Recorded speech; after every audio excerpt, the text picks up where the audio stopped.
Hey family, welcome back to my video. Today we will see, what if Naruto left the love mark on Goddess Athena? Before we start, I would like to extend my sincere thanks to the original author of this story.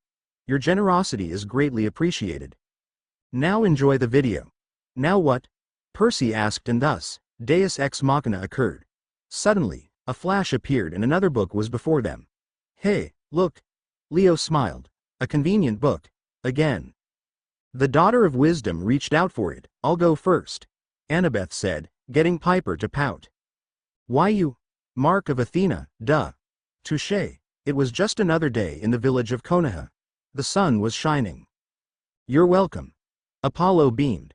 The birds were singing and the Godem Hokage was in the midst of dealing with a headache.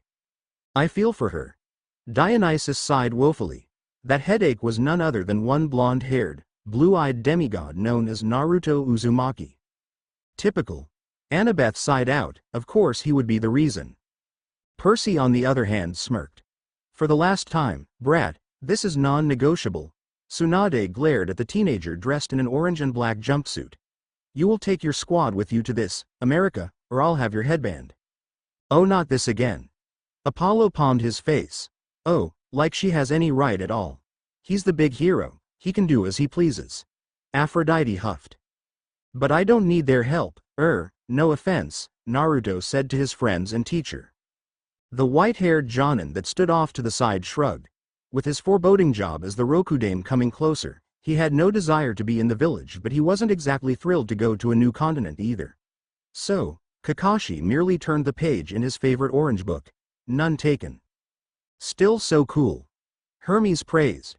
Naruto, you could get really you could get sick. Sigh. Any thoughts? Sakura asked the last member of their team.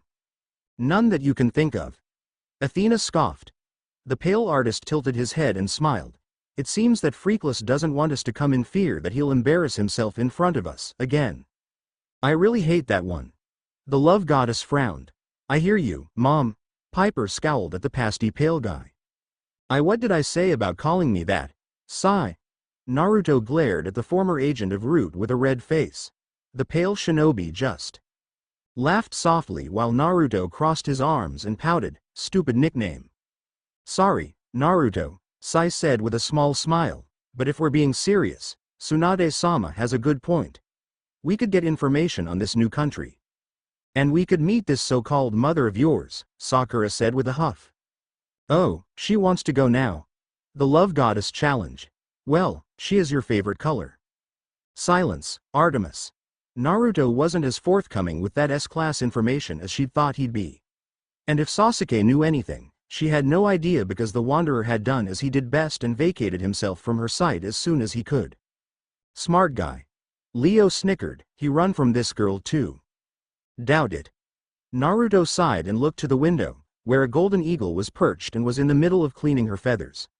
Mew was as impatient as he was now that his few weeks away from camp had come and gone. Both had had their fun and were ready to go back to the home for Greek demigods, Camp Half-Blood. Hear, hear.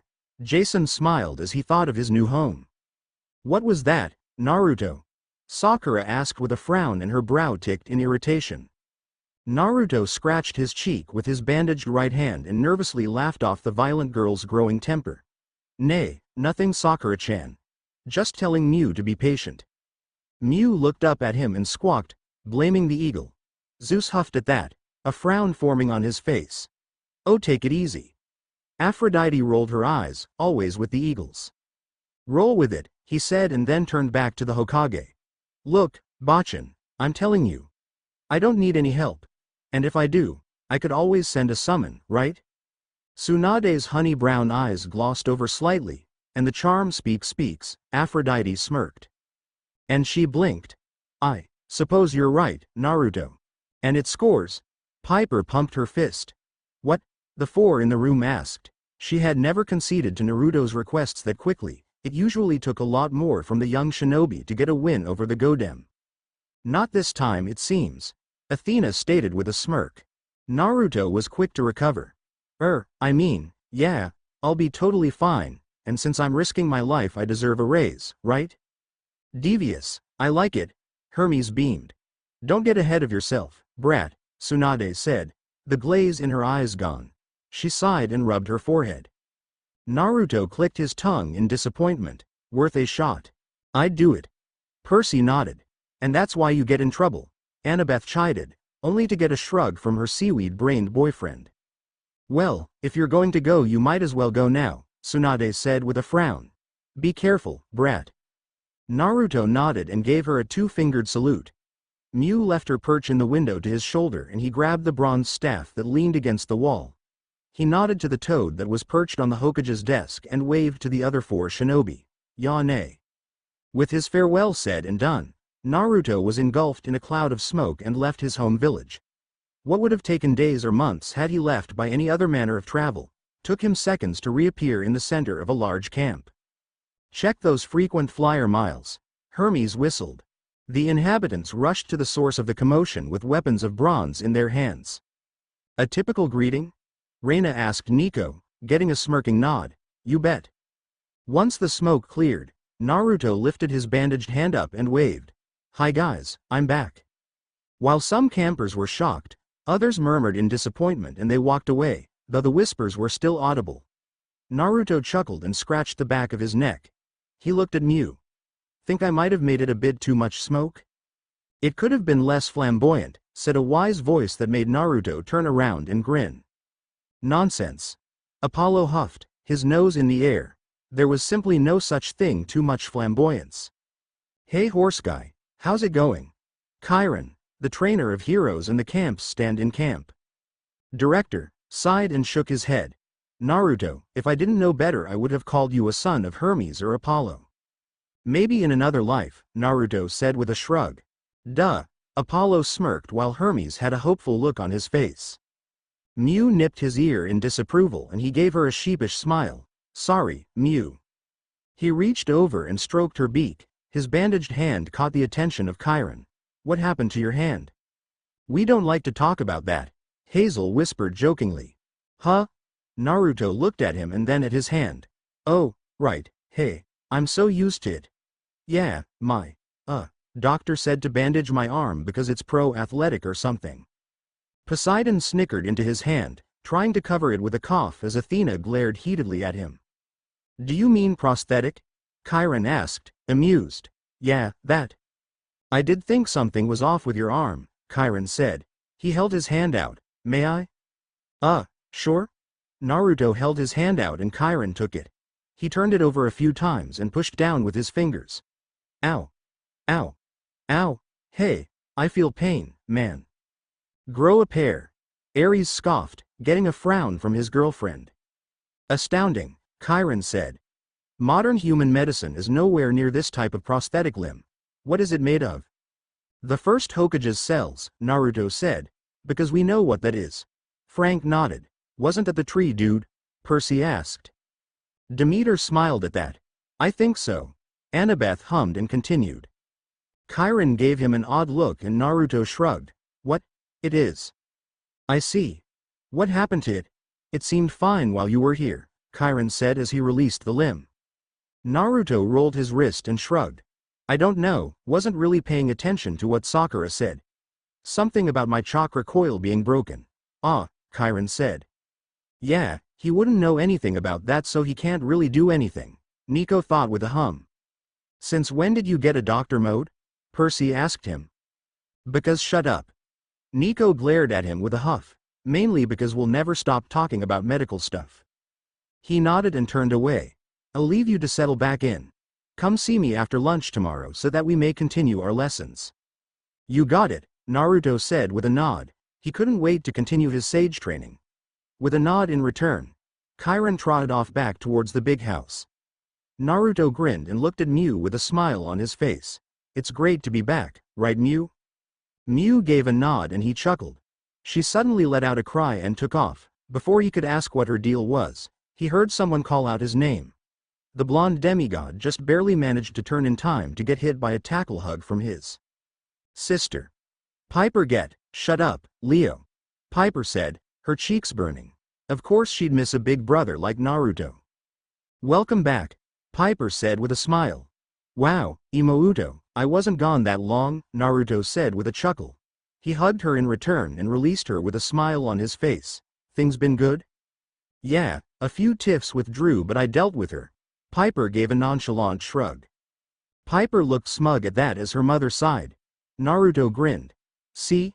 Being in charge isn't so hard. Piper nodded and took note of his hair. You got your hair cut? Yeah, my sensei said it would look better short, Naruto said with a chuckle. They were right, Piper said. It does have a charm to it, Reina commented. She looked her brother over and gave him a frown. That's a lot of orange, Naruto. Naruto arched a brow. What color is your shirt? That doesn't. Your argument is invalid. Naruto smirked at what he considered a victory. Athena logic. Percy grinned to Annabeth, who smirked at it. Pretty much. It does suit him. Naruto looked past Piper to see another blonde teen approach.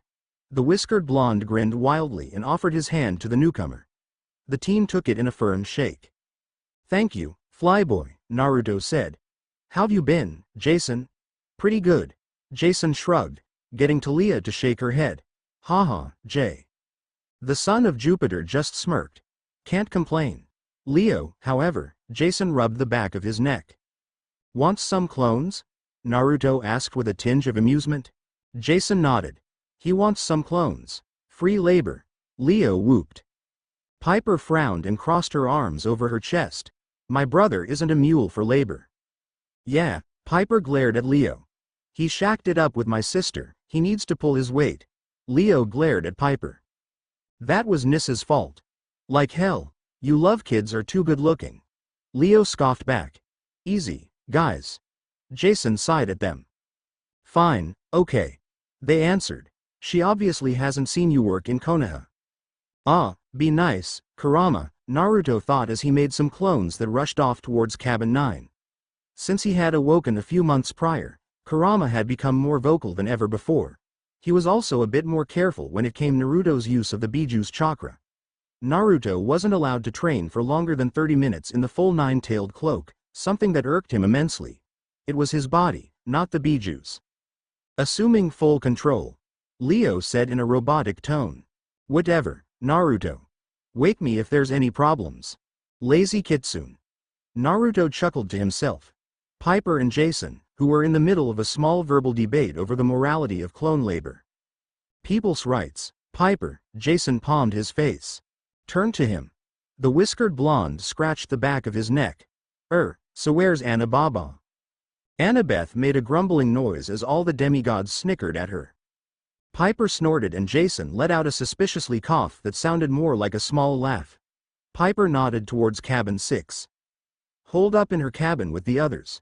She's been making plans since Leo announced a deadline last week. How did he announce a deadline? Naruto asked. Well, Leo's already had your labor and while you were gone he had his siblings on overtime, all other projects on hold. He compared the 2 times and, after he asked Piper when you were going to come back, made an estimation, Jason said. I'm super smart. Leo shrugged with no modesty whatsoever. Wow, that sounds like math, Naruto said. He gave a look of disgust that made Piper and Jason smile. Math sucks. Amen my brother, Percy. Annabeth gave him a look. But the son of Poseidon was sticking to his guns, math sucked. It's not that bad, Piper said. Or that hard, Jason said. You're the beautiful brains and you're the son of a banker, Naruto said dryly to them. He is not. Zeus scowled. His cabin did not look like a bank. His brothers snickered at that. He smirked at their red faces. Well, now I'm off to say hello to Annababa. Be back in time for lunch. Yeah, I'll tell the others to get their clothes off your bed, Piper said. She grabbed Jason's arm and led him away, the Roman demigod still a bit flustered. To make out of course. Mom, Piper whined, face red as Jason was pink-cheeked as well. Naruto waved at a camper that walked past as he made his way toward cabin 6. He hadn't given much thought to his aunts and uncles since he left and was hopeful that they were a bit more open to Jason's presence. Athena sniffed at that, even if she had for now, and if not, then he'd just have to stop waiting and go with plan B. Knock some sense into them. That sounds like my method, Ares said, rubbing his chin in thought. Athena blanched at that. I'm pretty sure that your grandmother wouldn't be too pleased with that, Kurama said. I wouldn't be. Whatever. Her anger at the Romans is a bit much. It's been what? Millennia since the Romans took her statue. Forgive and forget is a phrase for a reason, Naruto thought as he walked up the steps. That's my thing. Hades said, making Athena grumble that she was nothing like her uncle. And weren't you asleep? Z's, smartass fox, Naruto mumbled. He stood outside of Athena's cabin and took in a breath of air. With a small exhale, his bandaged arm lifted and knocked on the door. After a moment of patience, the door opened and one of his aunts stood on the other side. Naruto grinned at her. Hey Aunt, Lexi. Alexi blushed lightly. He may be her nephew, but he was still hot. A cat call went out and Athena gave a vicious look to the innocent-looking Apollo. Now, Athena, not need to get your panties in a twist, Aphrodite said with a wicked gleam in her eye. Don't you dare. The wisdom goddess threatened. I haven't the faintest idea of what you are talking about. Hey Naruto. Anna B. Whatever he was going to ask was cut off by the sound of a throat being cleared. The two looked behind Alexi and found a teenage girl with honey blonde hair and princess curls standing there. Her arms were crossed over her chest and her eyes were steel cold. That's Annabeth all right, Percy nodded affirmatively. Alexi, please go help Malcolm with Plan Theta Chi, Annabeth said as she glared at Naruto. The last thing she needed was for her cabin to recall what her nephew liked to call her. So touchy, Annie. Quiet, Leah-chan. Annabeth shot back, getting a scowl from the hunter. Right, later Naruto, Alexi said as she ducked back into the cabin. Bye. Naruto said cheerfully before he held his arms out. Aunt Annabeth.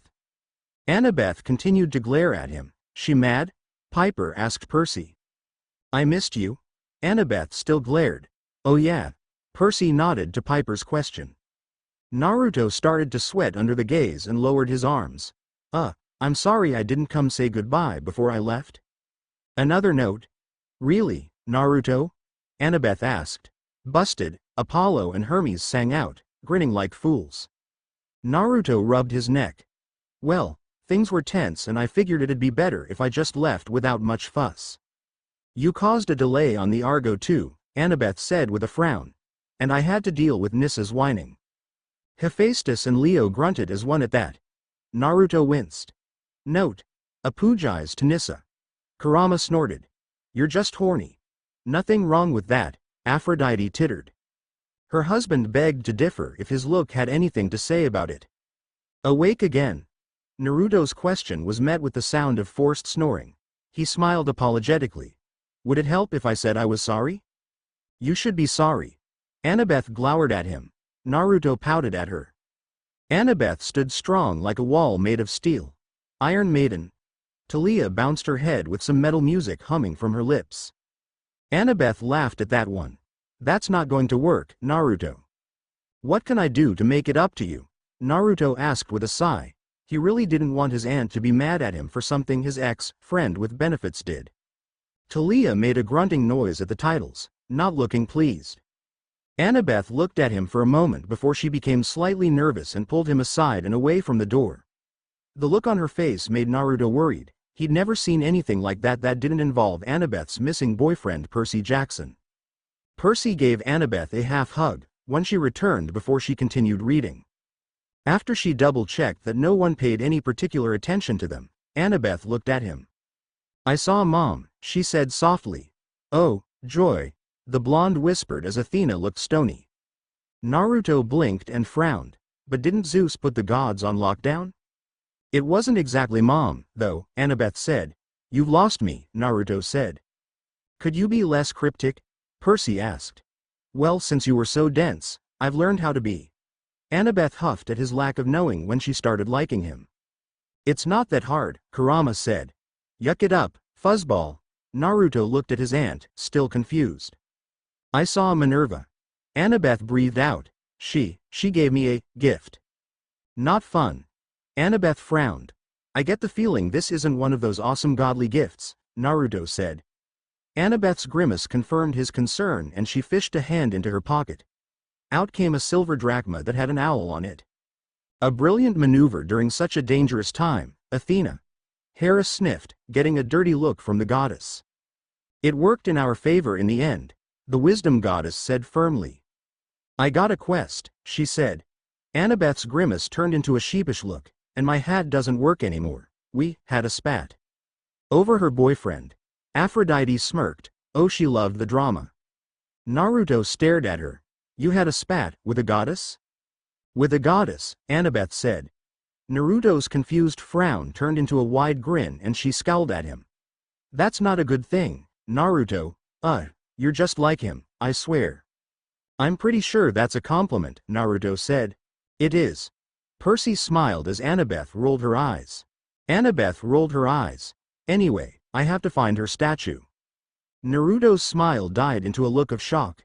Wait, statue? Like, the Parthenon statue? Bingo. I'm in. That was quick. Reina commented with a blink, but in his character, Athena noted. Annabeth was taken aback by the serious look that overcame Naruto's features. What? If we get the statue back, Athena will stop with the whole anti-Roman agenda, right? Annabeth gave him a hesitant nod, but still looked a bit unsure. Naruto nodded confidently. Good, because this seriously has gone on for too long.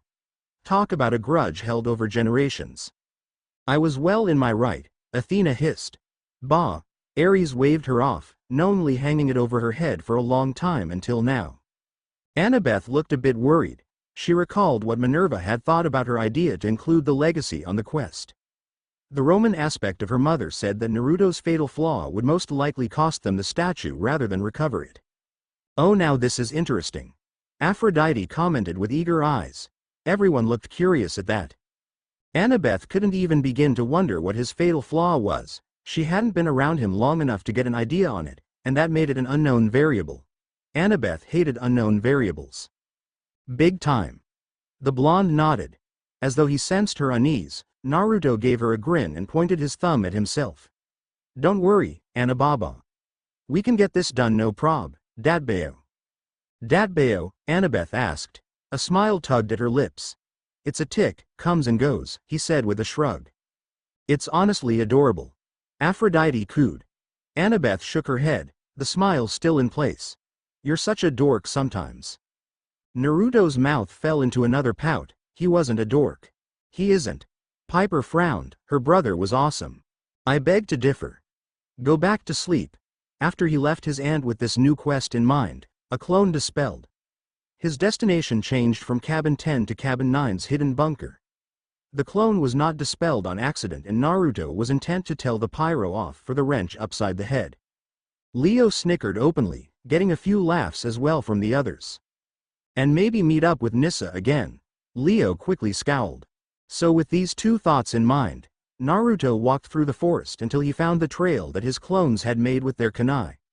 Naruto was glad he got to prepare this time. His mom's surprise was nice, but a bit annoying to be without kunai or shuriken. Now that he had his holster and his supply pouch, Naruto was more confident in case he ever had to fight another werewolf. Or cyclops. Or dragon. Or chimera. Or giant. Naruto grinned. He really hoped he got to fight another giant. He's crazy. Frank stated, getting nods all around. He'd beat them in his nine-tailed fox form for sure.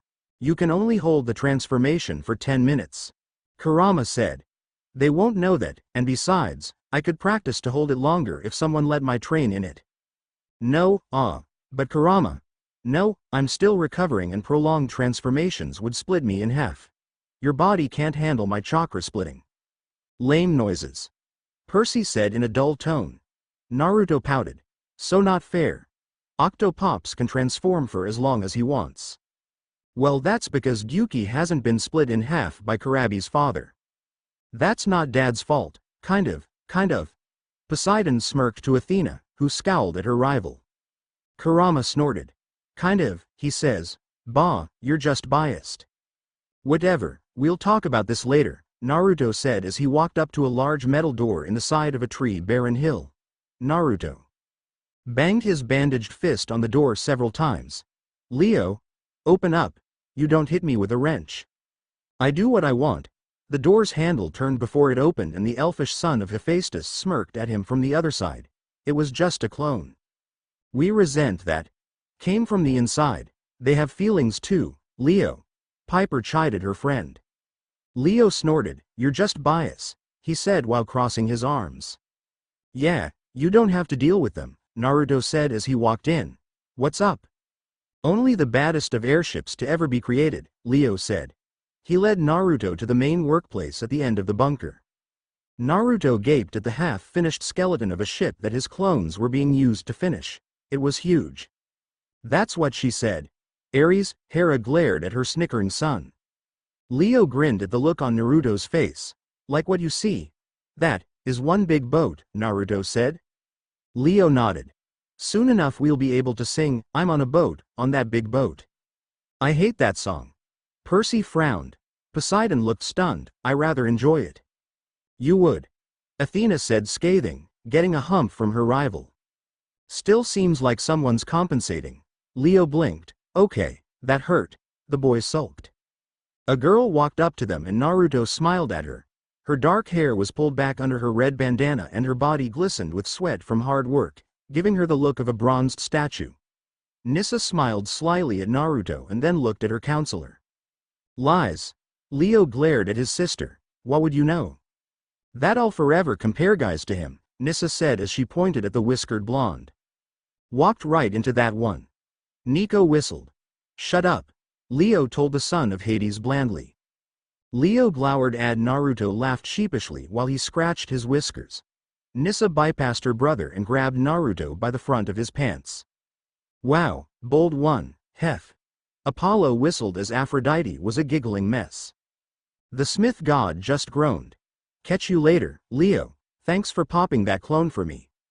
No, not in my bunker." Leo chased after them to ensure they left. "My sanctum!" Leo cried out. "Isn't this a bit too fast?" Naruto asked his ex. "Nope." Naruto stumbled out of cabin 9 early the next morning, his hoodie unzipped and revealed his bare chest. His fishnet armor that had previously covered him was ripped to shreds thanks to Nissa's urgency. "Meow." Hermes blinked. "Now you wonder why I go for the ones 15 and under," Artemis dryly commented. "That was a waste of a perfectly good shirt." The love goddess frowned. Still, at least it was a wild ride. Hephaestus' beard started to heat up. Shame, too. That was the only fishnet shirt he brought with him. Naruto ambled over to cabin 10 and attempted to quietly open the door. Unfortunately for him, one irate Piper McLean pulled the door open before he could try to sneak in. "Busted sucker." Leo grinned viciously. She took one look at him before she sighed. "Not even one day?" She jumped me?" Naruto chuckled nervously, like a mountain lion. Everyone but the builders snickered at that. "Shut up, Drew." Piper glared at the Asian girl and then turned back to her brother. "No ramen for lunch or dinner for the next week." "Wow," Hazel whistled. "Aim lower, Piper." It had to be done. The charm speaker huffed. Naruto's jaw popped open. "Wah, but she jumped me, and she wrecked my fishnet." "We can make more if you want them," Lacey said. "Lacey?" Piper almost shrieked. The giggling 14-year-old should not know, let alone consider making that article of clothing. Piper had heard of fishnet before and it was borderline X-rated clothing in her opinion. "Not really," Aphrodite affirmed.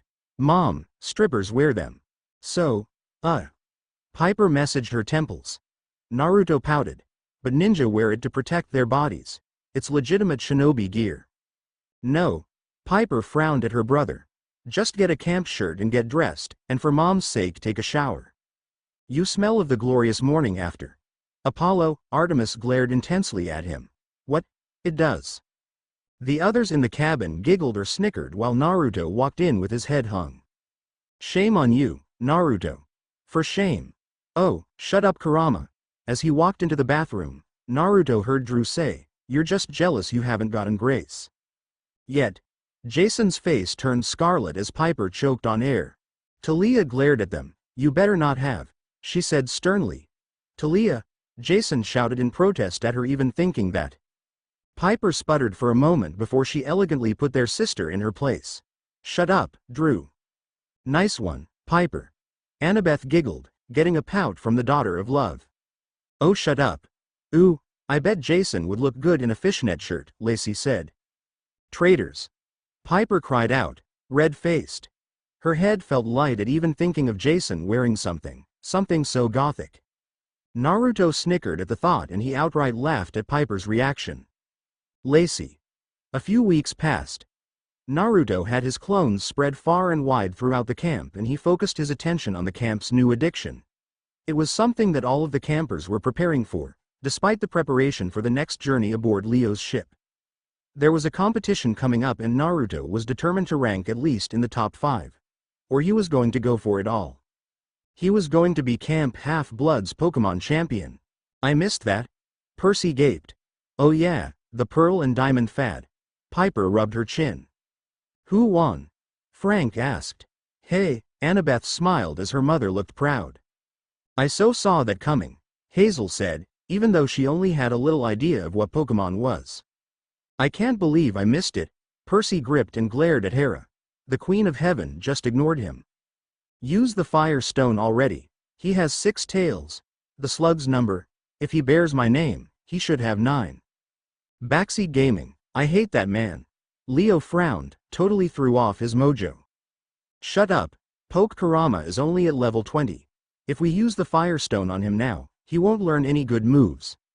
Naruto thought as his thumb tapped the A button on his Game Boy DS. Downside to the stones.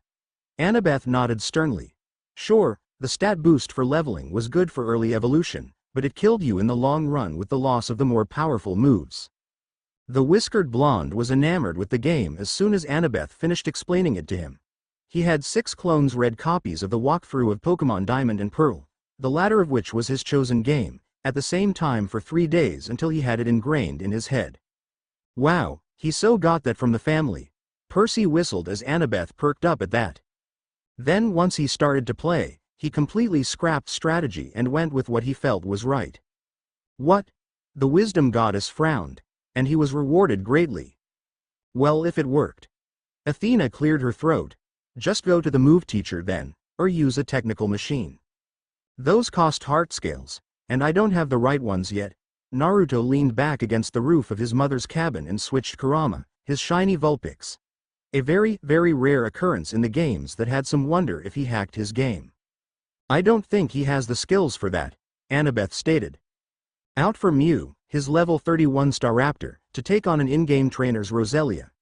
Besides, the first entry express machine swap is sure to level him up faster than having him face weaker wild Pokemon over and over again. Just evolve him soon. And tell me again why you named that primate after the village? Naruto rolled his eyes. I named my Chimchar Kono after Konohamaru, Kurama. Ah, the little monkey, poetic, Athena mused. Whatever. Just evolve the kid, dammit.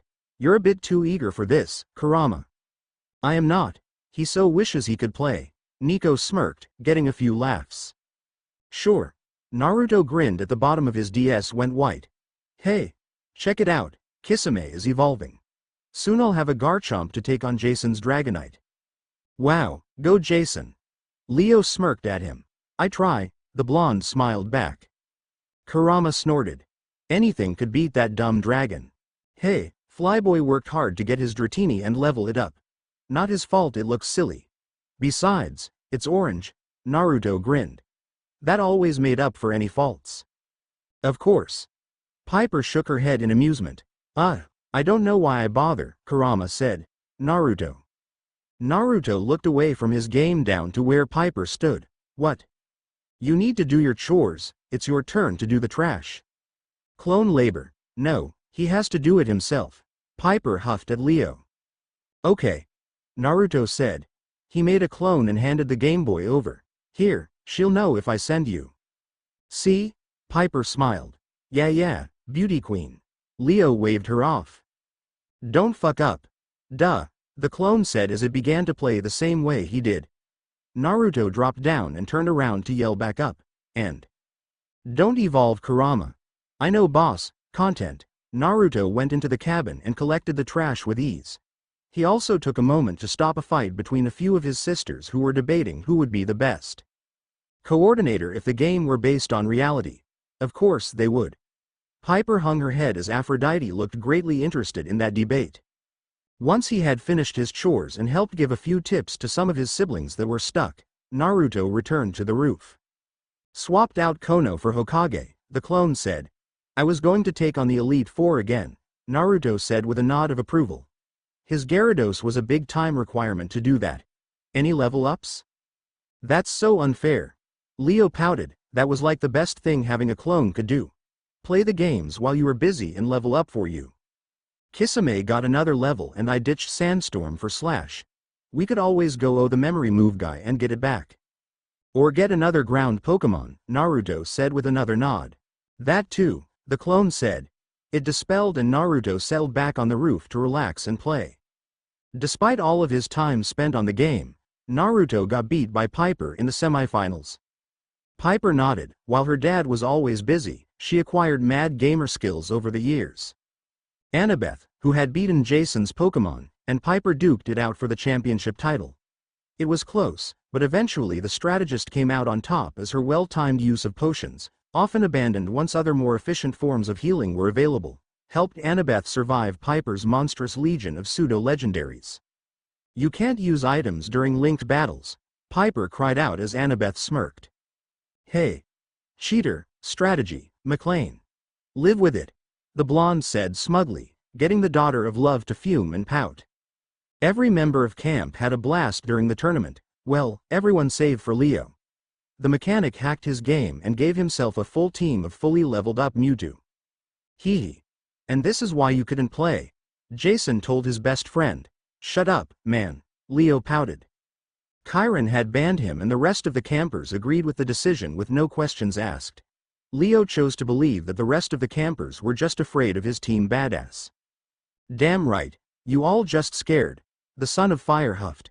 He would so own them all. It was a no-brainer. It was June 19th. Naruto rolled his storage scroll up and tucked it into a hidden pocket in his jacket. He stepped out of his cabin and began his trek to Bunker 9. It had taken 2 more months, but with his extra clones, Leo's estimated date of completion came earlier than anyone expected, and despite Chiron's protests to wait another day, the group was eager to head out. You should really listen to Chiron, Apollo frowned. And you might come earlier, Percy frowned, during the battle even. That's good. Leo nodded. Terminus might shoot you down as a threat, Frank stated. That's bad. Leo shook his head. Are you sure you want to go? Drew asked as she caught up to him. She had changed over the course of the past few months, slightly anyway. She knew not to use charm speak on her siblings or she'd face the wrath of Piper and Naruto. Miracles do happen. Piper breathed out, getting a few snickers all around. She was a tad annoying. Reina commented. You should have met her on day 1. Annabeth groaned, total drama queen. And miss out on meeting this Percy Jackson guy. No way, Naruto said with a grin. He'd been waiting months to meet the guy. Any longer and he'd go crazy with his imagination. Like him so much more. Percy smiled, making Annabeth shake her head at him. Like he had when he thought about what was under Kakashi's mask. Still, it would have been funny to see giant beaver teeth on his sensei's face. All right, I'll help Lacey keep the others in line, Drew said. And I'll set up some more blind dates for you. Oh ho. What's this? The love goddess smiled. Piper groaned, great. Funny.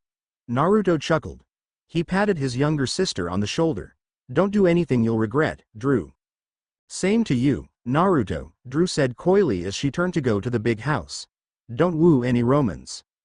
Now that's foreshadowing. Jason laughed. He could see some in the Legion falling for Naruto's looks at first glance. They were teenagers after all. Naruto frowned. What's that supposed to mean? Yeah, for dense playboy type. Mom, stop saying that, please. I only say it because it's true, dear. With a shrug, Naruto resumed his journey until he made it to his destination in the forest. Mew swooped down and landed on his shoulder just as he made it to the bunker's hidden door. With a chuckle and a tap on the eagle's beak, Naruto entered what Leo called his sanctuary. Hey guys, he said as he walked in. The other Neo's Argonauts looked up and greeted him in return. Naruto, did you pick a room? Annabeth asked. Naruto grinned.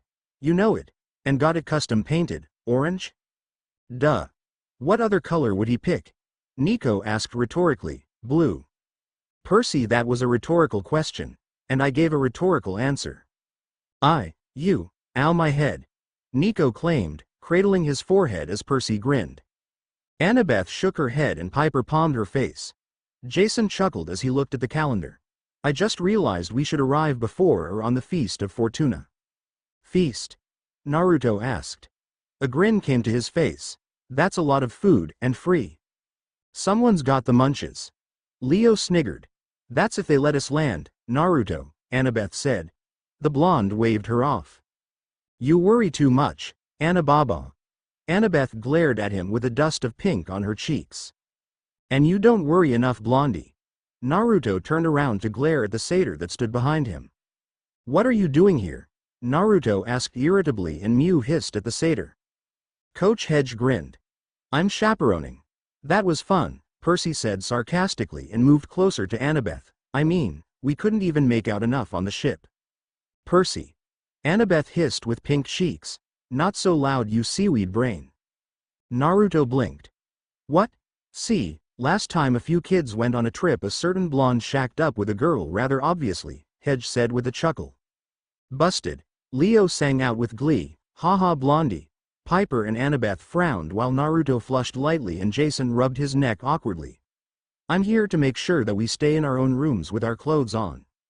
What, you think I'm going to sleep with my sister or my aunt? Naruto asked. Piper and Annabeth's faces turned red and they glared at Naruto while Jason shook his head. Oh, nice counter. Hermes laughed as the girls in question turned as red as their counterparts. I see nothing wrong with it, Aphrodite shrugged. I do. Athena frowned at her along with the boyfriends of the girls. Meh. It's possible, Greeks are known for it, Hedge said. Weird. The only people I knew like that were the Hyuga, Naruto said. He shrugged. Whatever, are we ready to go? The question was directed at Leo, who was very amused at the whole conversation. The son of Hephaestus grinned and pulled out a set of car keys. He hit a button and after a chirp, a ladder lowered. Does this answer your question? Yeah, my ride be pimpin', Leo Valdez. Hestia frowned at his wording. Sorry. So, who's next? Annabeth asked, cheeks still a bit pink. I got this one, Jason said, graciously. There you go. The next chapter will be out next Friday since Psalm is done. Review. Chapter 2 Disclaimer. I don't own Percy Jackson or Naruto reading. Phil Stillamour, Mark of Athena. 2. The Talking Statue, oh boy. Jason grimaced at the title alone and started reading. This is more like it, Naruto grinned as he reclined on his roll-out bed and took in the color of his room. They had taken off a few hours ago and, once he was content that they were en route, Naruto decided to check out his digs. He found his room set up next to Leo's and far from his aunt and sister. As he had requested, the walls were orange, the same shade as his jacket, and his mother could do nothing to change it. Oh pooh. Aphrodite frowned. There was only a roll-out mattress and a desk for him to write at. Aside from the perch for Mew placed near a window he could open, his room was rather plain. Well, except for the pinup that hung on the wall. Naruto tilted his head in thought as he stared at the bodacious woman captured before him as she ran across the beach in a red swimsuit. Nice taste.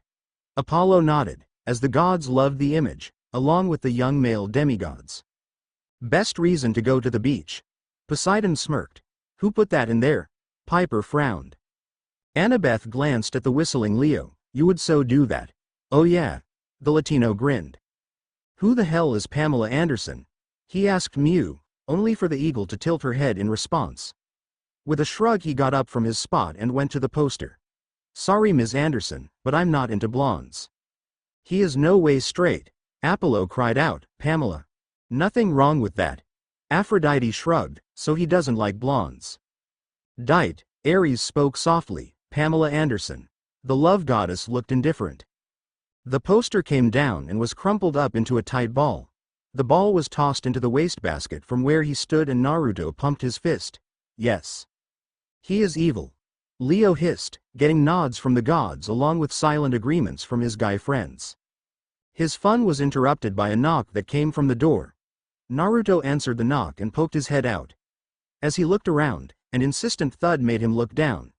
Naruto felt his eyebrows shoot up as he looked down at the three-legged table that stood before him. Buford, Leo grinned wildly. He loved his table, What's up, Buford? Naruto asked. His experience with the table that Leo had rescued was limited, all of his clones a bit unnerved by the sentient furniture that assisted the head engineer. Naruto wasn't going to lie, that thing was downright weird. Hey, leave the lacquered wood out of this, Leo exclaimed. And this came from a ninja that had a demon sealed in his gut and fought a deity along with legions of undead shinobi made by plant men her son had created. I got nothing to say to that. Percy admitted, that was just weird. Totally. Nico nodded. The table shuffled on two of its legs and let some steam out. Finally it pointed towards the deck and Naruto snapped his fingers in understanding. Oh, Leo wants me, right? Buford stomped its feet and Naruto decided to take it as a yes. Okay. Tell him I'll be there in a second. Table communication. Apollo rubbed his chin. That gave him a few ideas. The three-legged assistant galloped back to the front of the ship and Naruto scratched the side of his head in thought. And I thought some of the summons I've met were weird. Oh well, come on Mew. Leo wants us back on the deck. The eagle looked at him blankly before she shuffled and looked out the window. With a lopsided smile, Naruto shook his head. All right, fine. If you want to stay in here, feel free. But I might stop in the kitchen on the way back and grab a snack. Mew was quick to return to his shoulder and he laughed.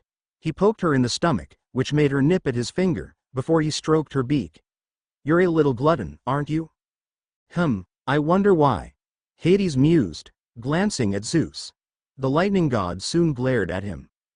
Says the insatiable ramen inhaler. Burn from Foxy. Leo grinned. Shut up, Kurama, Naruto said with a pout. The blonde son of Aphrodite slipped his hands into his jacket's pockets and sulked to the deck where his friend awaited him. With a sigh he looked up just in time to catch Piper come out of her own room. A smile replaced his frown. Hey Imouto. Piper turned and smiled at her brother. Hey Naruto, how's it going? Meh, it could be better. I could have a never-ending supply of ramen and my bunk at camp could be surrounded by orange, Naruto said. He glowered at her snicker. Oh yeah, yuck it up.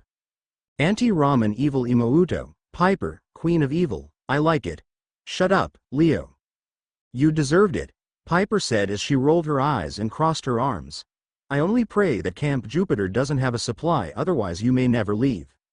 Well, Reina trailed off with a laugh, they did have takeout after all.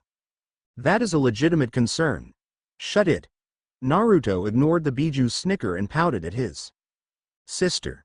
What? Are you afraid that I would leave the camp for a bunch of ramen? That's hurtful, Imouto. It's a legitimate concern. You worship those noodles like they themselves are gods, Piper said with a snort. The noodle god. Hermes gasped. All worship his majesty, Apollo herald. Zeus gave them dry looks at that. He was not amused. Naruto frowned. It's the food of the gods. Naruto. What god or goddess eats noodles? Piper asked. Inari Okami, he said with a smirk. Piper frowned at him. That's not. Our mother is Aphrodite. If she exists, then who knows what else exists? True. Percy nodded as the gods looked the other way at this, finding the floor or ceiling very interesting. Piper narrowed her eyes. Touché. Naruto grinned. Point for me. Be careful who you say that to, Piper said with a frown. She didn't want her brother to get smote because he had to be right about his precious noodles. The noodles cannot be silenced, Hazel declared, getting laughs all around. I'm sure Demeter would back me up, Naruto said with a shrug. At least, I think she would.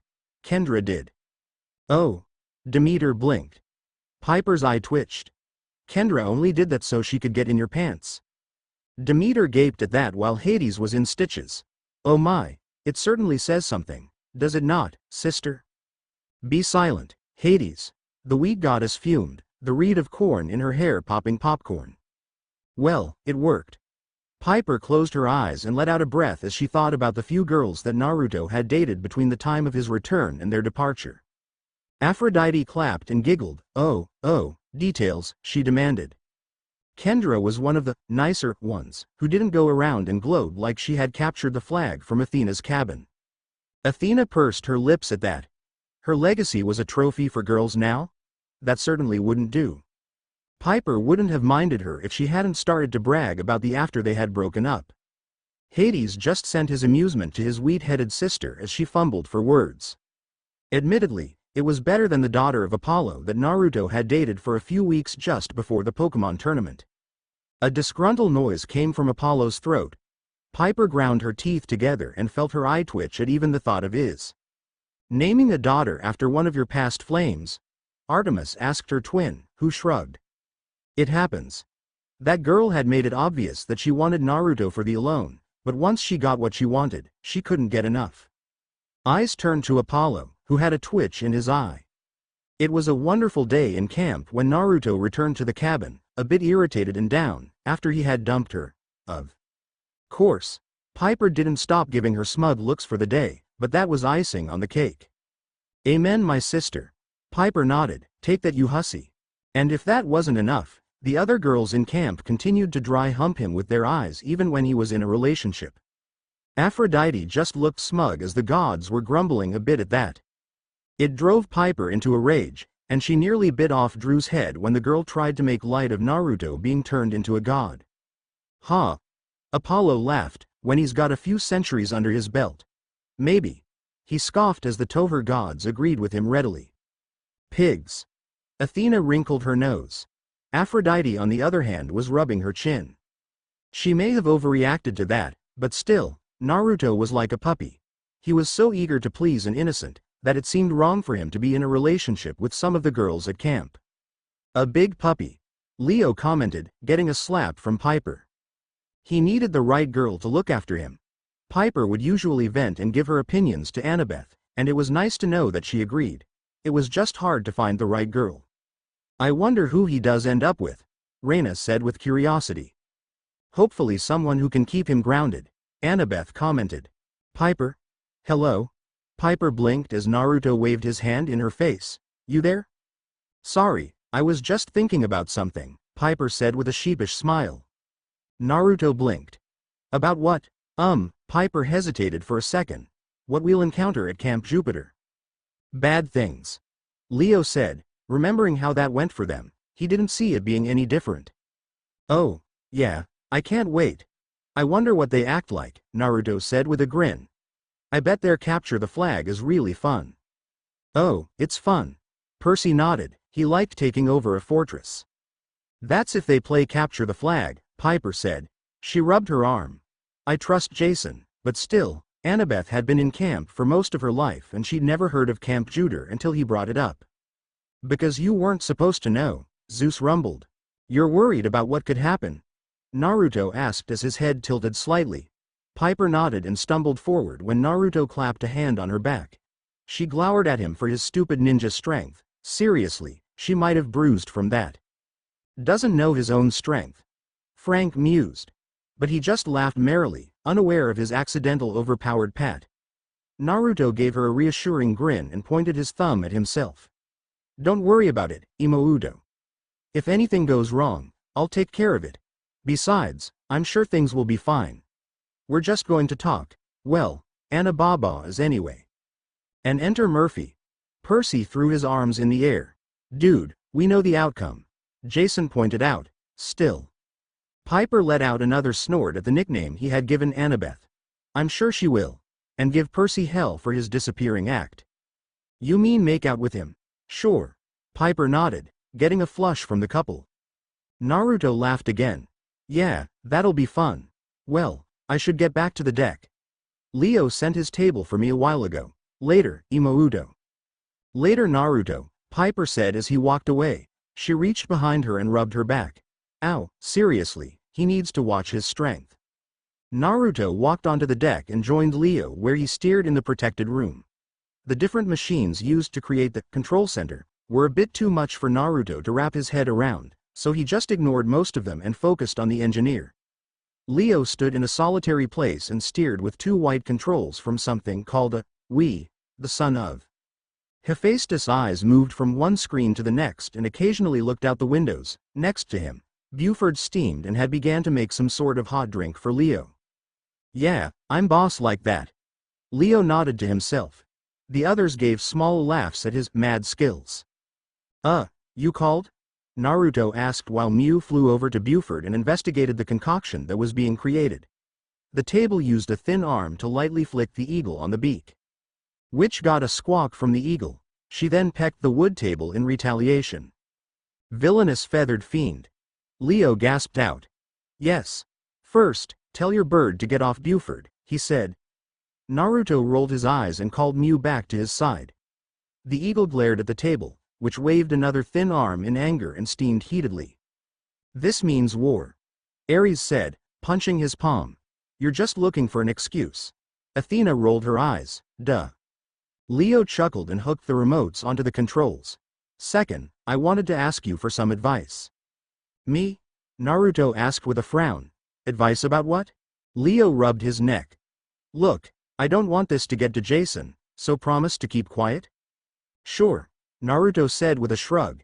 He could keep secrets when it called for it. Okay. So, you know how the Romans and Greeks weren't buddy-buddy back in the day, right? Leo asked. Duh. Everyone said. Naruto snorted. That's an understatement. I'm pretty sure if she could, my grandmother would have bounties on the Romans' heads. I would, Athena said with no shame. Yeah, exactly. So, what should I prepare in case the worst was to happen? Leo asked. Naruto blinked. What? Like, should I prep some heavy artillery or some air-to-ground missiles? I could whip some up in a second with all the spare stuff I have in my room, Leo said. Everyone looked at Leo, who shrugged. What? He asked. I am liking this one, Ares commented. Wait, why are you asking me about this? Naruto asked. Anababa would be a better person to talk to, right? Leo rolled his eyes. Yeah, and listen to her prattle on about getting Percy first. No thanks. It was annoying. Leo nodded, getting a glare from Annabeth. Naruto conceded to that. Hey, okay, but why not Jason? Jason would either brush off my concerns or freak out, and I don't want either of those, Leo said. I'm a realist, I want to be ready for anything. Very wise, Leo Valdez. Athena nodded. Leo, grinning, elbowed Piper eagerly. Hear that, I'm wise. Piper just rolled her eyes. So you decided to ask me? Naruto frowned. You've been in legit war, dude, Leo said softly. Hey, Percy frowned. Ares scoffed at his mortal rival, Firebug's right. Not against monsters or titans, but other humans. Ninjas even. I don't know about you, but monsters aren't as scary as humans who can control elements at their whim, that aren't demigods. He's got a point. Annabeth pursed her lips. Give her monsters any day compared to Naruto's people.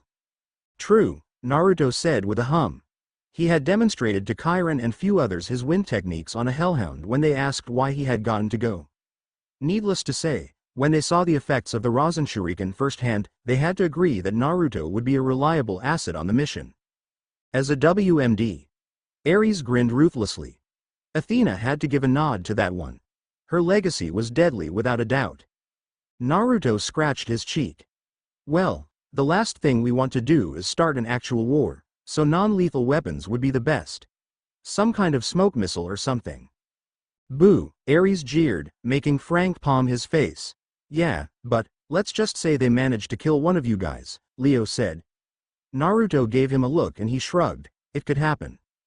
The seven looked awkward at that. Well, I guess you could go for shock and awe, Naruto said. He scratched his chin. A big explosion or something in a non-populated area. Scare tactics? Smart. Annabeth nodded, getting unpleased looks from her Roman friends. I said it was smart, not correct. Exactly. We show them we can make shit go boom and they don't mess with us, hopefully, Naruto said. He hummed and cupped his chin. I mean, absolute worst case scenario I go all out, but I really don't want to destroy a whole camp. I'd be a hypocrite if I did. Please don't, Reina said dryly. I'm sure your grandmother would love it, Kurama said. Athena nodded. Perhaps before the rift was mended, even though she still felt a prickle of anger at the Romans. No duh, but I'm not going to give her the satisfaction, Naruto thought in return. Athena frowned, pouted. At this, Leo nodded in agreement. You've got a heck of an evil mind, ninja boy. Must come from Athena. Big time, the Olympians said as a unit, getting the wisdom goddess to huff. Hey, Naruto frowned. Just saying, Leo said. He turned back to the controls and returned to steer. All right, I'm going to think this over. Thanks for your help. Am I dismissed, Captain? Naruto asked, amused. Begone, peon, Leo said with a wave of his hand. Naruto gave him a mock salute and walked out back to his room. Yes, let Captain Awesome prepare the Doom Ray. Leo cackled evilly. The others just gave him some strange looks. Mew flapped her wings a bit and Naruto stretched his arms in front of him. I hear you, it's a bit cramped on this boat. The blonde looked up at the tallest mast and then looked at Mew with a grin. Bet I could make it to the top before you. Mew's eye narrowed and she took off from his shoulder, which made Naruto squawk indignantly before he raced vertically off after her. Hey, I didn't say go yet. Typical. Poseidon rolled his eyes. What's that supposed to mean? Zeus frowned. Poseidon just smirked at his little brother. Cheater, Naruto said with a pout to his smug avian friend. Mew had beaten him to the top 3 times, which shouldn't have been possible considering the strong winds behind them. It wasn't until Leo chased them off the deck did Naruto give up at his attempts to beat her. Mew crooned at him and Naruto crossed his arms. My ass, you're faster than me. I beat the Raikage in a race and he's literally the fastest human alive thanks to his lightning armor. Lightning armor, Talia thought, rubbing her chin. She liked the sound of that. Mew cawed at him and Naruto stuck his tongue out at her. I am not a sore loser. The eagle just stared at him until Naruto turned away from her with a pout. Shut up, Mew. Naruto, we've talked about arguing with yourself. Naruto frowned at the blonde girl that leaned against his door with her arms crossed. Annabeth had an amused smile on her face and was dressed in jeans, the camp shirt and a jacket made from the same material of her jeans. Percy smiled at the image, liking it a lot. She started it, he said with a finger pointed at the eagle. Mew nipped at his appendage and Naruto frowned at her. You did? Gluttonous gloater. I should have beaten you easily. As funny as it is to see you argue with your eagle, can we talk? Annabeth asked. Mew looked affronted at being labeled a pet and Naruto blinked. Well, aren't I the popular one today? He said with a hint of amusement. He nodded and opened his door. Annabeth followed him in and left the door open behind her. Naruto flopped down on his rollout while Mew moved to her perch and began to clean her wings. So what's the main problem on your mind, Annababa? Annabeth's eye twitched. Now it's that stupid nickname. You love it, Hazel grinned at her. Annabeth crossed her arms with a huff. She did not. You said I could call you it, in private, and? Annabeth rubbed her face in mild irritation. Whatever, Naruto. I didn't come to you to argue about what you call me. Naruto 2, Girls 0, Naruto thought with a grin as he lounged. One more and he should get a sundae. Apollo beamed. Okay. Then why did you want to talk to me? Because you're relatively the only person here I really trust, Annabeth said. The Hera rescue squad looked hurt at that. Sorry, Annabeth told them. Naruto frowned and she flushed. I know, but Piper and Leo are too close to Jason and Jason's too perfect. Naruto snorted. Yeah, right. Flyboy can't block a roundhouse to save his life. My friend Lee would knock his head clean off. But I like my head where it is. Jason frowned, and he could so take a roundhouse. Then again, Lee can cut through pretty much any metal known to man with his kick. Anyway, Annabeth said, a frown directed at her nephew for his interruption. I'm nervous.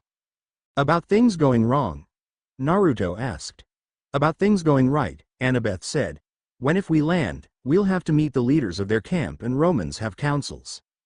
I hated that, Percy commented. It's not that bad. Reina waved him off. It was. Percy groaned. He was so glad Frank got his limited time job. Hope they're not like mine, Naruto said. You and me both, brother. Corruption and best interests aside, old farts are just plain annoying, Kurama said. Amen to that. Naruto looked at Annabeth as she prattled on about her concerns over the meeting with the leaders. He half listened as she occasionally repeatedly doubted her own capabilities to lead the conversation about the threat of Gaia. As the fifth what if came out of her mouth, Naruto sighed loudly to interject. You ramble in a very cute way, Percy assured her, getting a flushing smile from Annabeth. Annabeth, he said, her full name used to show how serious he was. You're the smartest person at camp. It's not about winning them over, that's just a boon. What we need to do is get them to realize that Suchi-chan is a threat. He's still calling her that. Piper frowned. Aphrodite was in titters. Did you just refer to Gaia with an affectionate suffix? Annabeth asked with a frown. No, did I? Naruto asked in return. Annabeth narrowed her eyes and frowned at him. For a few tense seconds, it was quiet until she broke the silence with a question. Naruto, what do you make of Gaia? Naruto sat up and thought about it for a minute.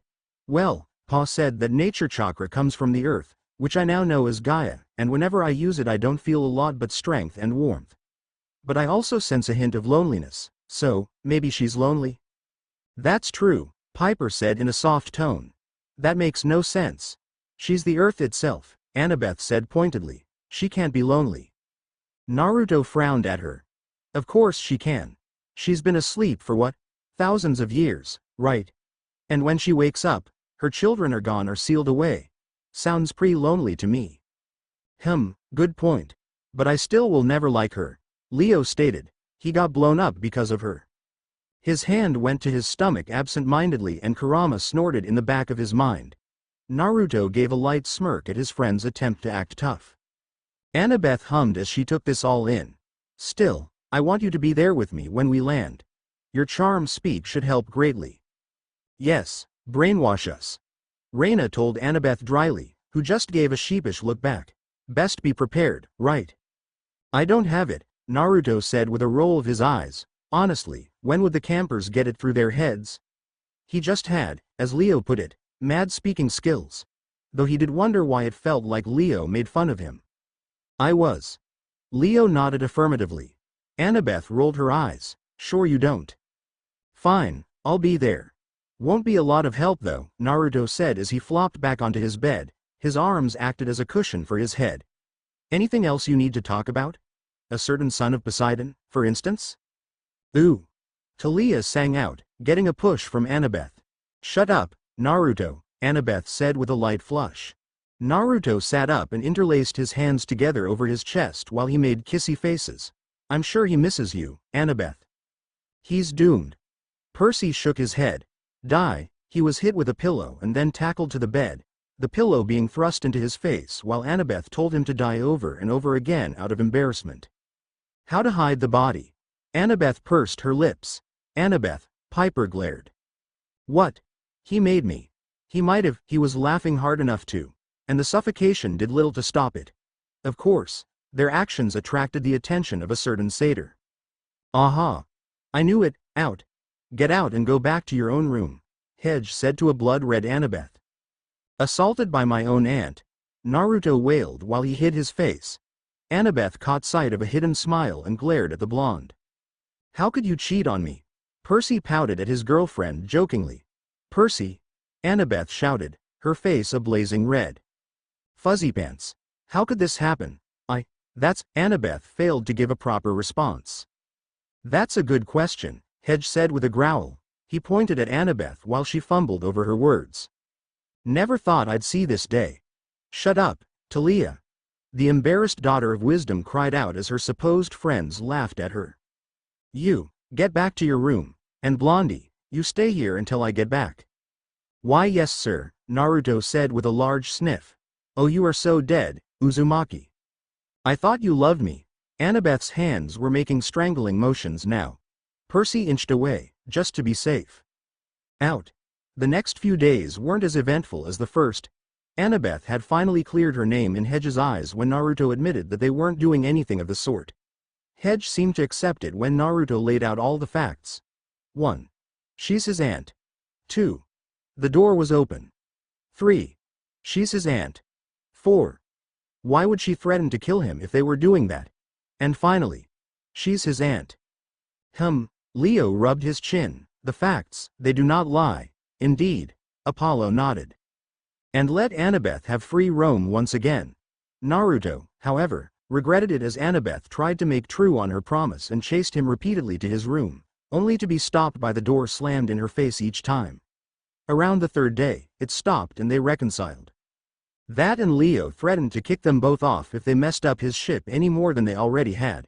Which, in Naruto's opinion, was because Annabeth got a bit too close to the walls while she was stab happy.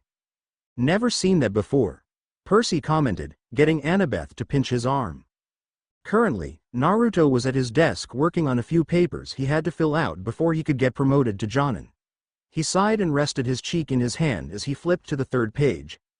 The paperwork gets more detailed as you get older. Maybe I should have just saw you at a genin and then become Hokage. Responsibility is important. Athena chided her legacy.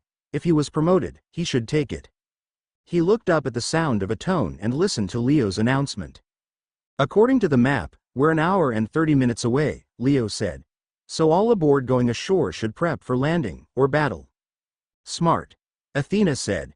Leo, Naruto heard Jason shout. Just being a realist, Jason, geez, Captain out. Indeed I am. Leo nodded. I was just kidding when I said he was going to be captain, Naruto said under his breath. It took another 30 minutes, but Naruto finished the grueling paperwork. He put his pen away and put the papers in a vanilla folder before he sealed them into a scroll to be checked over later. With a glance to the still sleeping Mew, Naruto crept out of his room and made his way to the control room with his staff in hand. By the time he got up there, Naruto was welcomed to the sight of Jason fumbling with a purple cloth over his clothes. Represent. Jason nodded as the current praetors laughed. Annabeth triple-checking her plans and notes and Leo doing some weird exercise with the controls. Wii Fitness. Apollo beamed. Piper went over to help Jason with his cape, so Naruto decided to meditate by the door. As soon as he reached out with his chakra, he wished he hadn't. As though Ma's staff smacked him across the face, Naruto fell back out of the chair he had sat down on and groaned.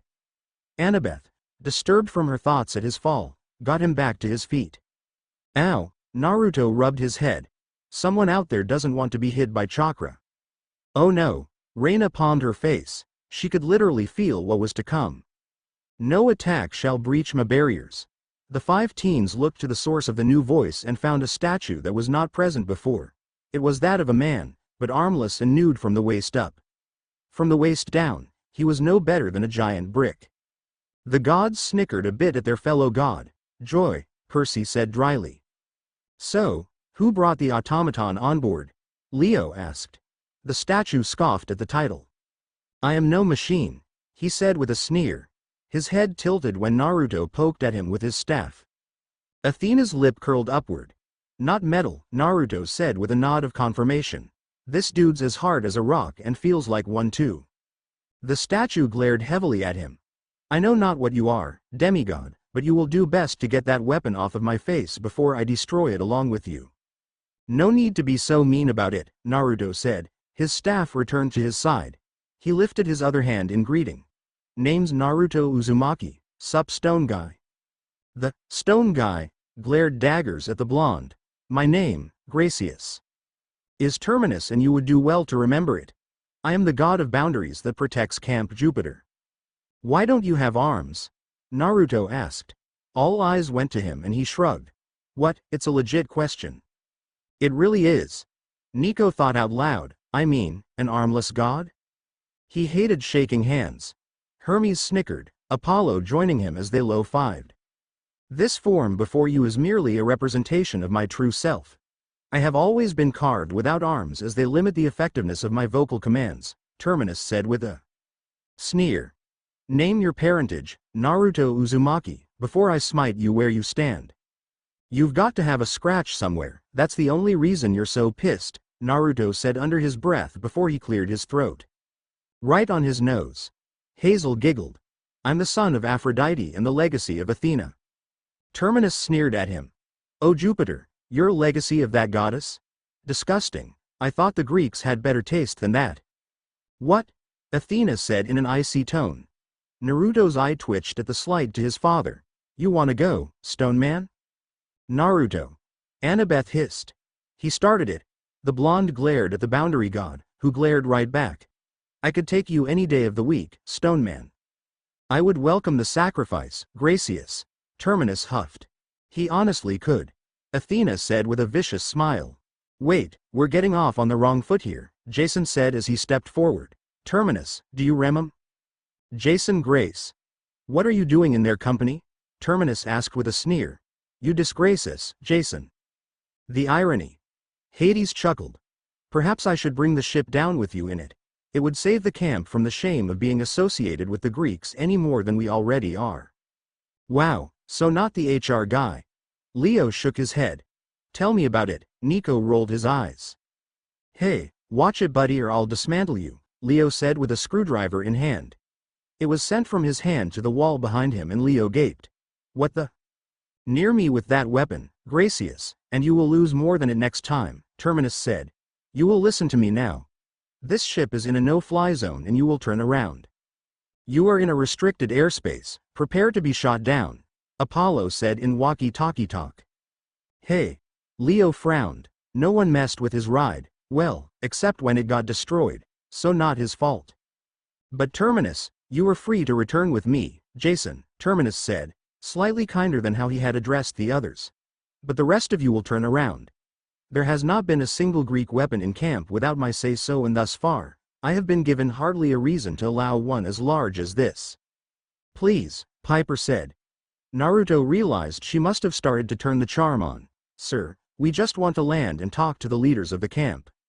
Bad move, sweetie. The love goddess winced. Enough of your tricks, Venus spawn, Terminus said with a scowl. They will not work on me.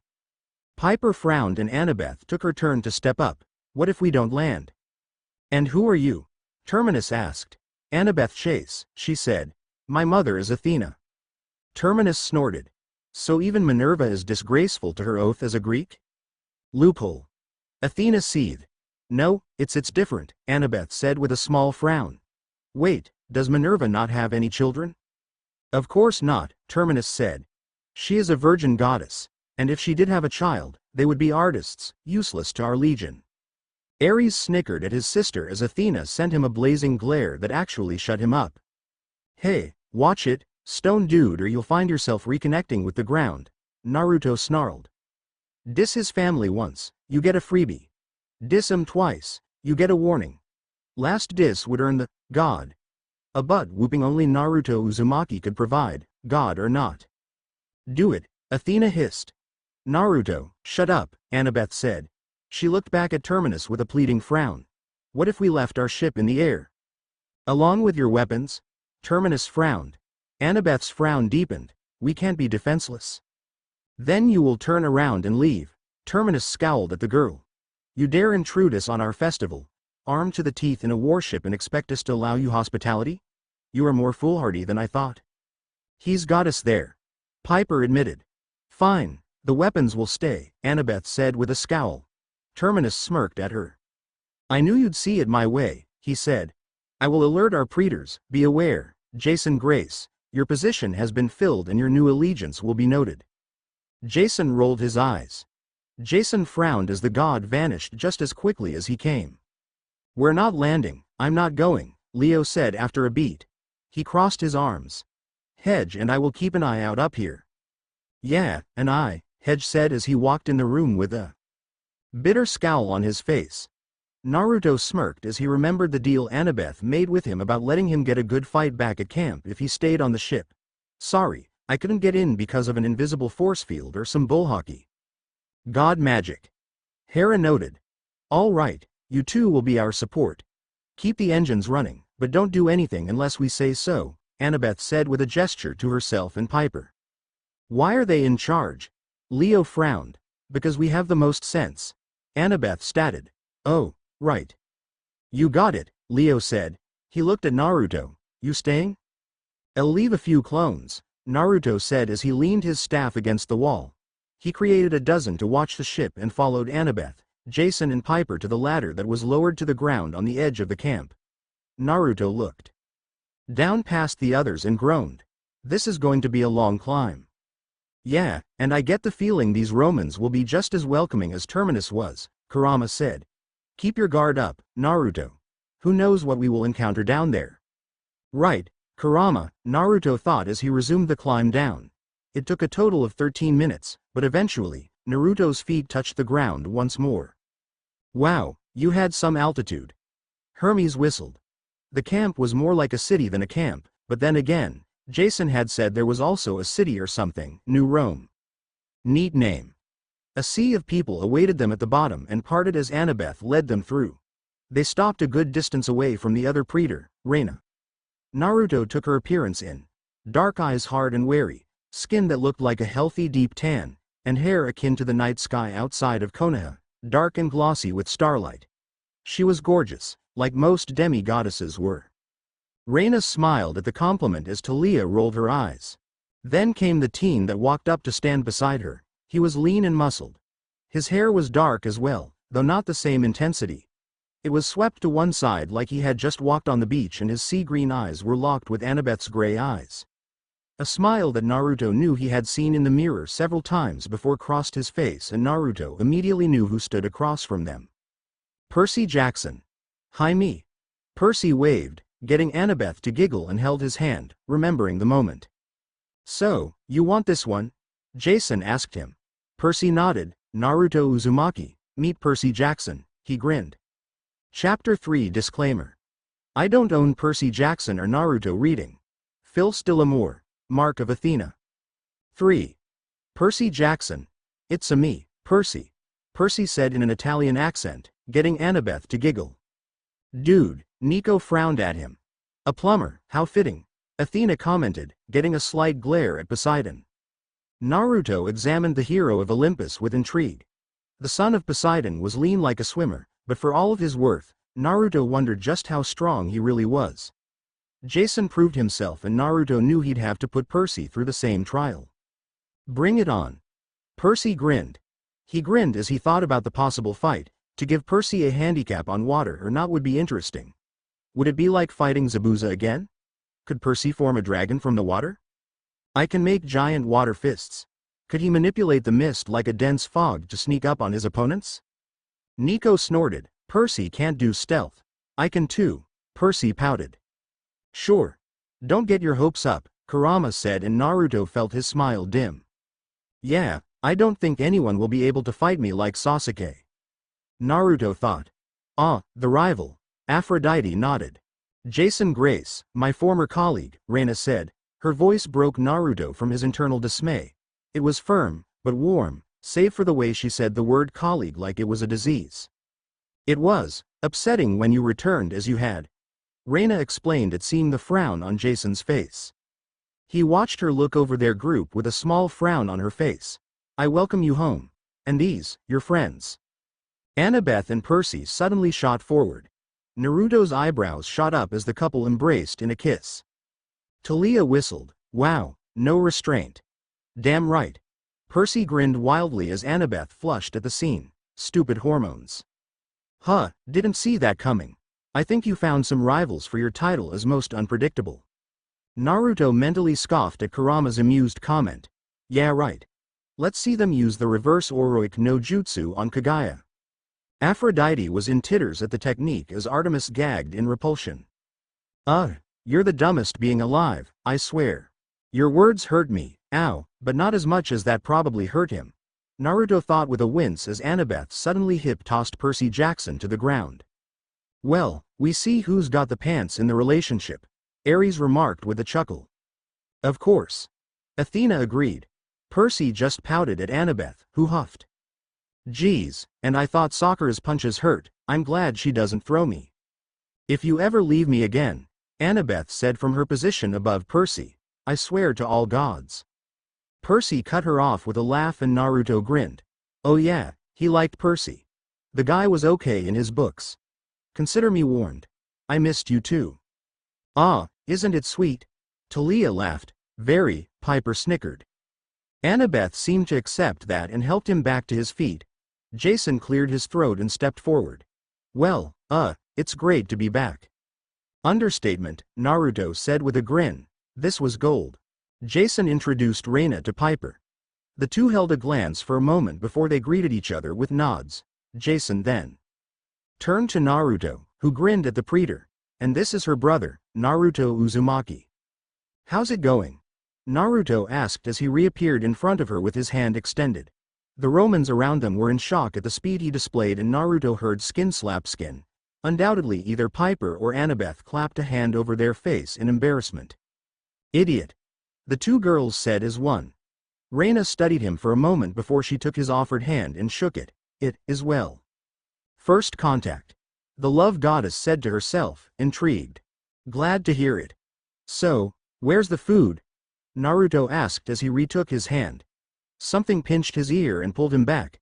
Ow, ow, Annabeth, ow. You're making a scene. Just be patient, Annabeth hissed. Naruto pouted at her and crossed his arms.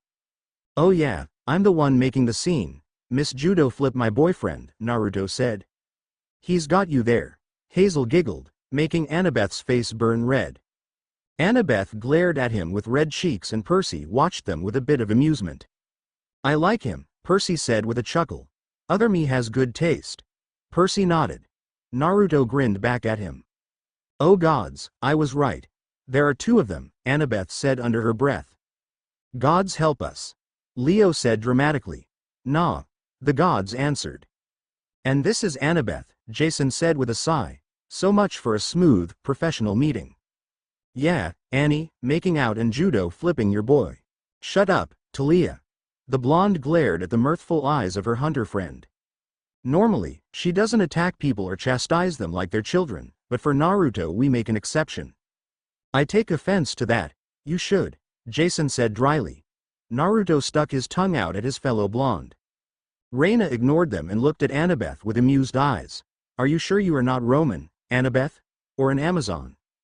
Annabeth glanced at Percy. You would look nice with a collar. Please no, Percy pleaded with a whimper. A what? Naruto asked. I'll explain later, Annabeth said to him. No, and I only attack either my boyfriend or Naruto like that. She's so cruel, aren't you lucky? Naruto asked with a teasing grin to the son of Poseidon. It's a sign of affection, Aphrodite chirped. Ah, violence, Ares sighed. Percy just grinned back at him. Jealous? No, not really. Annabeth's like an aunt to me, Naruto said with a snicker. Percy blinked and Annabeth clarified. He's my nephew, his father was my brother. Oh. Okay, the son of Poseidon said with a nod.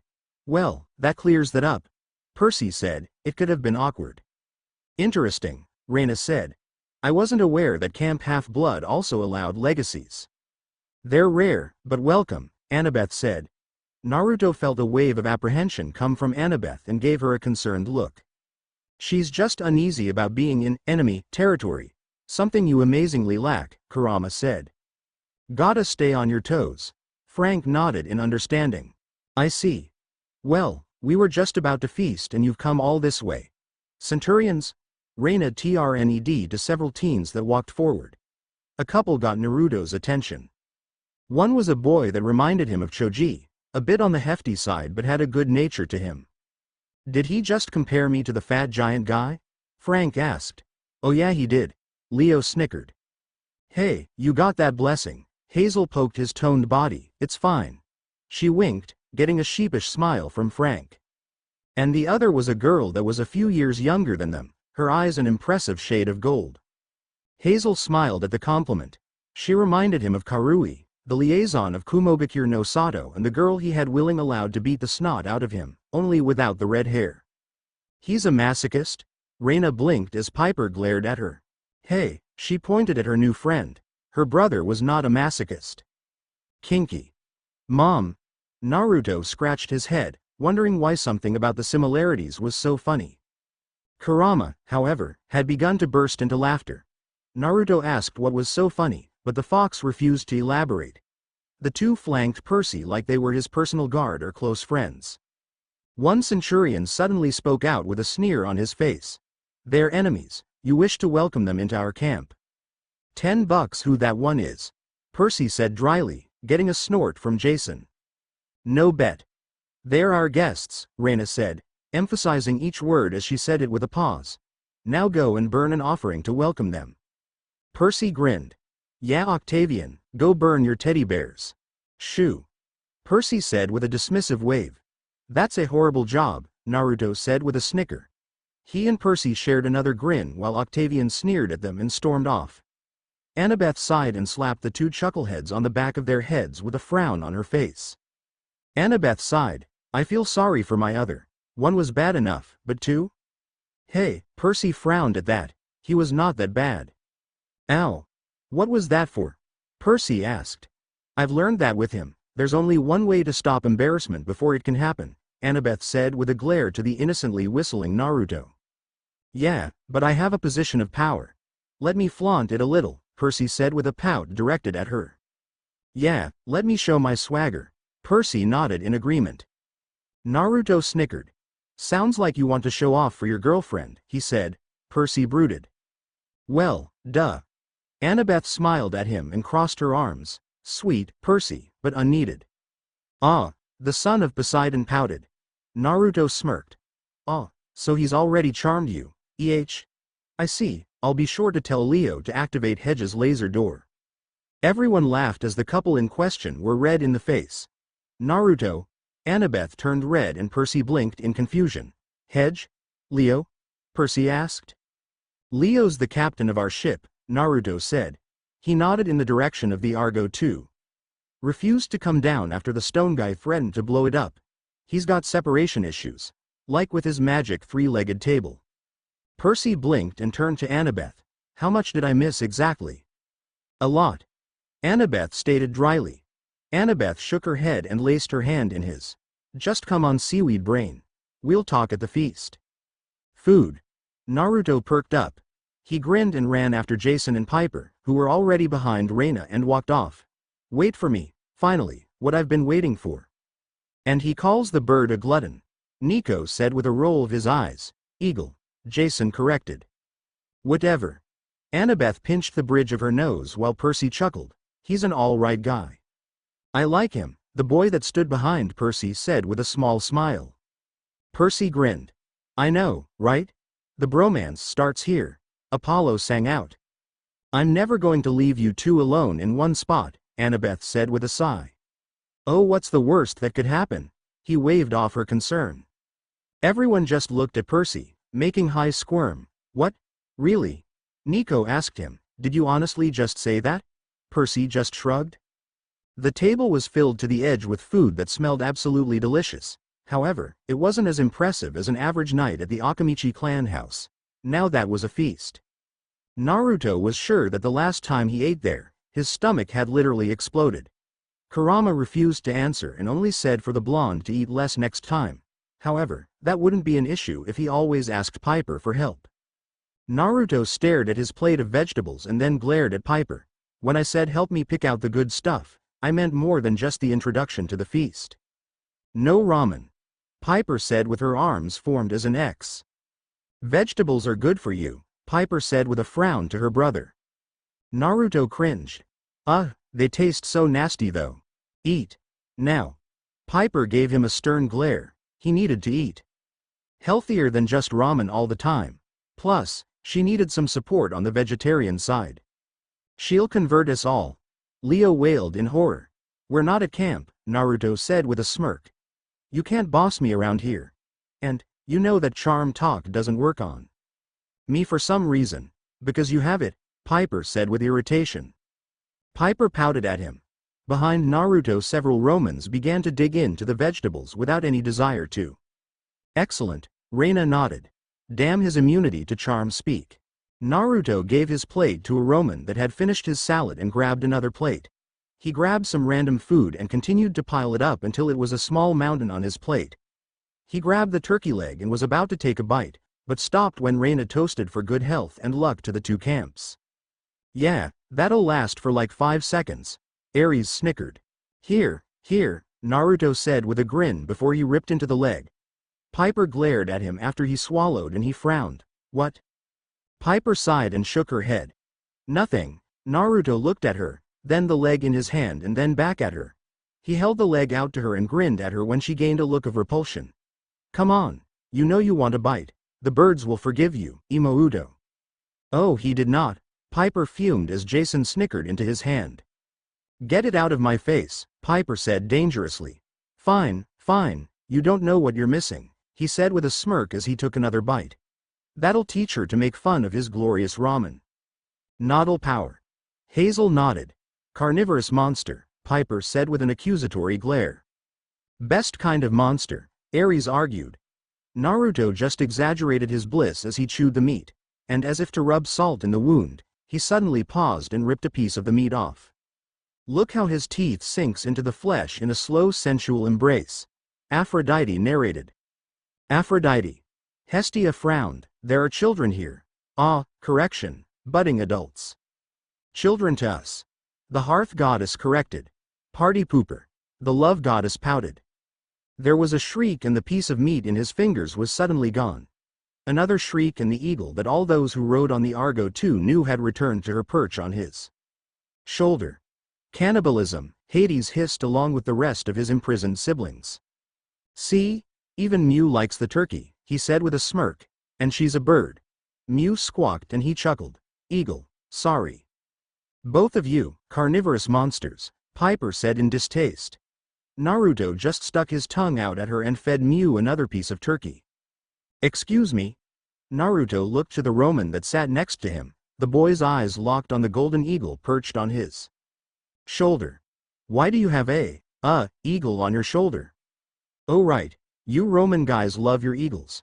Percy nodded. Why again? He asked Jason. Jason pointed at Zeus, who was glaring at his nephew. Oh, right, him. Well, I'm not about to let her sit on my head with those talons of hers, Naruto said as he gave Mew another piece of turkey. When he didn't get even a smile, he sighed.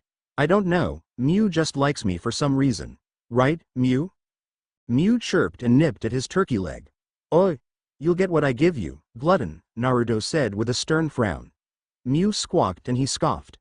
Oh, trying to play the faster art? I don't think so, Mew. The Romans were entranced as Naruto and Mew began to bicker. The eagle cawed and shrieked, but Naruto held firm on his stance. Don't make me get out the birdcage. Apollo shook his fist mock-threateningly. Zeus hissed at the vile contraption. Birds needed to be free in the air, not caged in, like animals. Finally, Annabeth got up, went over to the two and with her best Athena glare in place, told them to knock it off.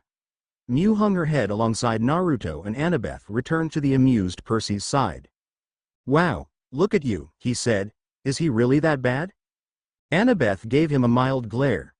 I swear, if you two could swap hair, eyes and cheeks, there'd be no way to tell you apart. I'd take that as a compliment. Percy smiled. Not true, Naruto said after a moment of silence on his part. He grinned. I wouldn't kiss you, he would. Indeed. Annabeth nodded as she kissed the current reader on the cheek, getting a goofy smile. Percy grinned back and Annabeth rubbed her temples. This was a bad idea, Leo should have come instead. Oh that's right, Naruto said with a snap of his fingers. He pointed at his plate and looked at Reina. Can I get some to go? Leo wanted to try some Roman cooking. I don't see why not, Reina said. She returned to her conversation with Jason and Piper. Naruto noticed that her hands tightened around the utensils in them and he shook his head. Piper and Reina shared a laugh, like it was an old memory. He snorted and went back to his meal. A bowl of cheese-covered noodles, not bad, but not ramen. And they say I'm dense. You are dense, Kurama said dryly. It took your first ex-girlfriend a solid kiss on the lips to get your attention. Hephaestus grunted at that. The blonde bimbo from the golden cabin had to practically shout at you. Hey! Apollo snapped at the slight to his adventurous daughter. And the flower girl couldn't muster the courage so she spelled it out, literally, on a piece of paper. Nothing wrong with that, Demeter said weakly. Naruto pouted as he focused on his friend. Well, now, that's a different story altogether. Sure it is, Kurama said. Naruto could feel his eyes roll from where he sat. If you weren't your father's child I would wonder where you got it from. Naruto blinked and then chuckled suddenly to himself. So, I get it from Grandma? Well, she's never showed physical interest. Aphrodite rolled her eyes. I can still read a mood, the wisdom goddess huffed. You might have gotten it from your paternal grandfather, Kurama said dismissively. Or perhaps it's a trait that goes back to your past life as Asura. Ah, the whole ninja reincarnation topic, Hades mused with mild interest. There's that, Naruto conceded. He didn't think often of his past life. Personally not one to believe in reincarnation. The fork that had impaled the macaroni and cheese went into his mouth and he chewed it absent-mindedly. Did you ever meet him? No, the Rakudo Sennin made us once his sons were trained and grown, Kurama said with a frown. And that was only a year or so prior to the beginning of Asura and Indra's war. I was but a kid then, so I kept myself hidden. Naruto blinked. A kid, wait, you were a baby. Ah, Piper smiled at the thought of a baby fox. I want one, Ares pouted like the man-child he was. I was no baby, Kurama snarled. I had not accumulated the mass I have today. So, baby? Percy scratched the back of his head. Baby. Annabeth nodded. Naruto let a smile cover his face as he ate more macaroni and cheese. I bet you were an adorable kid. Naruto, friend or not, I will kill you if you keep this up. Come on, give me a mental image. You had to have looked at a lake or something, right?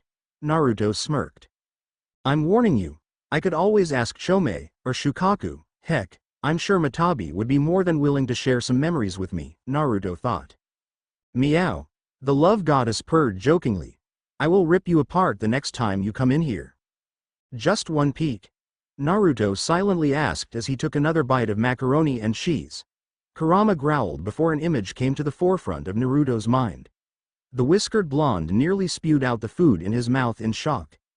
The vicious fox he learned to love like a brother was freaking adorable. Dare he say it, but Chibi Kurama was downright kawaii. The kawaii just got real, Apollo exclaimed. I want to hold him. Hazel smiled at the picture as the girls cooed at the big fuzzy fox.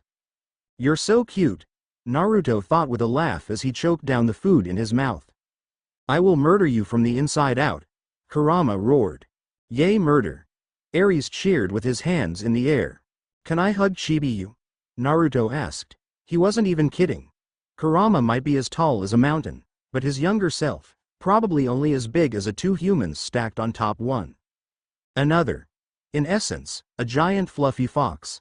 Naruto, I swear on the sage's name that if you so much as dare ask that question again, I will ensure that your line does not continue. The fiend. The Lady of Doves gasped. Athena also frowned at that. Ma, so mean, Naruto muttered with a pout while he played with his macaroni and cheese. What, Naruto? Nothing Imouto, Naruto said with a sad sigh. A mischievous smile crossed his face. Nay, Imouto? If you could hug a giant fluffy fox, would you? That does it. Consider your sperm sterile. No. Aphrodite cried out dramatically. Piper, once she got over the confusion caused by the strange question, tapped her chin in thought. Well, I guess so. Piper nodded in agreement with her other. It's an orange fox, by the way, Naruto said, as if the color was the most important feature. Of course it is, Piper said as she smiled at him. Typical Naruto. No biggie. Octavian suddenly spluttered. Naruto and Piper looked over at him. The praetorship of Rome is no biggie. So you're the brother of Talia Grace, huh? Odd, you look nothing like her, Percy said, as he ignored Octavian. We have the same eyes. Talia frowned. And cheekbones, Aphrodite pointed, got them from your mother. I noticed, Jason said. He gave Percy a grin. Thanks for taking care of my camp, by the way. Back at you, Percy said with a grin of his own. Oh joy, Piper murmured. A bromance. Bromance, Apollo sang out once more. He loved a good bromance. Naruto suddenly understood what Ino meant each time he and Sasuke started a mock spat in front of her when he was home. So that's what he and Sasuke looked like. Weird, but understandable. So Percy is Naruto, Leo hummed, and that makes Jason Sasuke, because you know, lightning stuff. I am not like him, Jason said, offended. Evil Roman dude, Leo snickered at his best friend, who glared at him. Percy yelped and glared at Annabeth, who glared right back. Reina's right, she said. We should talk about serious things. The great prophecy, for instance. It sounds like the Romans know of it too? Reina nodded. We call it the prophecy of 7. Dum dum dum, Nico said in a low chilling voice. Not cool, Frank frowned. Ah, take a joke big guy. Frightening name, right? I'm still not talking to you. Oh, come on, it was a joke. Humph. Pay attention to the conversation, Baka. Naruto pouted. One joke. Okay, one half joke and Kurama gets all fussy. He looked back at Annabeth just as the centurion that looked like Choji, named Frank, asked, "Is it true you're a child of Min, Athena?" "Yes," Annabeth said, a bit defensively. "Why is that such a surprise?" Octavian scoffed and Naruto felt his eye twitch and the desire to deck him in the schnoz grow as he spoke. "Do it," the demigods said as Apollo looked like he wanted to agree with them. "If you're truly a daughter of the wisdom goddess." "Enough. Annabeth is what she says. She's here in peace.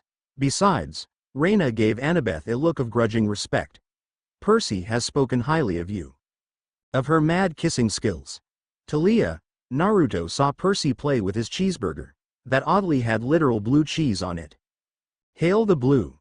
That is just wrong. Talia frowned as her burger was defiled by blue.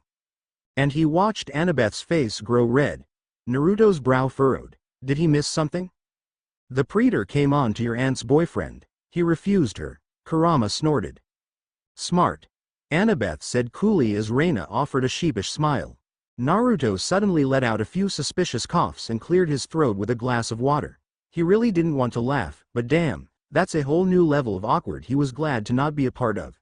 He was open to watching it play out, though. "Jerkish nephew." Annabeth grumbled with a pout. Annabeth gave him a glare and Naruto swallowed. Oops.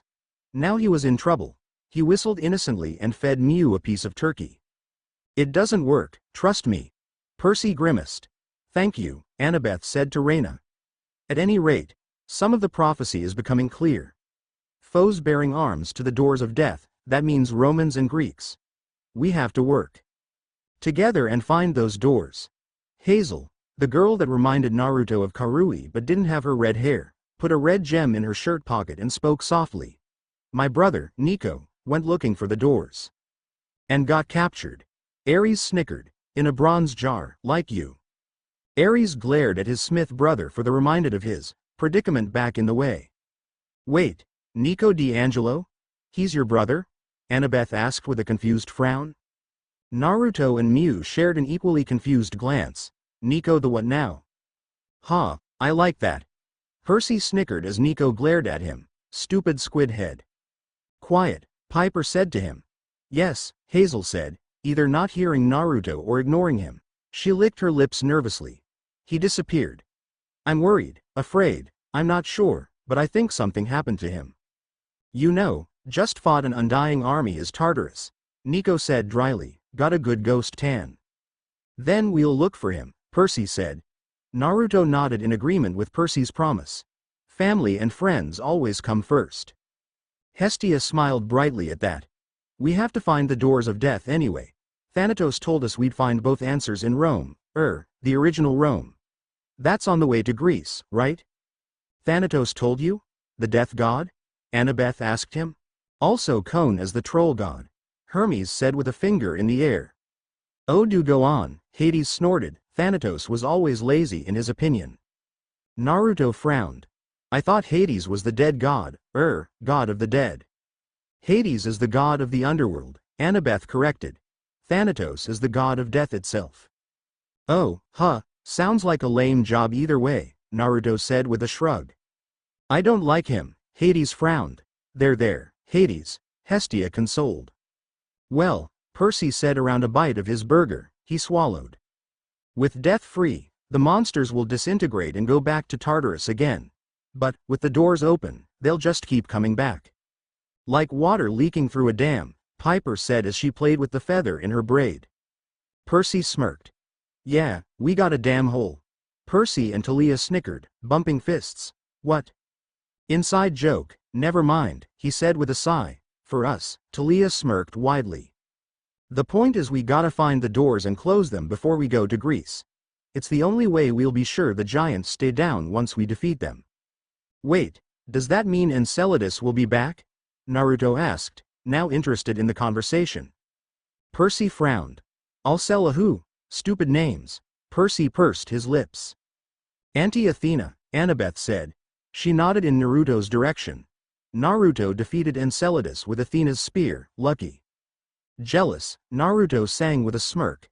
He sat back and crossed his arms, his smirk gone and a serious look on his face. "But if that asshole is coming back, I want another crack at him.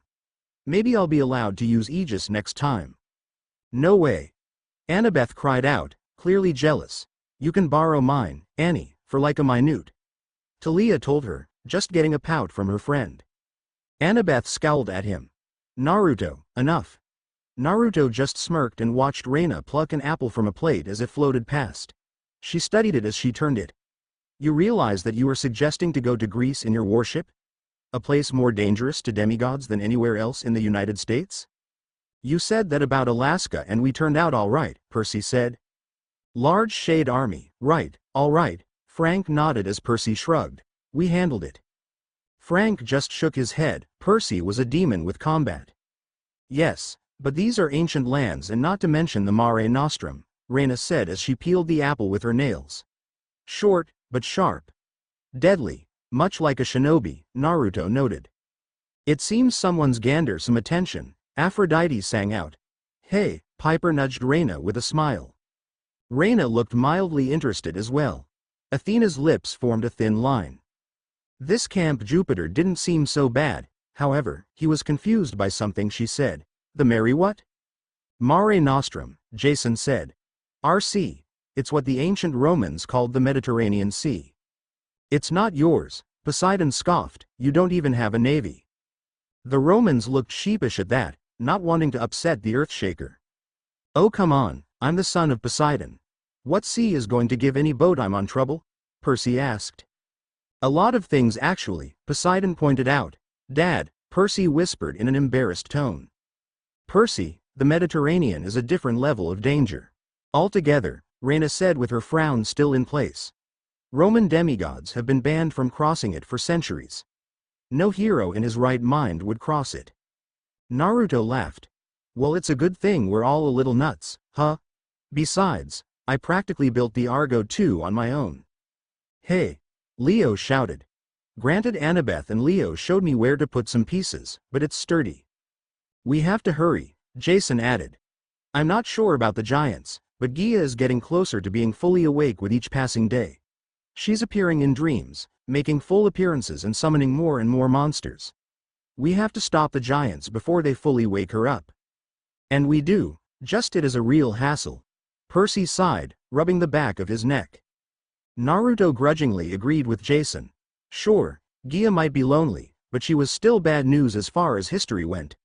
Her childhood sweetheart betrayed her, her grandchildren killed her children and she decided to marry the entity of Tartarus. Naruto had never been nor met Tartarus, but he was pretty sure that the father of Enceladus was 10 times worse. Aphrodite let out a blissful sigh at that. Bitter romances were lovely to watch. 7 half-bloods must answer the call, Annabeth said. From both camps we need 7. Jason, Piper, Leo and I are 4. What of him? Reina asked with a lazy point to Naruto. I am not lazy. Reina frowned. Naruto waved her off. I'm pretty much a liaison from my home. Your home? Reina asked. Isle of the Latoids, he said. The table went quiet and he groaned. Don't tell me you've never heard of it. Octavian bristled. You dare say you come from the home of Apollo and Diana? OOCTY, shut up, Apollo groaned. Yeah. Naruto said as though the other blonde were an idiot. He is. Nico rolled his eyes at the dude that catapulted himself in a rain of fire. The guy rubbed him the wrong way and all sorts of negative emotions came from him. I dunno how, but it is. Chiron confirmed it and so did my mother. Your mother? Octavian asked with a snarl. Aphrodite, Naruto said with a grin. Octavian narrowed his eyes and Naruto could see the insult form in his mind.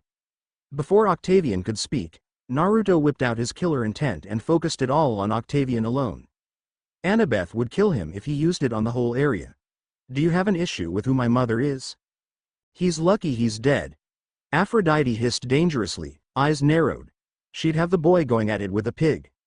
And no, Octavian said as he began to sweat. Jason and Piper stared at Naruto worriedly while Percy and Reina gave Octavian confused looks. Naruto smiled and the pressure he was applying vanished. Good, then let's put it behind us, shall we? Octavian Marilyn nodded, but still glared at the blonde. You do not make enemies with a ninja, they tend to snap your neck at night. Leo shook his head. Okay, Percy said slowly as he glanced at Naruto with a newfound respect. Right? Percy nodded. This Naruto ruled. Well with me, Hazel and Frank, that's 3 from Camp Jupiter. There's 7, and Naruto. The 8th wheel. Leo nodded. And Fuzzy Britches, Naruto said with a snicker while Mew squawked, and Mew. So a team of 10, a nice round number. Jason nodded. Octavian seemed to recover from the key blast. What? What about the debate? The Senate must decide what should be done. I hate politics. Percy muttered. It was a headache and stupid. Octavian, don't worry. We will have a meeting within the hour, Reyna said. She turned to the others. Now, you're sure about this? Yes, Percy said. It's the only way we can manage to beat the giants. Fine, Reyna said. Is there anything else you'd like to discuss? Jason began. He rubbed the back of his neck. Would it be all right if I showed Piper around New Rome? She's never been and we'll be back before the Senate meeting. Showing the home turf, smooth. Leo nodded, getting a flush from the couple. Reyna narrowed her eyes as the wind spirits that had served them began to clear the table. The way she answered nearly froze Naruto solid, it was so cold. Fine. Reyna looked embarrassed from her past jealously. Piper just gave her an assuring smile that it was okay. Thanks, Jason said before he and Piper made a quick getaway. Percy looked ready to talk, but Octavian cut him off. I don't like this. That ship is untrustworthy, Octavian said. Apollo palmed his face. I could take you aboard, Naruto said nonchalantly. The Romans looked at him as he crossed his fingers. Kage Bunshin no Jutsu. An exact replica appeared and the Romans gawked at it. The clone nodded to Naruto and then smiled mischievously at Octavian. Would you care to join me and the captain? Yes, Octavian said. The look in his eye clued Naruto into his suspicion while the other Romans whispered. But, what sort of magics? Jutsu. The demigods said. Jutsu. The clone and original said together with frowns. It's a boon from being born on the Isle of the Latoids. That seemed to placate the Romans. Octavian looked more intrigued now than suspicious. Is it? Tell me more and show me this ship of yours. For how I can harbor it as my own, Leo said in a Darth Vader tone. Yeah. Come on, if you're good I'm sure Leo will give you a paper hat or something, the clone said as it led Octavian away. That was interesting, Reyna said with veiled uncertainty in her eyes. Naruto shrugged. Meh, child's play. The real trick is making the clone listen to me. Wet Willy. The clone said a good distance away. Confound you, Gracious. Best. Naruto. Ever. Percy odd. He'd kill to have done that to Octavian. Amen, dude. Leo whistled. See? Naruto said with a smirk. Percy shook his head and turned to Annabeth. Okay, you have to catch me up. Annabeth smiled. Sure thing, Preetor. How did that even happen? Percy chuckled and looked to a slightly disgruntled Reyna. You mind if we? No, she said, though Naruto could tell she had no truth to her words. She waved him off dismissively. Go off, but be back in time to meet with the Senate. You got it, Percy said. The couple left with their hands intertwined. Naruto watched, a happy smile on his face, glad to see Annabeth out of her funk. Percy and Annabeth smiled at one another. Percy was an okay guy and he was glad that they reunited. He looked back at the slightly dismayed Reyna and got up from his seat with an exaggerated stretch while Mew took off to scour the camp. The love goddess was smiling widely. I think something magical is going to happen, she sang out. Piper smiled. She liked it if it did happen. Reyna was a good girl for Naruto after all. Naruto turned to Reyna and rubbed the back of his neck while his other hand slipped into his jacket's pocket. So, wanna give me a tour? I mean, if it's not too much trouble. Reyna studied him for a moment before she nodded and rose from her seat. Reyna quirked her lip. Yes, this was getting interesting. She dusted herself off and began to walk away. Naruto quickly caught up to her with both of his hands in his pockets. So, what exactly is a Preetor? Everyone gave Reyna sly smiles as she ignored them. So, who is next? She asked. Leo looked ready to volunteer, but Frank intervened. I'll do it, he said, snatching the book. Ah man. The son of Hephaestus pouted. Chapter 4. Disclaimer. I don't own Naruto, Percy Jackson and the Olympians, or Heroes of Olympus. Reading. Fils de l'amour. Mark of Athena 4. Praetor, cages, and dramatic escapes. Frank cleared his throat and began to read. Reina looked at Naruto for a moment, a bit amused by his question, before she answered. A praetor is one of 2 leaders of the legion. Praetors are the highest ranks one can achieve in our forces, and it's a grand honor to become one. Not only are you in command, no one, only your fellow praetor, can overrule you. I was one, Percy listed off, Jason was one, and now Frank is one, he trailed off with a grin. It normally isn't given out that easily, Jason told him. Oh, so it's like a cage, but co-ruling, that's what I thought, Naruto said with a nod. 2 leaders of a large force was clever, but one person had to rise above and make the hard decisions, especially when it came to the possible loss on a mission. Very true, Reina nodded, and between all 3 of the last praetor, I seem to have lasted. Jason frowned at her. Not my fault. Percy shrugged, he honestly didn't want a job, he just went with the flow. Kage? Reina repeated the term with a frown. What is that? A cage, or shadow in English, is the highest rank of the hidden villages on the Isle of the Latoids, Naruto said. He tapped his headband. My village, Konoha, is led by the Hokage, or the fire shadow. Why is your symbol a leaf then? Reina asked. Misconception? Piper asked. Probably. Leo shrugged. I'd rather have a fireball headband. That got a few snorts and snickers. Our village is known as Konohagakure no Sato. At her frown he elaborated. The village hidden in the tree leaves. Sorry, I'm used to campers filled in on my village. I see, but why is your cage called the fire shadow if you are in the trees? Konohagakure no Sato is hidden in the land of fire, hence, fire shadow.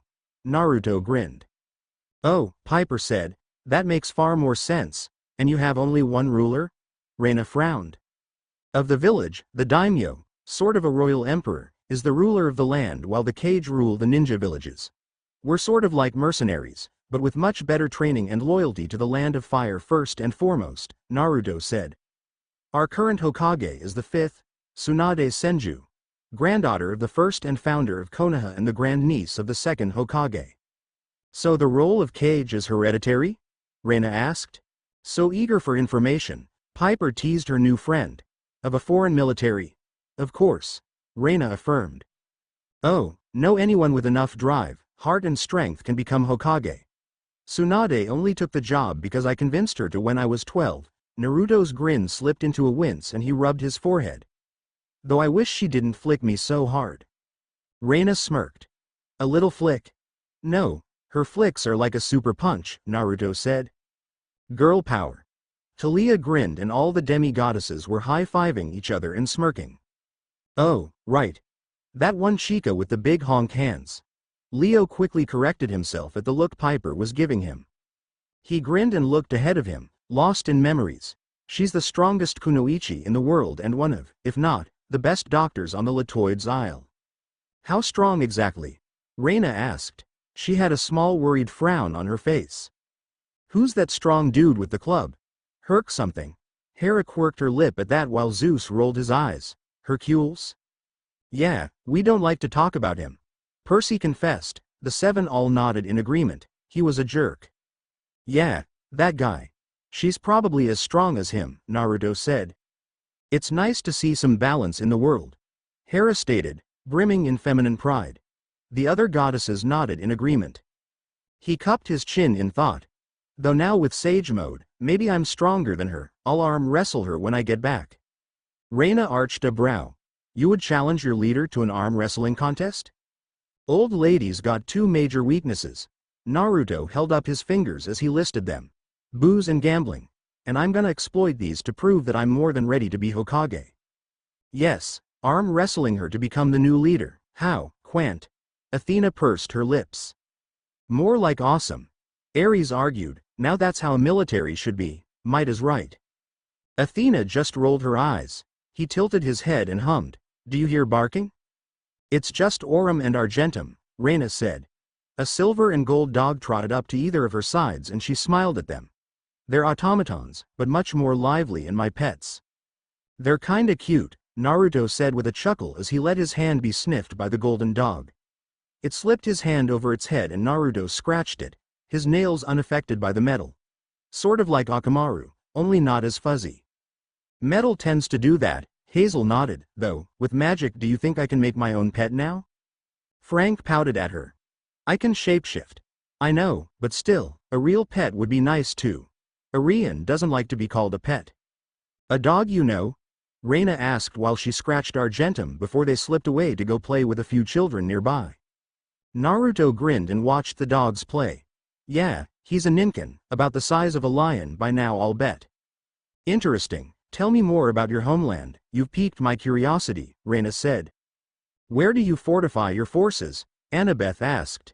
Now, there's no need to flirt with me, Piper said in her best Naruto voice.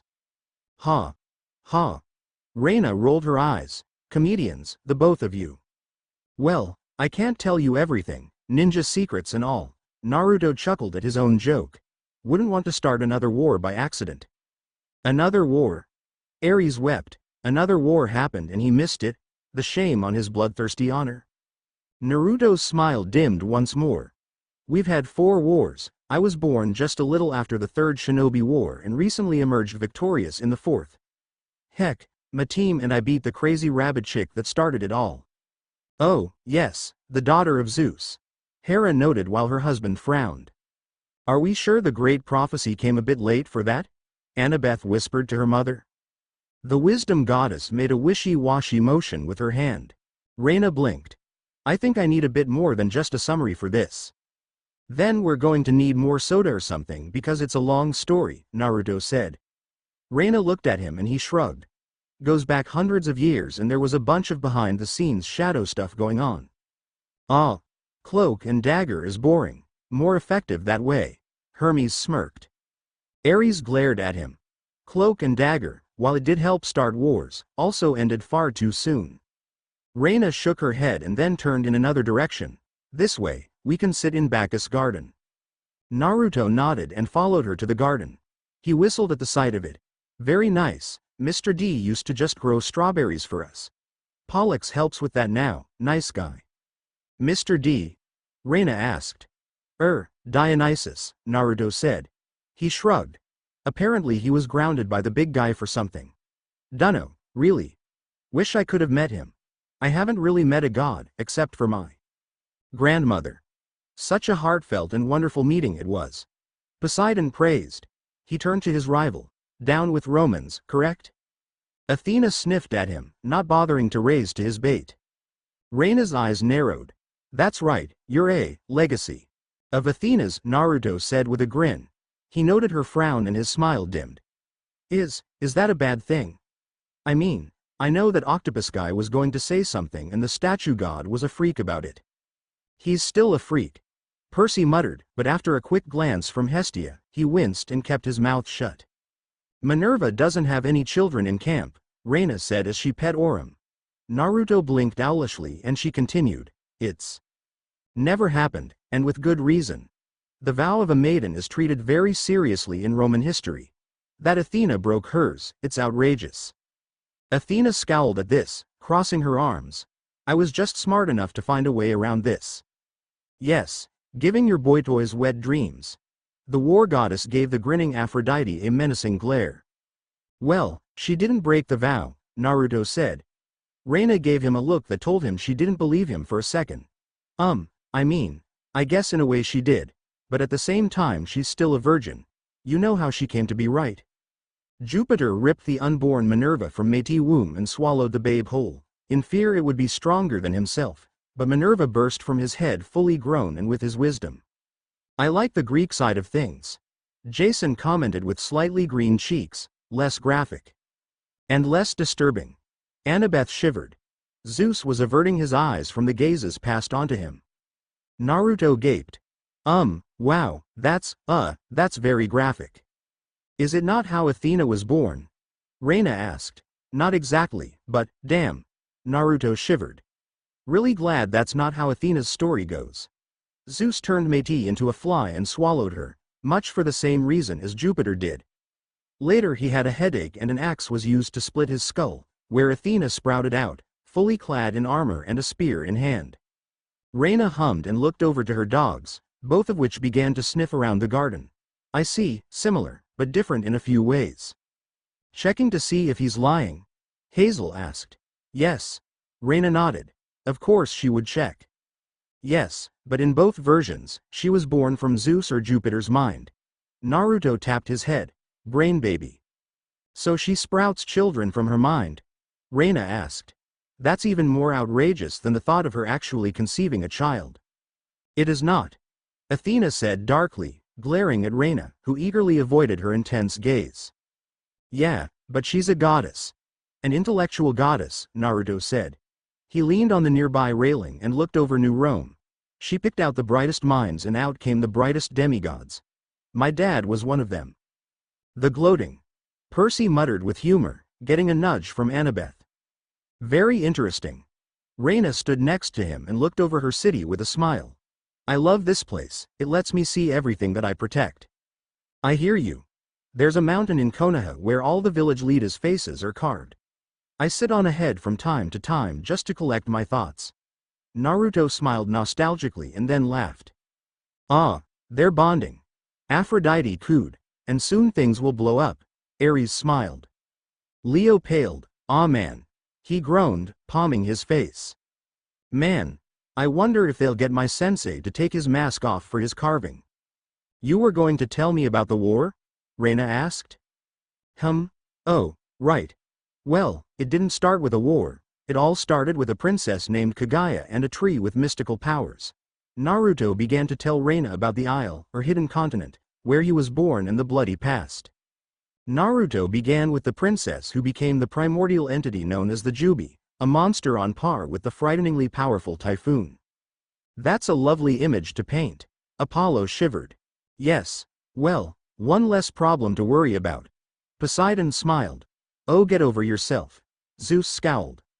Then he explained how the legendary sage of 6 paths and his brother, both sons of Kaguya, stopped the Jubi and sealed it within the sage. Then came the warring states, caused by the sage's sons Asura and Indra's clash over virtues. After that was the founding of Konoha and the fight between Madara Uchiha and Hashirama Senju, the first Hokage. He told her about the first war, which was inadvertently caused by the first Hokage, who distributed pieces of the Jubi to other villages and were wrongfully used to create human weapons. Personal WMDs. What's not to love? Ares questioned with a mighty laugh. Everything. Everyone in the room said to him, meh, spoil sports. After the explanation of the first war came the story of the second war, which as Reina pointed out, mirrored the world wars. Naruto said he was envious that the planet was more willing to stop fighting after 2, considering there were still 2 more wars for his continent to be had. I know, Ares said forlornly. He would give anything for 2 more world wars, hell, he'd give an arm for one. Of course he'd just grow it back thanks to his godly powers, but that was beside the point. The second war was very similar to World War II, where factions were made to spread the land. It was in this war that his clan's village, Yuzuo Shigakure no Sato, the land hidden in the whirlpools, was destroyed by 2 or 3 villages. Admittedly Naruto meant to brush up on that, but got sidetracked with training and catching up with his friends. And it was in this war that Konoha gained several legends. Tsunade, the current Hokage, and her teammates Jiraiya and Orochimaru became known as the Densetsu no Sannin, literally the legendary 3 ninja, for their fight against the tyrannical ruler of the land of rain, Hanzo the Salamander. Now that sounds like my type of dude, Ares smiled. I am so glad we never have to deal with this stuff, Percy sighed. I know, monsters are one things, but super ninjas, that's all kinds of messed up, Nico agreed. A few months later Jiraiya met the Rain Orphans, Yahiko, Konan and Nagato Uzumaki, who Naruto told Reina would come into play much later.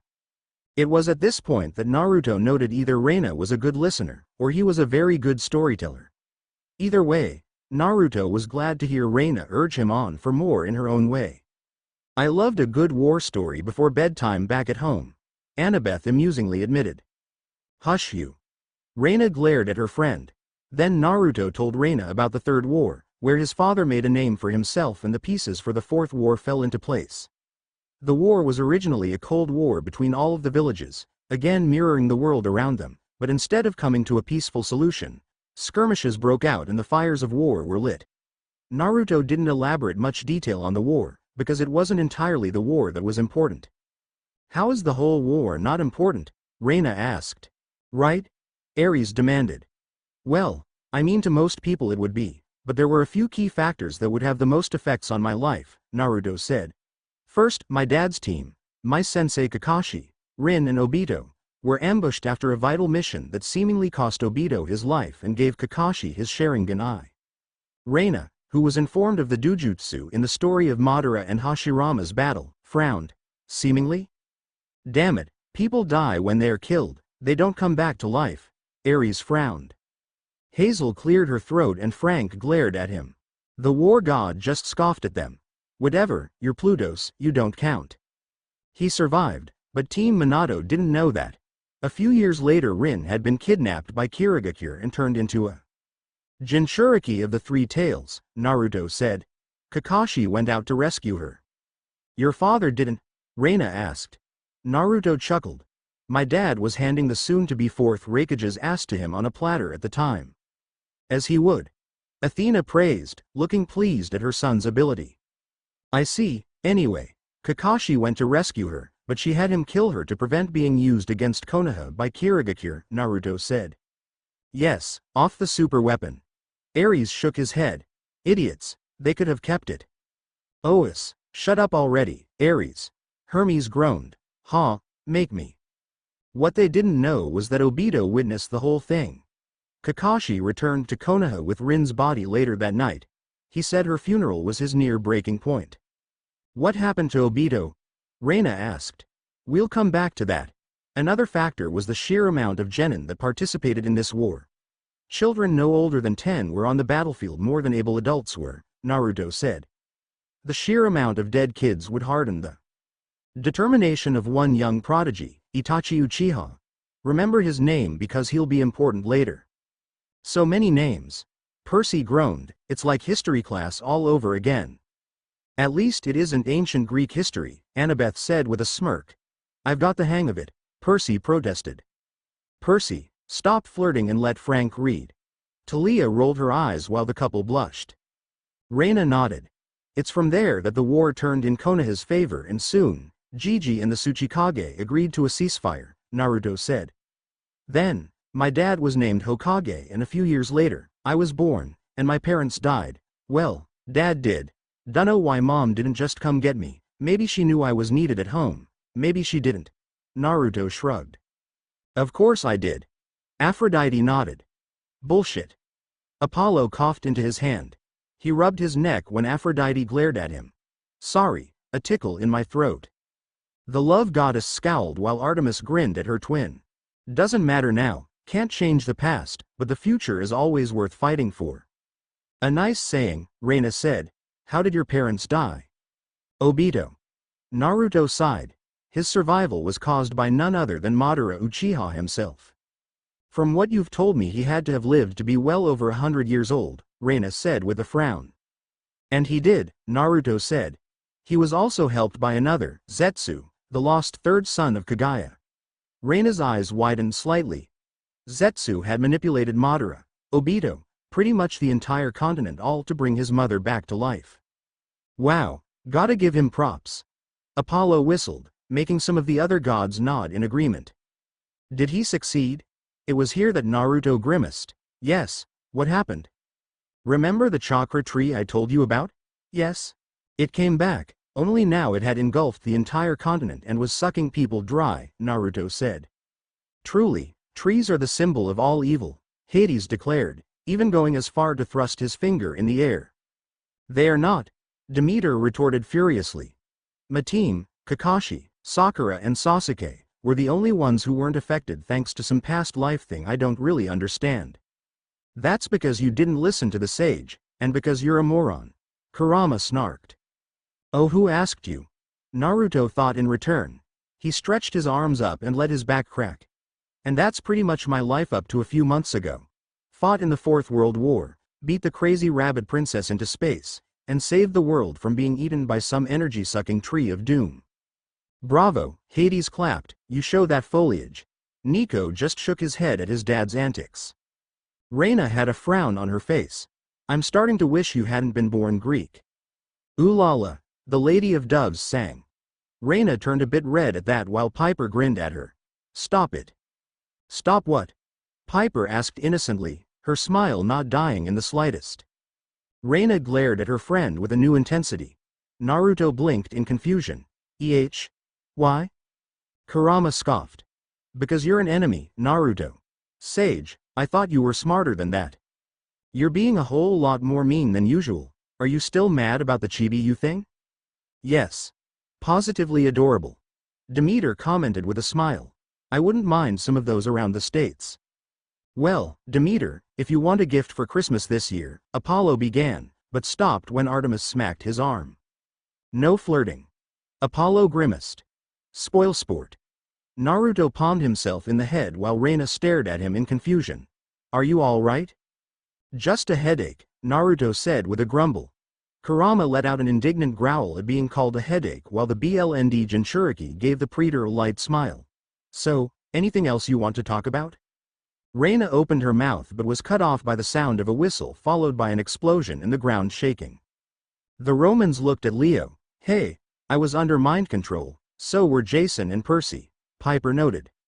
Yeah, but they tried to kill each other. I was forced to do a bombardment. Big diff, beauty queen. They turned to see a tower of smoke rise up from a rounded building off in the distance on a hill. Another loud whistle had them looking up at the Argo too, where two more large projectiles came from to strike New Rome. Reyna and her dogs rounded on Naruto with glares. Oh. Frank muttered. Naruto was screwed now. You come speaking of peace but instead attack us? She asked him. Diplomacy was just a cover? Naruto shook his head. It's not like that, we came here to talk. I mean, we prepared for the worst, but we came without our weapons as instructed. Reyna narrowed her eyes while Argentum and Aurum bared large sharp metallic teeth at him. Naruto's face betrayed nothing, but another explosion happened and the two dogs backed down. Reyna sighed in relief.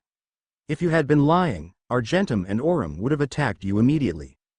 That would have sucked. Percy nodded. Indeed, they enjoy tearing out the legs first. Percy gave her an uneasy smile. Why, you're joking, right? Reyna just smirked. I don't lie about things like this, Naruto said firmly. He kept his eyes on the Argo too and then looked over the street, where crowds formed to attack his friends. The railing bent under his clenched fist. A mob. Pitchforks and torches. Apollo gasped. And catapults. Leo added with a nod. Oh my, Hermes snickered. Pluto's pauldrons. Reyna swore under her breath as she followed his gaze. She hopped over the railing and dropped to the ledge a bit below. Naruto followed her and they descended to the streets. She scowled at the sight of the rioting Romans. I hate my job. It does get tiring. Reyna sighed. At least you have a second praetor now. Frank told her. Thankfully so. The Roman daughter of war nodded. Hey, nothing worth doing is ever easy, Naruto said. Lightheartedly despite the situation, he caught a Roman that tried to jump at him and slammed the citizen to the ground. Down boy. Mom, stop smiling. Annabeth sighed. I have no idea what you are talking about, Athena said, her face clear of any smirk that might have once been there. They won't stop until the attackers are dead, Reyna said as she shoved back a few other rioting Romans. Argentum and Aurum snapped at the crowd's legs to keep them away while Reyna turned to her Greek companion. After that, they'll call for the home of the attacker's blood. Rome defended itself with a fence. Which sucked, big time. Leo added, I died, you got better. Nico waved him off. It still hurts dude, Hazel nodded at this. Big time. Yeah, best defense and all that, Naruto said softly as he looked up at the trireme that carried him and the others here. You do what you gotta do, I'm going to stop as many blasts as I can. How? Reyna called after him as he ran off and jumped atop the crowd, running on her citizens' shoulders. The daughter of Bologna watched him leap to a building and scale his way to the rooftops. She shook her head. Shame he's Greek. She so wants that ninja. Aphrodite tittered. Mom, stop teasing her. Piper frowned at the giggling love goddess. Thank you, Piper. Reina smiled. But I wouldn't be opposed to you dating him. Reina's cheeks burned pink, but she attempted to remain stony despite the teasing. So, any brilliant ideas on how to stop the ballista missiles? Less sarcasm and more cooperation, Kurama, Naruto said aloud. The fox huffed. Yeah. I'll send you some of my yang chakra, don't play around. Taking all the fun out of it, Naruto mumbled. He felt the warmth of Kurama's chakra surge through him and let it encase him in golden flames. Naruto's blue eyes turned red and his pupils slitted. Stage 1, more, complete yang. A bit overkill, isn't it? We're not taking any risks. Naruto growled as his eyes lightened to orange and the horns over his head lengthened. More chakra flooded through his system and the chakra around his chest split his jacket open. His chest became shrouded in darkness as a golden swirl settled itself over his navel and 6 golden magatamas rested at his collarbone. The jacket lengthened to fall behind Naruto's calves and the sleeves covered his arms while black chakra protected the palms of Naruto's hands. Ooh, that looks rather dashing. Aphrodite smiled, very royal-like. Zeus grunted at that in dismissal. Apollo crossed his arms and frowned. Mine's still cooler. We don't know that for sure, Aphrodite retorted. Mine still hasn't met Talia, and she's a hunter, so maybe he saves her. Not likely, Artemis snorted in disagreement. Besides, Mom, Reina seems to have a better chance in this one. Piper chimed with a smirk to the red-faced praetor. True, a harem. No, Hera, Athena, Artemis, Talia, Annabeth and Piper said unanimously, venom in their voices. Apollo sighed. Ah, harems, the funniest of relationships when it comes to manga heroes. I can keep the yin chakra out indefinitely in this form, but if you go to Biju mode, we'll have 5 to 10 minutes at best before the yin chakra seeps in. I think that's all I'll need if it comes to it, Naruto said. He held his hands at his sides and extended his pointer fingers. 2 small finger-sized arms appeared on either finger and began to rotate chakra over the tip. Mini Rasenshuriken. I ordered a medium, Hermes exclaimed in outrage. 2 more missiles were fired from the Argo 2 and Naruto's hands reared back before he flung them forward and sent the 2 miniature Rasenshuriken forward. The attacks impacted with the missile and then exploded outwards, making a sphere easily double the size of a normal Rasenshuriken's impact would make. Or, small is fine, Hermes mumbled at the effective attack. Zeus, Jason and Talia had small pouts on their faces. Why couldn't they do that, again? Why didn't they ever think of that? The bombs bursting in air. Ares sang with a salute. No, you're terrible, Apollo said flatly. Come on, Ares protested. It was pretty patriotic, that counts for something, right? No. The ballista missiles were obliterated and Naruto leapt to another rooftop higher than his previous perch to scan the area. Annabeth, Percy, Jason and Piper were on the ladder while the blonde jerk from earlier pointed and shouted something at them.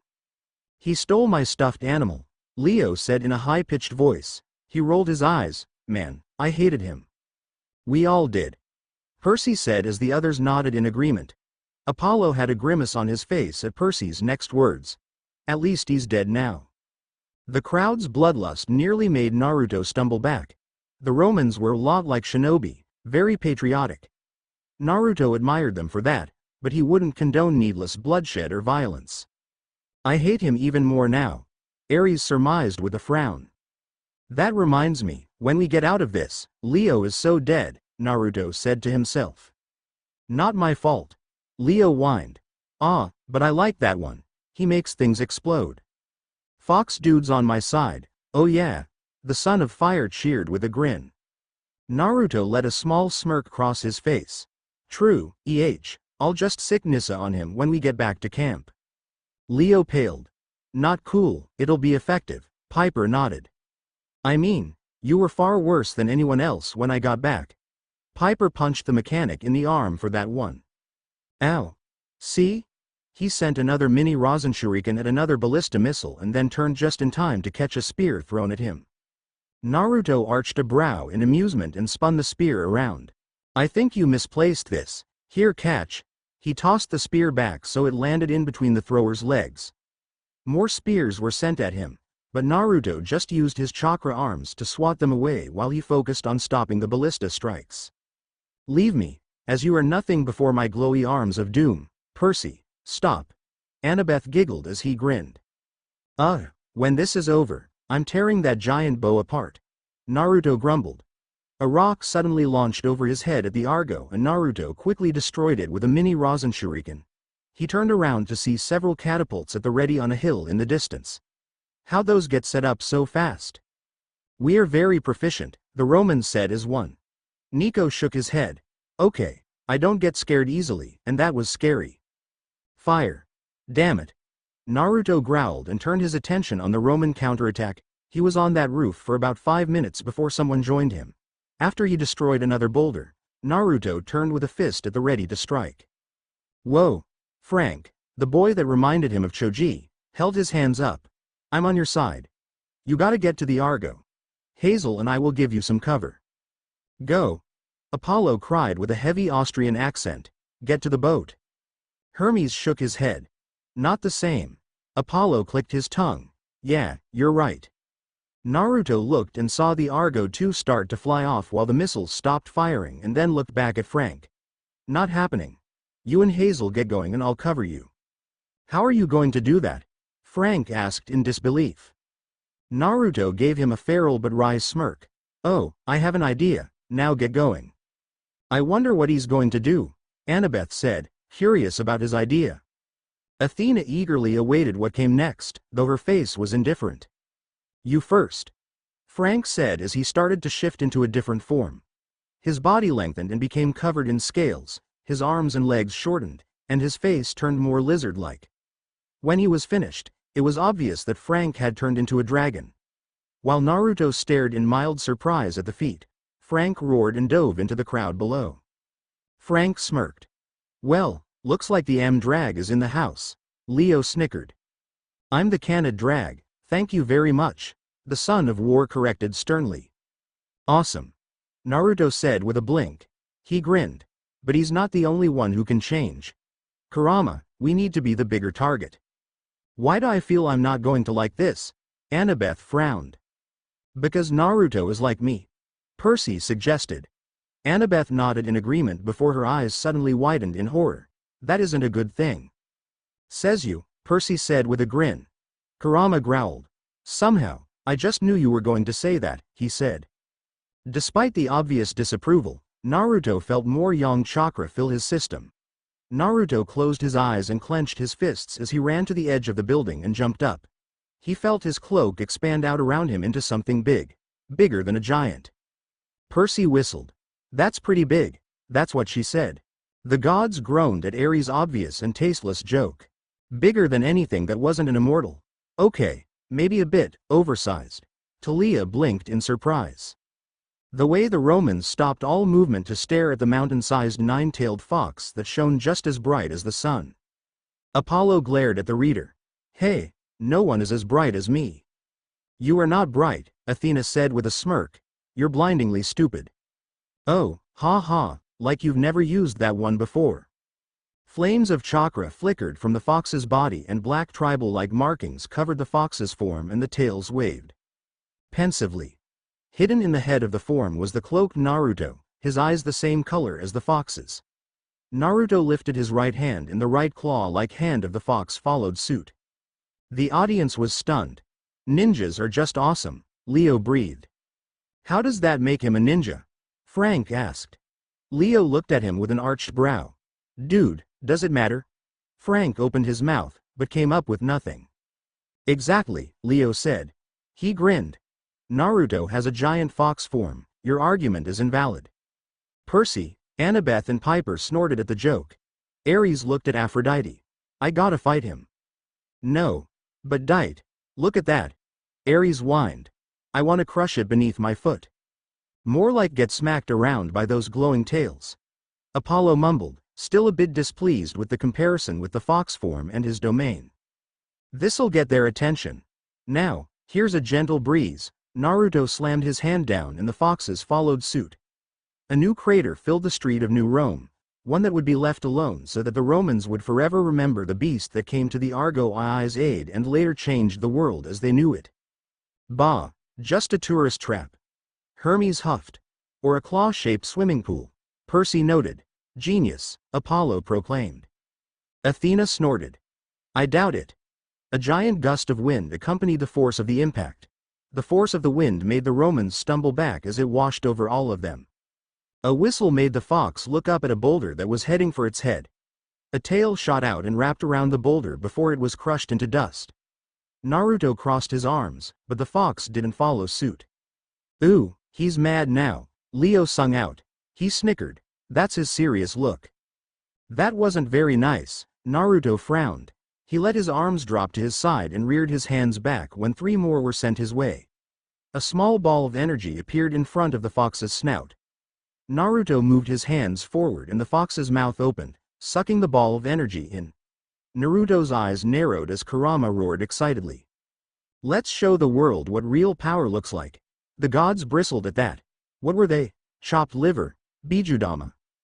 The fox's mouth slammed shut around the energy and then opened wide. A black orb shot out and encased the 3 boulders that were at the peak of their ascent, well above the city's rooftops. The orb expanded into 3 times its original size, nearly double the size of the fox and scraping the rooftops of New Rome. The explosive boom that followed shattered all the windows in the city, temples and in the camp a good distance away. All of the Romans had to cover their ears while the matter that used to make up the air and boulders were obliterated. It has potential. Zeus waved off the blow, as murmurs of begrudged agreement spread amongst the gods, though they did look a bit unnerved that a demigod had that kind of power at his disposal. That's messed up. Frank gaped at the words he read. All the demigods agreed with him on that one. Naruto was monstrously powerful. An enemy like that would not be fun to face off against. Naruto sighed as the Romans started to fidget nervously, but didn't run away as he'd hoped. They were too stubborn to know when to retreat. Not very smart. Athena looked quite smug at the moment. She was inwardly cheering on her legacy. He didn't want to do this, but a more appropriate show of force was going to be needed. Naruto had the fox's right hand rise up and a large blue sphere started to grow. White energy built around the sphere and began to rotate. Once the sphere had eclipsed the fox in size, Naruto leapt up and scoured New Rome and the surrounding area. He spotted an area that looked near dead. No, Ares said as rage built up in his features, he wouldn't dare. I don't think he knows what they are, Athena said as her smug smile grew into a gleeful smirk. Aphrodite tapped her chin thoughtfully. My other is right, he really might be stronger than his immortal brothers. Dite. Ares complained. That'll do. Naruto reared his right hand back and then threw it forward. The Romans followed the massive Rasen Shuriken as it was sent soaring towards Naruto's target. It struck the earth and the air went still for only a moment before a giant explosion, even larger than the last one, rocked the area. No, no, no, Ares cried out, veins bulging in his neck as he seethed. Yes, yes, yes. Hermes chanted in return. Finally, some payback. Naruto used the explosion to drop out of his Biju mode and run after the Argo 2. Another flawless escape, Naruto thought with a smirk. The force of the explosion was felt all the way on the Argo 2, which prompted the 5 demigods and 1 steer aboard the ship to run to the back of the ship and look back at New Rome. Percy's jaw popped open at the dome he saw. The field of Mars, gone. I hate him. Ares fumed with a seething look on his face. Worst part was, he couldn't pick a fight with him. Athena brimmed with pride at the moment, looking radiant. Such a good legacy. Leo's eyes widened and a grin spread across his face. Awesome explosion. One thing I'll agree with you over, Valdez. Coach Hedge grinned. A wonderful show of force. At least one of them has a redeeming quality. Ares grunted, still getting over the destruction of the fields of Mars.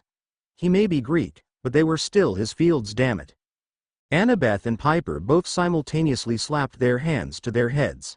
That looks painful, Hazel said innocently. Her comment earned her minor glares from her friends. Only Naruto. Piper frowned while Annabeth rubbed her temples. That was Naruto?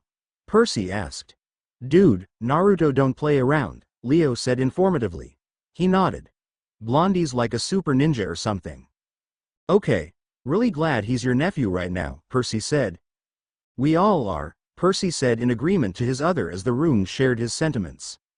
Annabeth smirked at him. Jealous? No, just glad he's on our side. The two members of the quest to rescue Hera both shivered at the thought of Naruto turning on them. Talk about game over, Leo mumbled. Leo blanched at the thought. More like super hacks.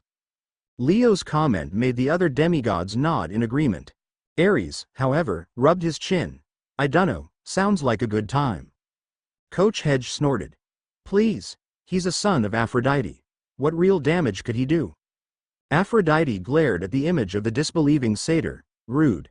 While Piper scowled at him, Leo stared at the satyr. Coach, he just made what looked like a nuke. You don't know that was him. It could have been anything. Coach Hedge shrugged. Who knows? Romans are weird. We don't have that, Reyna quickly said. Annabeth gave her a small look. Imperial gold firebombs. That was Octavian. Reyna crossed her arms defensively. I had nothing to do with that. I know one thing, he's so chewed out when he gets here, Annabeth said with a sigh before she turned to Leo. Tell us again what happened. All right, it was like I was being controlled. Mind controlled. We get it. The rest of the seven groaned at Leo's defensive proclamation. Leo crossed his arms and huffed. Good, wasn't my fault. Who's next? Frank asked as he closed the book and held the page with a finger.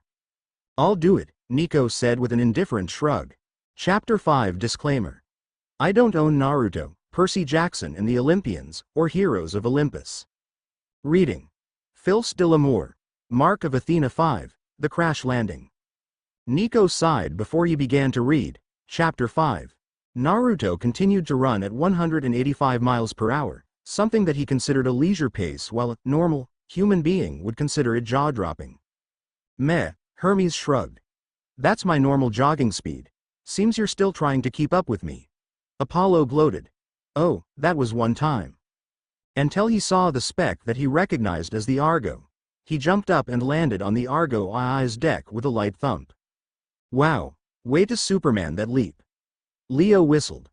I wonder how he does with tall buildings. Percy hummed and looked at Jason. The blonde frowned. No, he let out a light sigh as he took in the feeling of the wind brushing across his skin. A pleased cry made him look up and hold his arm out. Mew landed and crooned at him, which earned her a light brush over her beak from a finger. I'm fine, thanks for worrying, Naruto said softly to the eagle. The eagle crooned under his touch, but suddenly flew from his arm. Naruto. Naruto turned to the sound of his sister's voice and gave her a smile. Piper pulled him into a tight hug and he hugged her back, glad that she and the others were safe. Ah! The demigods playfully chorused while Piper smiled. When she released him, Piper glared daggers at him and grabbed him by his whiskered cheeks, known by their cabin to be one of, if not the only, his sensitive spots, and tugged on them. Not stretching, per se, but no one likes having their face gripped tightly. There were a few winces around. Okay, that has to hurt. Talia blanched. Ow, ow, ow, Naruto whimpered as Piper abused him. You had me worried sick. None of your clones were on the Argo once we got here. Piper frowned heavily. Not to mention Leo's crazed chants of, die Roman, die. That was unsettling. Leo whistled innocently as the Romans frowned at him. What? It was mind control. Still, Jason frowned. That was a bit creepy. Please let go of my fasce. Naruto pleaded. Piper huffed and released his cheeks, crossing her arms with a glare locked on him. Naruto took a wary step back and rubbed his face. Mean, Imouto-chan. Truly, the most evil of all sisters. Leo nodded, making Nico snort. Please, you should meet my sister. Way more evil. Excuse me? Hazel gave him a look. I meant our godly sister. She's a real piece of work. Trust me. The son of Hades scowled at the memory as he continued to read. You have some explaining to do, Piper said, undeterred by his pout. Naruto frowned and closed his eyes, searching through the many memories of his clones that he was now aware had popped. It happened when he made too many at once. The memories sent to him were jumbled and difficult to separate, so he never registered the clones' dispelling. The whiskered blonde sent a glare to the innocently whistling Leo. You roasted them all? Really? Naruto asked flatly. A flaming son of Aphrodite? Ares. The love goddess glared heatedly as her boyfriend laughed. She huffed. There's nothing wrong with same romances. Olympian practiced and approved. Apollo agreed. I was being mind-controlled or something, Leo protested, though he sounded exhausted. Naruto pursed his lips in thought. He took note of Jason's supporting nod and Frank's disbelieving frown. Frank also took another step closer to the Karui lookalike, Hazel. Who? Hazel questioned. A ninja, probably, Frank shrugged. That's not helpful. The gem user pouted. Okay, still, there should be punishment, Naruto said, scratching his sore cheeks. Naruto snapped his fingers and a gleam appeared in his eye. Got it? A spar, you and me. Once we're a bit further from Jupiter, one-on-one and no powers. Leo let out a whimper. He was more a thinker guy. He left the brawn stuff to the other guys. Leo grimaced and looked at Jason, who unlike him had prior hand-to-hand training and sparred with Naruto constantly before Naruto went back to debrief his village leader. Leo remembered the aftermath of being thrashed around by Naruto in Medea's mall. The skin around his left eye was still a bit darker than it used to be. Like a panda? Leo glared at Percy for the, oh so innocent, question. I'll only use one attack, Naruto added, and Leo suddenly felt a lot more relieved, until he remembered Naruto had obliterated the fields of Martians or whatever it was called. Jason and Percy both felt a chill go down their spines. Talia smirked. I think I know what it is. Leo, who remembered what happened to them in Apollo, Naruto paled. Oh, that was going to hurt. Speaking of, the Smith demigod frowned and crossed his arms. I might not have been in control at first, but I saw you change into that giant golden fox. Is that something every ninja you know can do? No, Ares pouted. If there were more people like that, more wars would happen. That would be awesome. Naruto blinked while all eyes turned to him in question, save for Coach Hedge, who wandered off when he realized there wasn't going to be any real violent punishment. The whiskered teen rubbed his neck, closed his eyes and laughed sheepishly. Ah, yeah, forgot I would have to explain that, he said. Naruto, Annabeth said sternly. The blonde in question chuckled nervously under Piper and Annabeth's combined gazes. This is where you beg for ERCY, Percy said as he and Jason shared a wise nod. Their girlfriends smirked together. Long story short, I have this entity sealed inside me, Naruto said. Entity? Piper repeated flatly. Naruto arched a brow and looked up in thought. Yeah, I think that's much kinder than calling him a demon. Thank you, Kurama said with gratitude. No problem. Naruto noted that he was met with gazes of disbelief. Oh, what? Greek gods being real is okay, but demons are entities of malevolent energy aren't? He's got a point. Percy nodded. He had seen some freaky stuff. Who knew what else was out there? And the giant fox? Annabeth asked, silently agreeing with his argument. It's what Kurama looks like, only golden, Naruto said with a shrug. It's a giant power boost that lets us take on anyone. And blow up a lot of stuff? Percy asked, amusement twinkling in his eyes. Yeah, more or less. Naruto nodded. So it's like going Super Saiyan? Percy's grin widened. Oh gods, Percy. Annabeth threw her hands in the air. DBZ is childhood, Percy argued sternly. What's DBZ? Hazel asked. Percy was stunned by her question. He slowly turned to Frank with a grave stare. We need a DVD box set, stat. Percy, Annabeth groaned. Since he had seen what Naruto could do, he wouldn't shut up about the comparison between her nephew and the Japanese cartoon he loved so dearly. He turned gold and blew stuff up.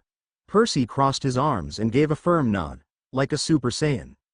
He didn't scream enough. Ares objected. No, Percy glared at his godly rival. Ares scowled back at him. Yeah, I like that show too, Prissy. Is that a problem? Yes. Enough. Zeus rubbed his eyes as the god and demigod glared at each other. This was going to be a pain to deal with later on, he could just feel it. Or some kind of Super Saiyan god. Leo added. Percy frowned. That just sounds stupid, and if anything, it would be Goku that became a Super Saiyan god. True, Leo said with a nod. Kurama snarled. I am better than some stupid wannabe monkeys. Those dumb apes are only 50 feet high and can't control themselves. I'm 16 times that height and I can control myself just fine. Nonsense, giant monkeys rule, Apollo argued. They're disgusting, Artemis retorted. You're just mad about poop incident. We swore never to talk about that. I kind of want to hear this story, Talia said. I'll gladly ow. Sheesh. Apollo glared at his embarrassed twin for the silver arrow in his arm. Naruto just blinked at Kurama's rant. When did you measure yourself? Kurama scoffed. I was easily twice the size of the Rakudo when I was but a kit. An adorable kit. Naruto snickered, earning odd looks from the others. Kurama growled at Naruto's comment. Shut up. I compared myself to mountains in the area. That's logical. Athena nodded. I wonder if he ever got hungry? Percy wondered. He most likely ate humans. Reina commented nonchalantly. Dark much? Talia asked her, making Reina just shrug. She was only guessing after all. Naruto. Why are you laughing? Annabeth asked. Naruto wiped a tear out of his eye and chuckled. Kurama. The demon? Piper asked with a frown. She wasn't sure how to feel about a demon sealed inside her brother and planned to find out who did it so she could give that person a piece of her mind, or make that person walk off a cliff. She hadn't decided yet. Yeah, kinda dead already. So, ha, Nico. Piper rolled her eyes. Entity. Naruto corrected his sister. He clapped his hands together as Mew landed on his shoulder. So, to wrap up. Giant fox sealed in my gut, big power up, and yeah, that's it. I have more questions, Piper said with a frown. How did it get sealed? Who sealed it, and when? Fuinjutsu, my dad, and when I was born, Naruto answered simply with a nod. He blinked at the disbelieving looks on their faces and frowned. What? My last question is why? Piper asked with a frown. Naruto smiled proudly, a hint of sadness in his eyes. To protect the village. Patriotism, the best way to start a fight. Ares grinned fondly.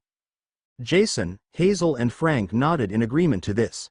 The Romans understood that sort of patriotism, the dedication to protect one's home despite the consequences. Many Romans damned themselves and their families to protect Rome, and many legionnaires did even worse when it came to camp. Jupiter. That's nice.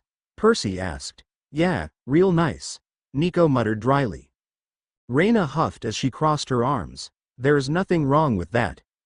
The Greek demigods couldn't have reacted any more differently.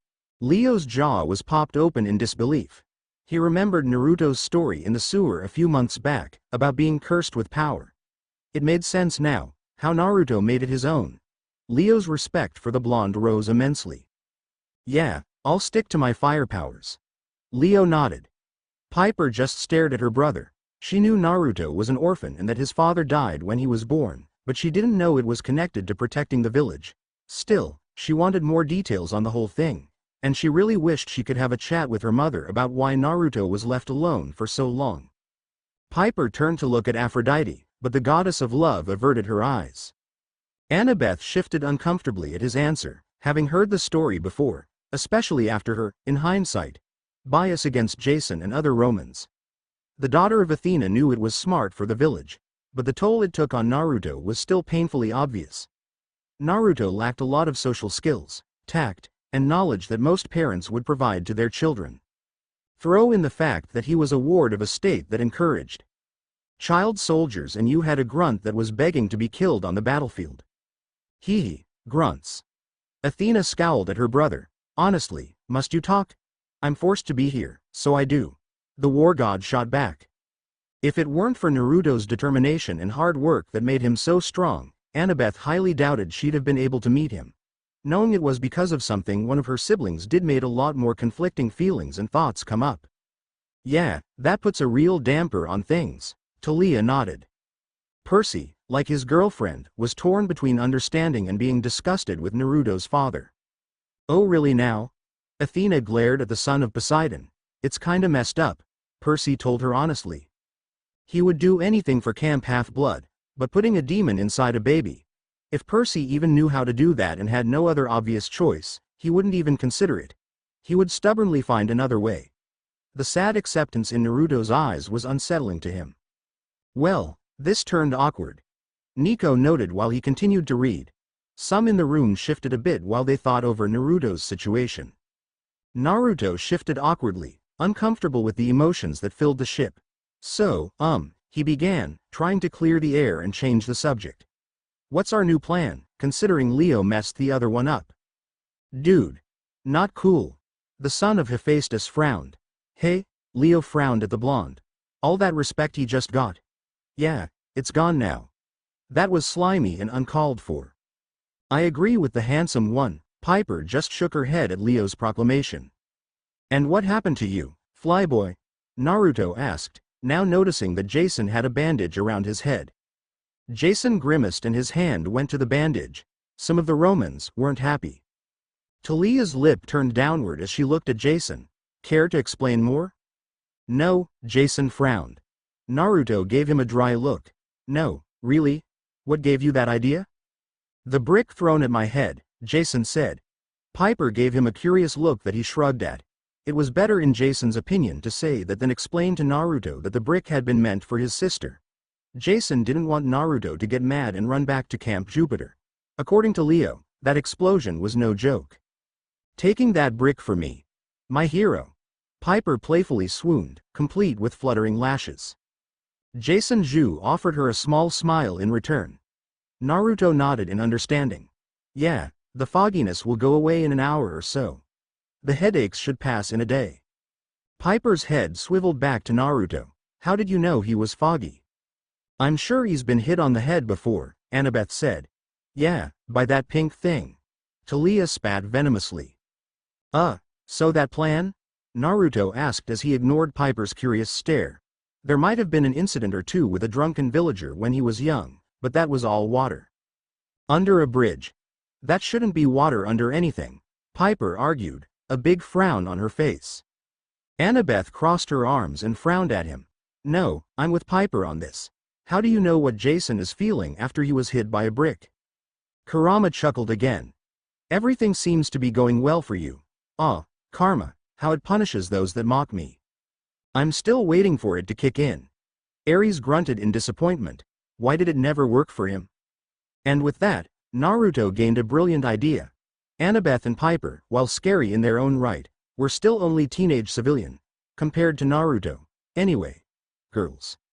If there was one thing Naruto learned about teenage girls from the few girlfriends he'd had in the past few months, it was this. They loved cute things. Oh no, Talia shook her head, she figured it out. I need your chakra, we're going to do something risky, Naruto thought to his friend. Kurama sighed. Yeah, fine, wait, what do you mean, we? Naruto looked Annabeth and Piper square in the eyes, lifted his right hand up and placed his left over the hidden seal on his stomach.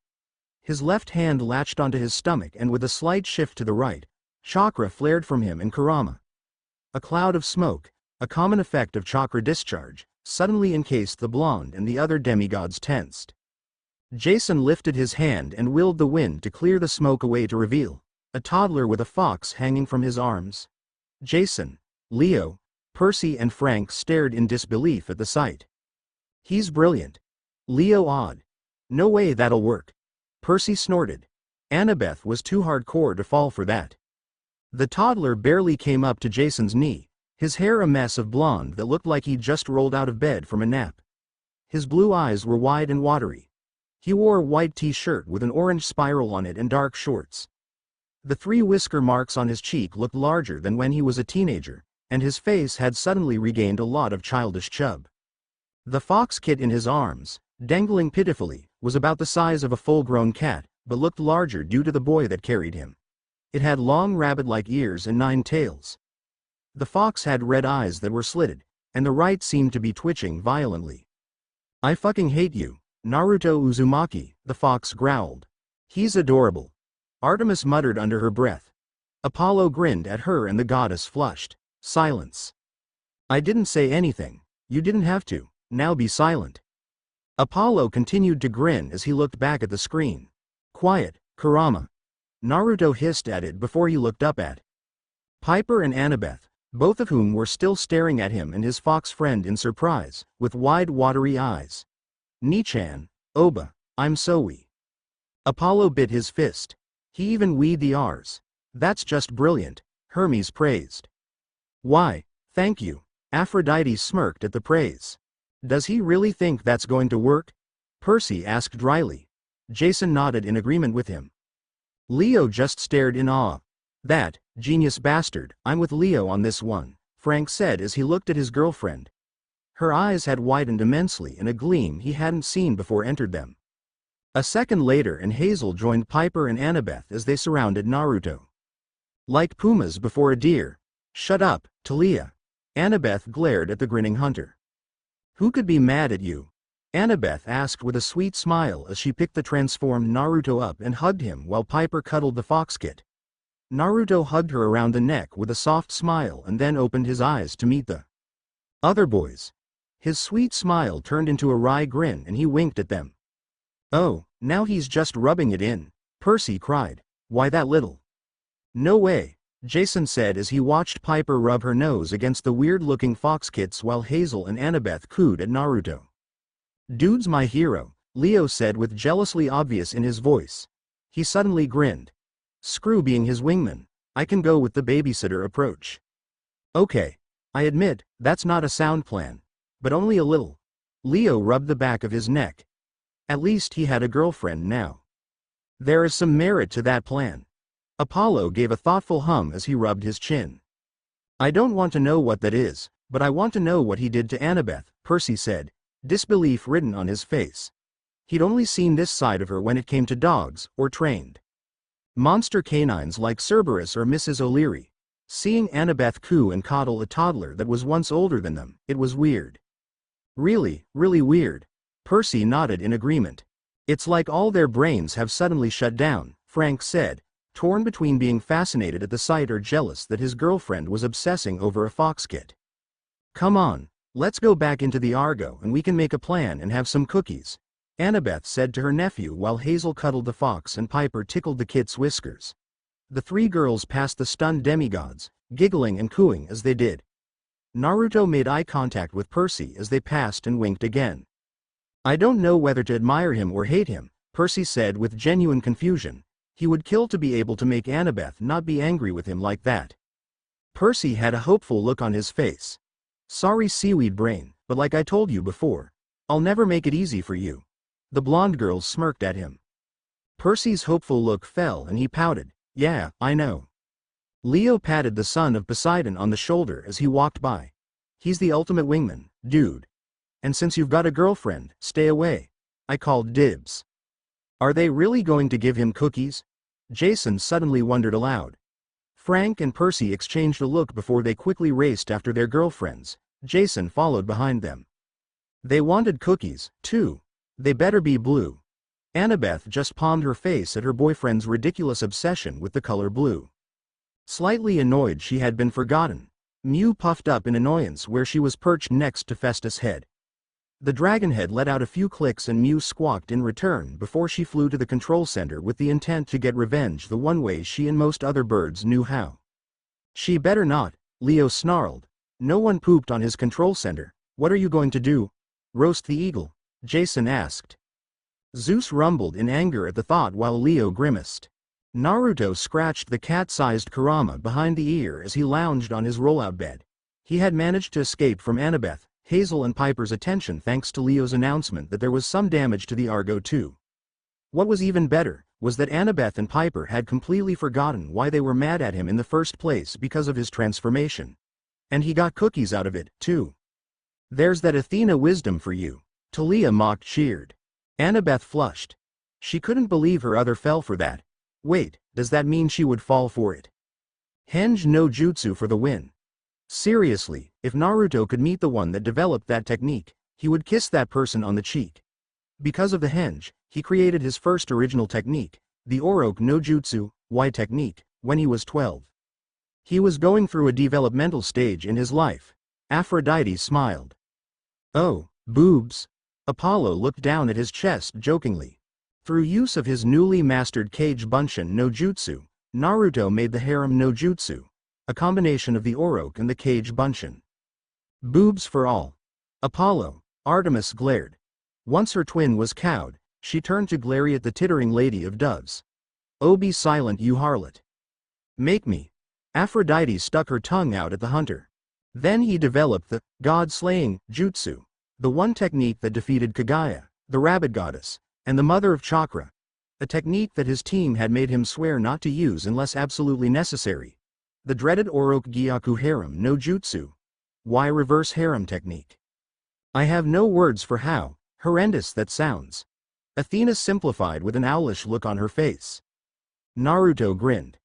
Henge no jutsu is the best jutsu ever. Yeah, sure, whatever. Oh, by the sage that feels good. Kurama purred under Naruto's attention, his voice deep now. That Naruto ended the transformation. Once he went back into the seal, he would never speak of this again, but for now, Kurama felt like he was in heaven. Those females Naruto labeled as his sister and aunt were also very good at scratching him behind the ear. Talia looked to Jason. I am not a pet, the blonde frowned. Come on. The hunter grinned and reached over. The son of Jupiter swatted the hand away. He gave Talia the wolf stare, don't. TCH, spoil sport. A surprised yell made the blonde look up as Mew swooped in from the corridor and perched herself on the windowsill. Naruto looked from her to the door as Percy poked his head into the doorway. There was a small scratch on his forehead, undoubtedly from Mew's talons, and Percy's green eyes narrowed in what would be an intimidating stare if he weren't trying to use it on Naruto. Stupid bird. Percy frowned while Zeus gave a small chuckle. That's real mature. Poseidon glared at his younger brother. Poseidon, think about who you're talking to. Hades drawled. Poseidon nodded. Ah, right. Honestly, it was a meager attempt at best to scare Naruto. Nothing was as scary as an angry girl, except for maybe ghosts. What? Phobias weren't supposed to be rational. He's gonna hate me, Nico chuckled. Easy, Ghost King. Jason smiled. Your bird nearly took my head off, Percy said flatly. Mew squawked at him and Naruto rolled his eyes. Eagle, Jason said as he walked by with Piper beside him. Thanks, Flyboy. Naruto called after his fellow blonde before he shrugged. Sorry, she usually stays on my shoulder when we're in the halls. I guess I forgot about her when I had to think on my feet. Mew turned away from him and began to clean her feathers, which made Naruto frown. Stingy. Birds are very uptight. Poseidon nodded as Athena and Zeus glared at him. Baka, scratch. Kurama growled lowly at the lapse in his pleasure. Naruto shook his head and resumed to scratch the fox. Percy pointed at Kurama, the small scratch on his forehead already fading from view. So, what is that, exactly? Kurama snarled. I am the Kyuubi no Kitsune, boy, and you will show your respect lest I devour yo. Yip. Kurama scrunched up his nose after Naruto flicked it. Don't make him get the New York Times. Annabeth wagged her finger most menacingly. Be nice, Kurama. Percy, this is Kurama, the entity I was talking about earlier, only chibi-fied. Naruto added with a small smirk as he resumed to scratch the fox behind his rabbit-like ear. Kurama, this is Percy Oji. He's Anna Oba's boyfriend. Oji? Percy blinked. Uncle, Annabeth said with pink cheeks. Percy looked a little red after that reveal, but he still smiled widely. Good for him. Ah, that feels nice, Kurama said, with one of his 9 tails flicking absent-mindedly as his blood-red eyes became half-lidded. He takes back most of the nasty things he said about Matabi for succumbing to Asura's attentive scratching. Most of them, anyway. Why does he have 9 tails and rabbit ears? Percy asked. Naruto blinked and looked at Kurama. Hey, that's a good question. What's with the rabbit ears? They're not rabbit ears. And who said you could stop scratching me? Kurama asked with another small growl. So huffy. Piper snickered. He likes being pampered, Hazel giggled. Naruto rolled his eyes and resumed scratching. They're rabbit ears. Are not. They're kitsune ears, Baka. What good would I be if I couldn't hear my enemies coming for me? Kurama asked. He rolled onto his side and his hind leg lifted slightly as Naruto's fingers started to relax him. Oh yeah, right there. Percy continued to stare at the orange fox. Why doesn't his mouth move when he talks? This one, Naruto knew. Probably from some instilled knowledge from the Rakudo Sennin or something. He's made of chakra. His body works different than ours. The only one I noticed that could talk and move their mouth correctly was Shukaku. Dumb Tanuki. Ah, that's the ticket. Kurama purred as his eyes closed. Percy walked into the room and leaned against the desk. So, Annabeth says you're from a hidden island? We also play golf and go bungee jumping every Thursday. Talia rolled her eyes. Really, Percy? What? I wasn't in the know. That's a first. Nico snorted. Percy just glared at him. Continent, actually, Naruto said. He sat up slightly and carefully moved the near-sleeping fox from his stomach to his lap. Moves around, supposed to be where Apollo and Artemis were born. Not sure about that, though. It would explain the weird energy thingy, Percy said. Chakra. And no, chakra was created by Kagaya Otsutsuki, who I've been told is the daughter of Zeus, but I'm not 100% sure on that, Naruto said, disbelief written on his face. Athena frowned. She didn't like to be doubted. He shrugged. Anyway, Princess Kagaya wanted peace and decided to end all wars by consuming fruit from the Shinju tree. Not really sure what that was, so don't ask, which gave her godlike abilities. She used chakra to end all wars and brought peace to the land for years to come. When her sons, the Rakudo Sennin and his twin brother, were born, she was upset they had inherited her power, but let them live. How gracious of her, Hera said dryly. Ares grinned and leaned forward in his seat. It's like Sparta all over again. You compare everything with Sparta. Athena rolled her eyes. That's because it's the best place that ever existed, the war god argued. Also where naked men wrestled each other every day. Something you want to admit, Ares? Apollo asked curiously. Ares just glared daggers at him. Kurama snorted, and his raised hind leg twitched, but otherwise didn't wake. As time went on, the Rakudo Sennin, or the Sage of Six Paths, began to teach Ninshu, a way for mankind to manipulate and use chakra. He meant for it to be a way to bring people closer together, but instead he unintentionally gave them the means to become living weapons, able to manipulate the elements, the mind, and even reality with ease. Kagaya was infuriated with him, and began to. Naruto frowned, trying to think of the right word. Cleanse, I think is how she would put it, but to be accurate, she started to kill all humanity. Now imagine if Talia killed Bessie. Percy shivered. Hey. Talia frowned at him. In her years with power, she had gained a god complex and a messiah complex. She created the Jubi, a beast with 10 tails and enough power to end the world. Why didn't the gods do anything about it then? Percy asked. Naruto shrugged. Yeah, you'd think that would be something you'd jump at, Frank said, or at least his dad, Greek aspect, would. To be honest, I don't know. I know from Chiron that my nation had been separated from where it was anchored after Apollo and Artemis were born, making it mobile once more. Naruto tilted his head in thought before he nodded. Right, I was talking about the Jubi. After a few days of destruction, the sage and his brother came to talk their mother out of destroying the world. She refused and in turn, they sealed her and the Jubi away in the moon. Artemis' chariot. Percy imagined a giant monster being shoved into a hidden compartment on Artemis' chariot by the goddess and Talia. I'd never get my juicy fruit out of there. Talia frowned. Percy glanced at her and she shrugged. We go riding every once in a while. It is most exhilarating. Artemis NDDED. I thought you hated flying? Annabeth asked curiously. I'm getting better. Talia sniffed. He resisted the urge to snicker. Naruto shook his head. No, it's a small moon anchored to the elemental nations by chakra, and it reflects sunlight off of it, concealing it in the daytime. Legend says that the sage's brother took what remained of their mother and hid her away on the moon. He lived there along with his wife, never to be seen by the sage again. So there's men on the moon? Percy asked in disbelief.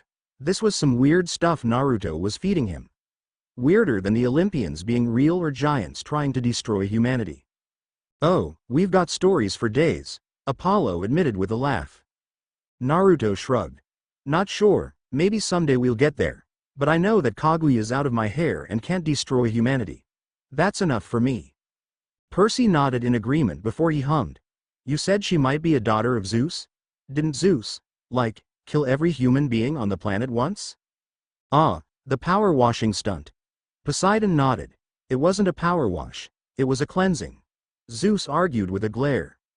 Wow, that sounds like your psycho daughter. Hades piped up, a smirk plastered on his face.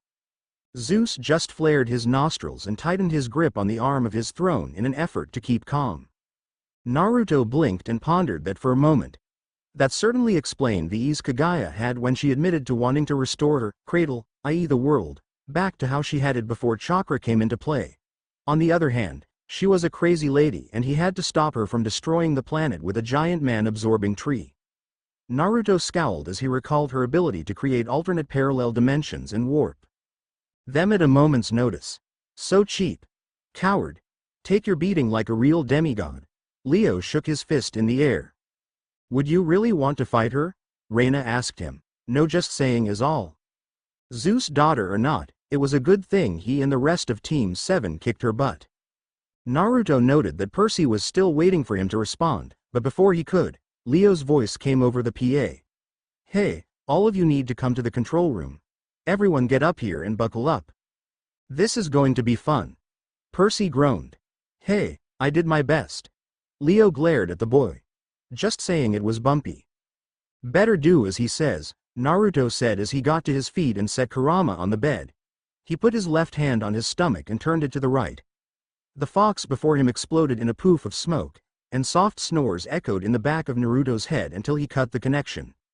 Naruto grabbed his staff and looked at Mew as Percy rushed to the control room. You coming? Mew looked at him once before she turned away with her beak raised. Naruto arched a brow. Seriously? You're still mad? Mew squawked at him. Oh, how is it my fault you were left behind? You're a big girl, you can fly yourself around. Mew looked at him with another squawk. Whine, whine, whine. Poseidon sighed. This why I made horses. Yes, and look at how messy they are, Zeus mocked. At least the dead are quiet. Hades glared at them. He turned to his son. Continue, Nico. Naruto deadpanned. I'm replacing you with a fox. Kurama is part of me, he's like, one of my best friends. Don't go telling lies to people, Kurama grumbled. Naruto ignored it. Aphrodite rubbed her chin. I think the fox is a tsundere. You think everyone is a tsundere. Apollo rolled his eyes. A lot of people are. Just look at Talia. The hunter glared at the love goddess, who gave a challenging look in return. Am I wrong? Talia had no comment for that. Mew squawked again. Oh, I see. Naruto gave an exaggerated bow to the eagle. How silly of me.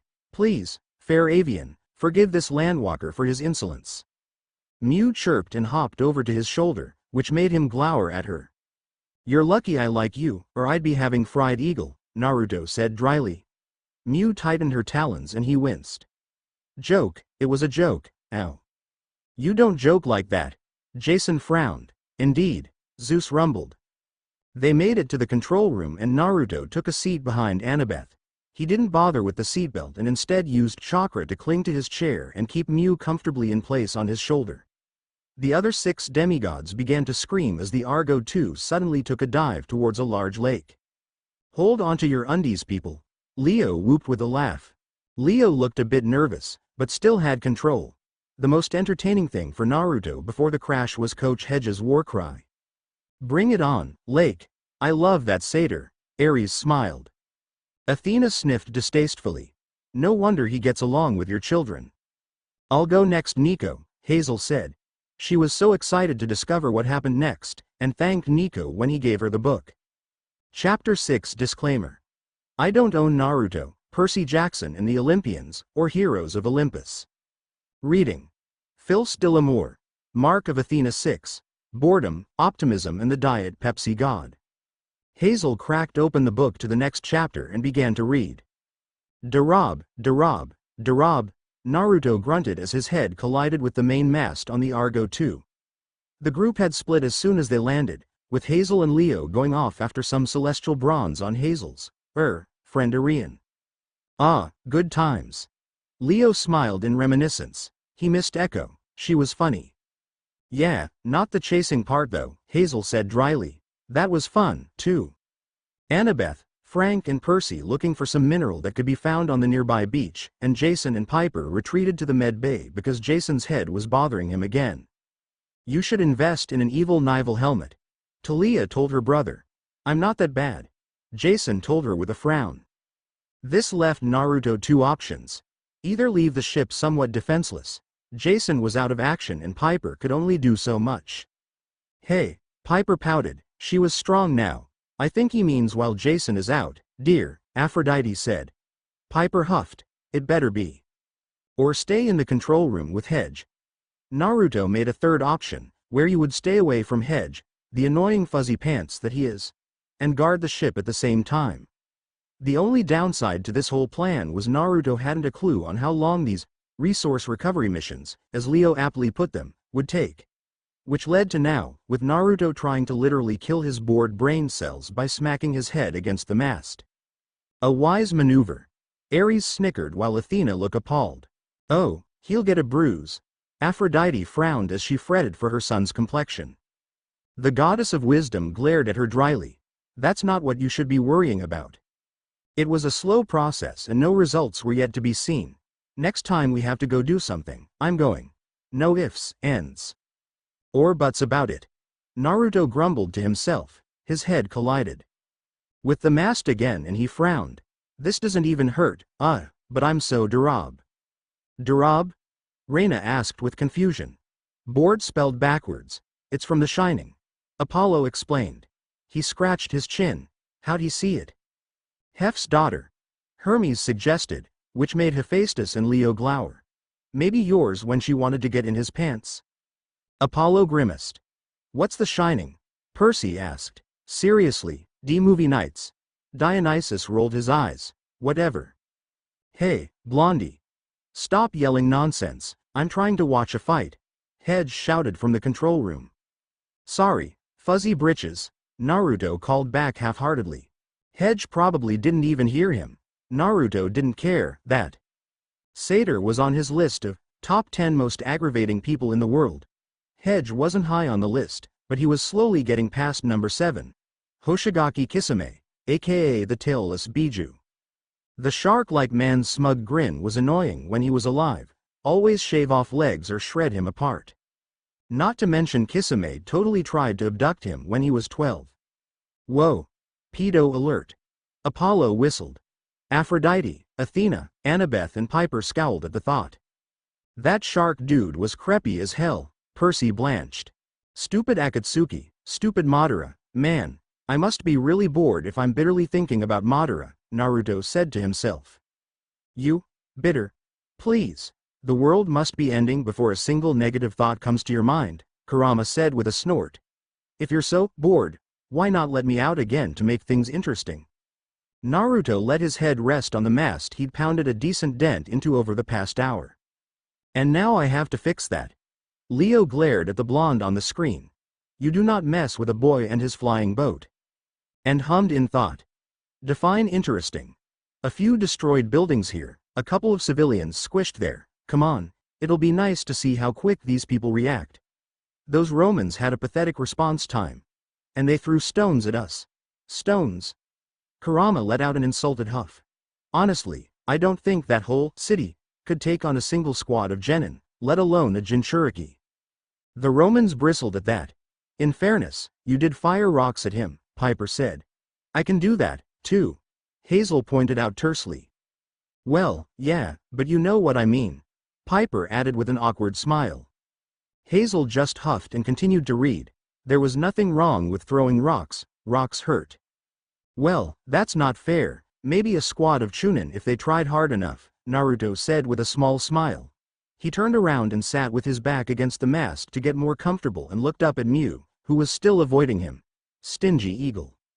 Oh, you're just saying that because you like that female, what's her name, Rana? Rhea. What's this? Piper smiled while Reina looked mildly interested. Annabeth smirked when Talia let out a mild grunt. Reina. Naruto pouted childishly. I don't like her, at least, I think I don't. Sure you don't. It's not like you were actively comparing her to a kunoichi when you met. Or making note of how pretty her hair is. Mama likes.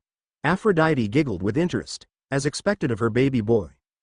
Athena frowned. While she was tolerant of Romans to some extent now, that didn't mean she was up for her children and legacies consummating. It would be like Annabeth and Poseidon's spawn all over again. Kurama. Naruto rubbed at his face furiously to hide the flush that had covered it. So what if he liked long hair because it reminded him of his mom? Everyone is entitled to their own aesthetic likes and dislikes. Kurama let out a booming laugh. I see why Matabi likes to rile her Jinchuriki up. It's so amusing to see you humans flush over frivolous things. Asshole, Naruto said with a grunt as he crossed his arms. Ah, you couldn't live without me.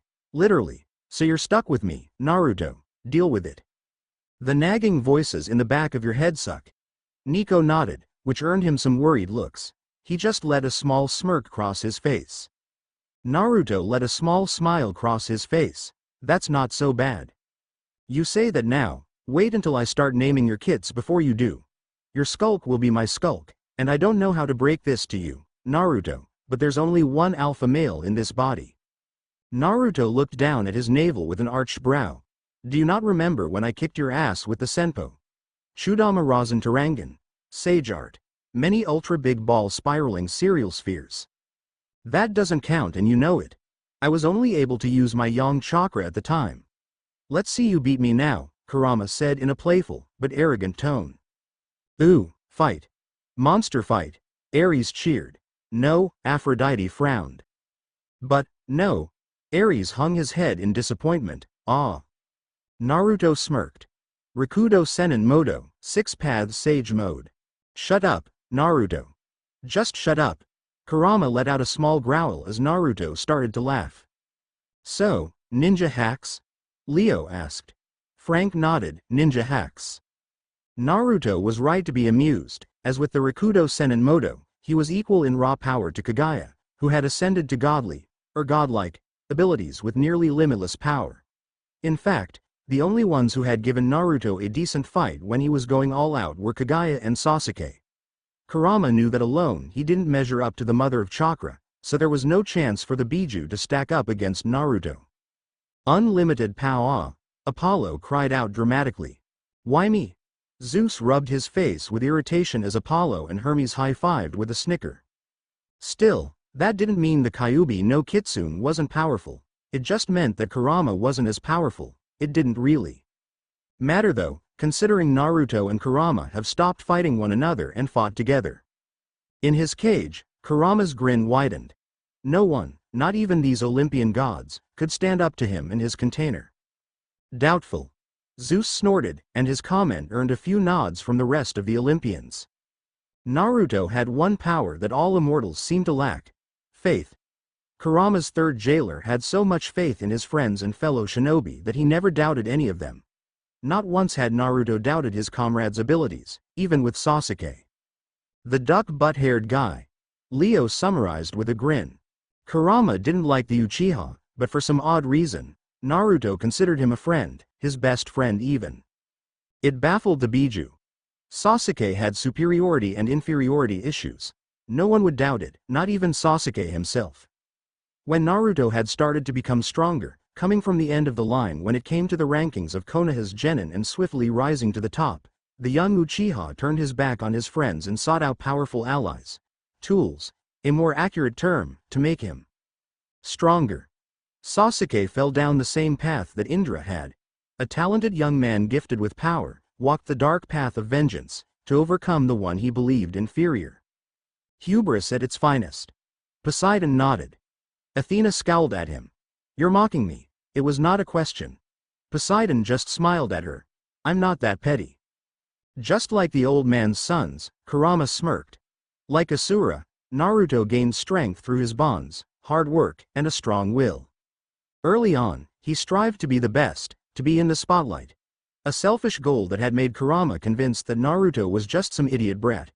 This was to be changed, as Naruto's dream changed from being the strongest Hokage to being the best Hokage, not only strong, but willing to fight and die for his people. The dream shifted once more, to bring some semblance of peace to the elemental nations. A foolhardy goal, one would think. Impossible even. Ares nodded. Peace is an illusion. Don't tell Irene that, Hermes told him. Ares scowled. He hated that goddess. So damn annoying. And her emails always filled his spam folders to the brim.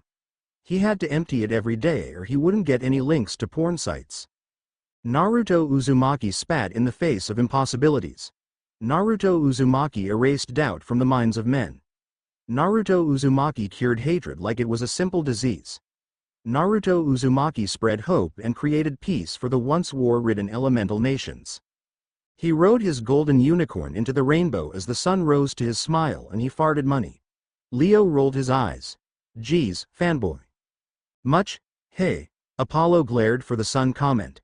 The sun rose to his smile. Thank you very much. To be fair, this stuff is historically accurate for the character, Annabeth said to Leo's comment. He got a demon to be his friend. Can you say the same? Give me a week. No, Leo. Jason and Piper cut in. Leo pouted. You guys suck. Naruto Uzumaki is, without a doubt in Kurama's mind, the strongest force on the planet. No one. Not some immortal gods that lived on a mountain, not some pissed-off old lady that lived in the dirt, and certainly not something as trivial as a couple of angry brats that called themselves giants. No one could defeat, let alone kill, Naruto Uzumaki. This was the one universal truth that Kurama was sure of. And the verdict? Artemis asked Apollo. The jury's still out on that one. The sun god joked. Yo, Kurama, you fall asleep again? Naruto asked rudely. Kurama chuckled to himself and shifted in HS spot as he ignored his cantainer's attempts to wake him. Red eyes drifted shut and a smirk had plastered itself on the massive fox's muzzle. Nothing could defeat Naruto Uzumaki except boredom. Boredom. Percy cried out to the heavens. It was his one true nemesis. From where he sat meditating, Naruto arched a brow in interest when Leo and Hazel walked back on board the Argo 2. Hot stuff? Really? Don't hate cuz you ain't, Leo said. I be smokin' hot, Leo grinned. Easy there, hot stuff. Piper giggled. You cannot contain the flames. Plagiarism. Percy declared with a scowl at the pyro. He had a large piece of bronze in his hands. I got the bronze, Annabeth said. You were up here meditating when they came back. They came back? Naruto furrowed his brow. How'd he miss that? Here's a hint. You pulled a classic Nara, Kurama helpfully told him. I fell asleep. What time is it? Naruto looked up at the soft hues of the sky as it changed colors. The orange and purples reminded him of his dream a few months back, the one where he walked with Tsuchi in someone else's body. The towel thing he wore, toga. That's what it's called. Aphrodite just giggled at that. It was so cute, gag us. Artemis groaned. Oh, you wouldn't know cute if it bit you in the ass. Ouch, and considering she disguises herself as a maiden, Apollo snickered while Artemis scowled. Almost time to set sail, Leo said. The boat suddenly rocked and Leo stumbled back into Hazel. The two quickly separated from each other with awkward unease on their faces. Frank grunted. Sure, he and Leo were past that, but he still didn't like to remember it. Naruto had to tilt his head in confusion, as though the new view would let him see why they were awkward around each other. No such luck. We might want to hurry up on repairs, Hazel said nervously. Good idea, Leo said. He looked at Naruto. So. Naruto rolled his eyes. You only let me come because of the free labor. Maybe, but seriously dude, we got some angry water nymphs after our heads, Leo said urgently. Clones? Now, please. Pay up freeloader. Leo nodded. Yeah, fine. Naruto lifted his hands and made 2 clones, both of which swiftly followed Leo under the deck towards the engines. Naruto stood up and steadied Hazel when she stumbled after the ship lurched again. Careful. You okay? A bit tired, Hazel said tightly. Naruto waited patiently, but didn't get any elaboration as to why. He just watched her go off below deck, moving as Percy, who had some black stuff on his shirt, climbed up. Leo filled me in. I gotta do something to hold them off, Percy said as he rushed from one side of the deck to the other in order to get a solid bead on the nymphs. Aqualad away. Talia laughed. Hey, Percy glared. Don't be so pissy, Percy. I'm sure Annie would like to see you in spandex pants. A red-faced Annabeth gave Talia a hard Athena-worthy glare. What did he do? Naruto asked, watching without any real concern. He had crossed an ocean before, so this wasn't nearly as bad. All I know is they made some nymphs mad, Percy said. He frowned from where he stood on the left side of the deck. Found them. I think. What's up with the weird clothes, though? Weird clothes. Naruto walked over and joined him. He joined Percy in staring incredulously at the girls dressed oddly with posters and strange knick-knacks. One poster had a very handsome guy staring into water on it, the words, "I3 Narcissus," in red at the bottom so as not to ruin the picture. Who's Narcissus? Oh, right. He came back for a time. The Love Goddess nodded. Best YouTube video of the year. Shame the mist ensured it was removed from the internet. Poor mortals will never see a more beautiful man. Well, other than her sons, that is. A better question is, how'd they get those shirts made? Percy blinked. Hermes suddenly started to whistle innocently. I really wish I went with Leo, Naruto said with a frown. I really want to know what the heck happened, Percy said. The boat lurched again and Naruto clung to the deck with chakra, putting a hand on Percy's shoulder to keep him from accidentally falling overboard. We should probably do something about them. Right. Percy nodded. He held his hand out to the side and then, after a minute, swept it across where the nymphs were. One massive tsunami-like wave passed by and the nymphs were gone. Percy Jackson, blowing away nymphs one wave at a time. Frank chuckled. I think he'd enjoy blowing them. Ares. Aphrodite glared at her boyfriend. Honestly, nothing was wrong with same romance. Kurama snorted. Not impressed. I can do that, too. Let him have the moment, Naruto thought with a small smile. Sure, most of the people in Mizugakure no Sato could do something similar with enough chakra. But Percy was the son of Poseidon. It was kind of expected for him to do something like that. It was dinner time and the Argo too was on the move once again with Hedge at the wheel. The 7 demigods and 1 Jinchuriki were below deck in the mess hall. Naruto looked at Miu, who joined him below to get some food for herself.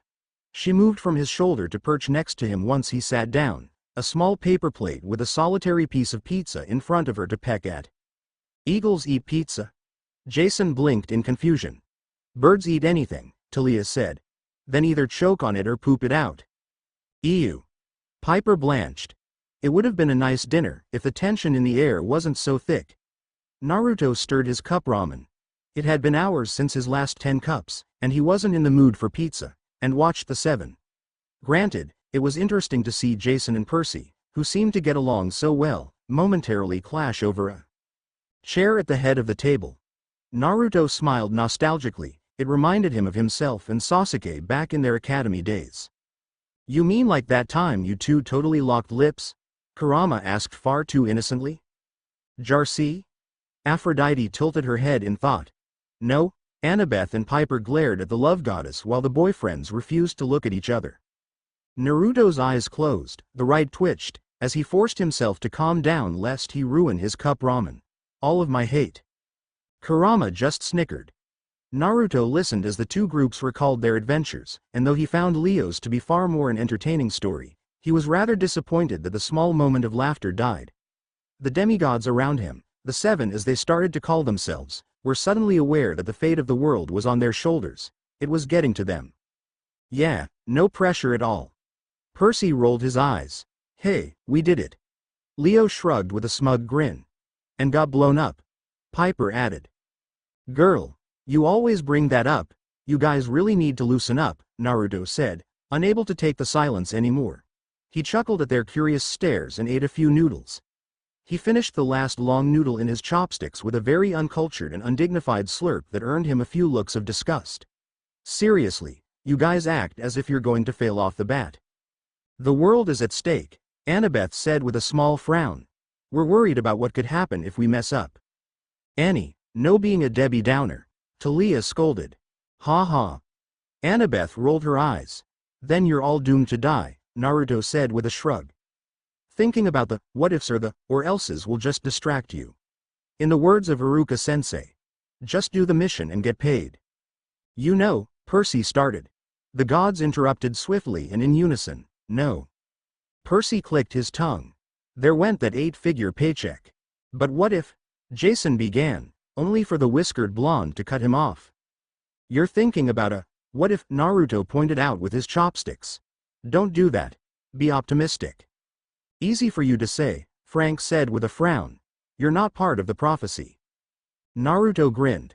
Wasn't part of the rescue hero one either, still did it and guess what? Got the job done.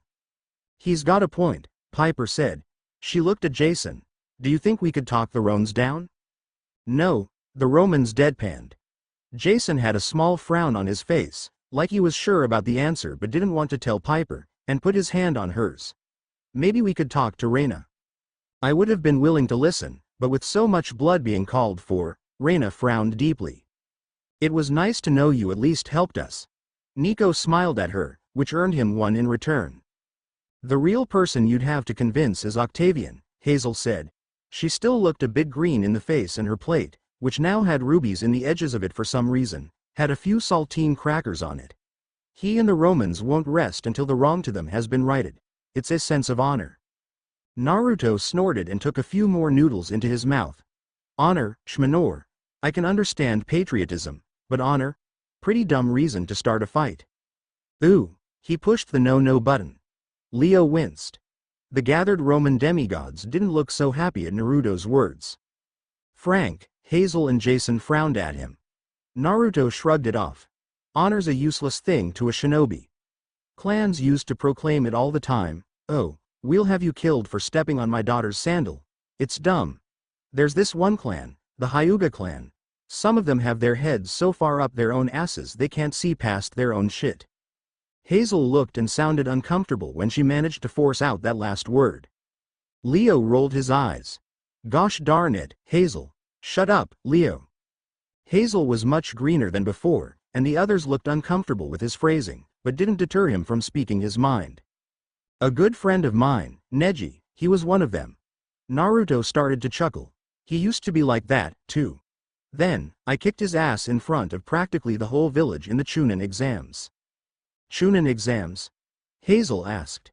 Annabeth spoke before Naruto could, a scowl on her face.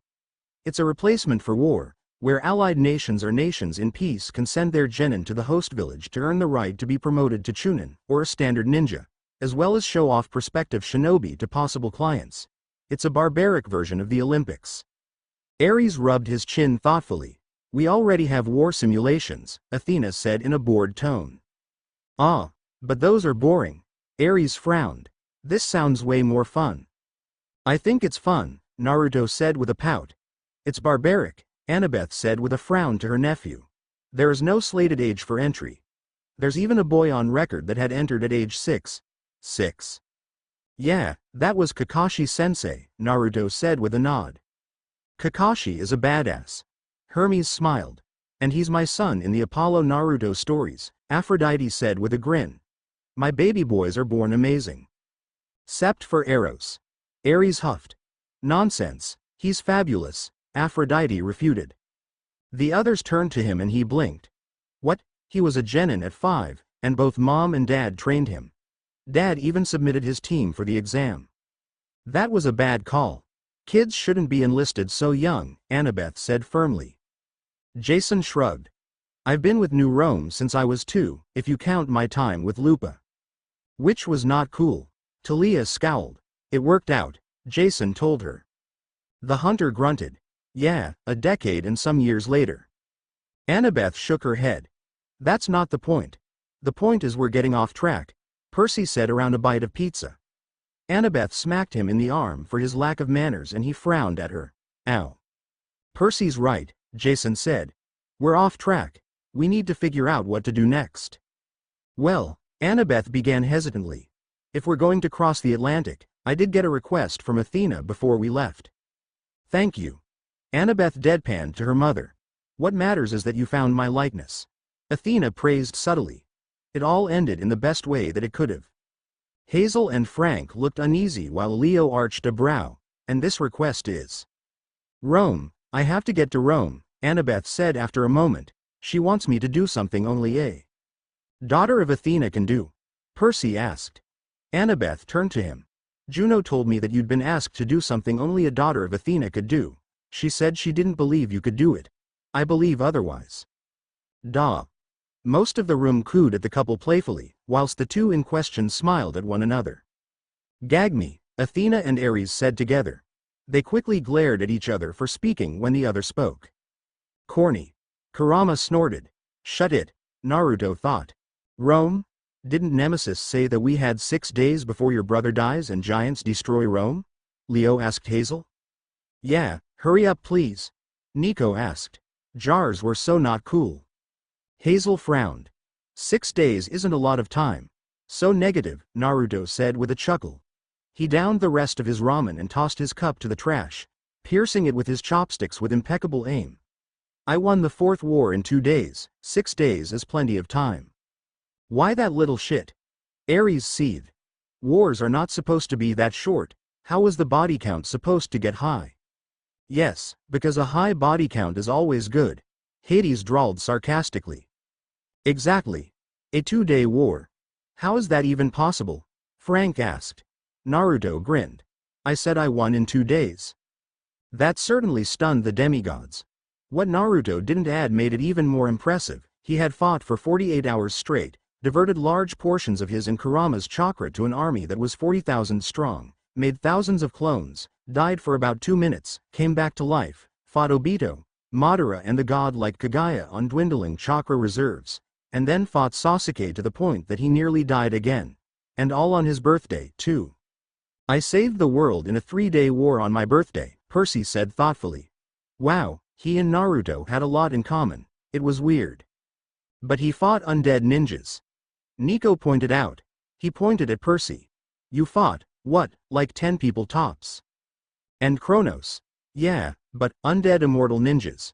Percy scowled. That doesn't mean anything. Whatever you say, Percy, Nico said as he rolled his eyes. The dead are more stubborn than the living. So true. Hades agreed. Yeah, well, I need a few more hours to fix the engine properly. This patch job won't hold out for 6 days, Leo said as he grabbed another slice of pizza. Piper licked her lips nervously. Well, I think I know somewhere closer we could set down. Anyone have an objection to Kansas? Can I bring Toto? Apollo asked with a raised hand. No, Artemis told him. The sun god whined at her swift response. Turns out that his brave little Imouto had been keeping secrets from her friends again.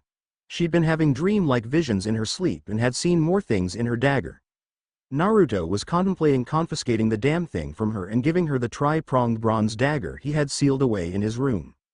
Not a bad idea really, Piper said thoughtfully. Besides, she'd get a cool ninja weapon.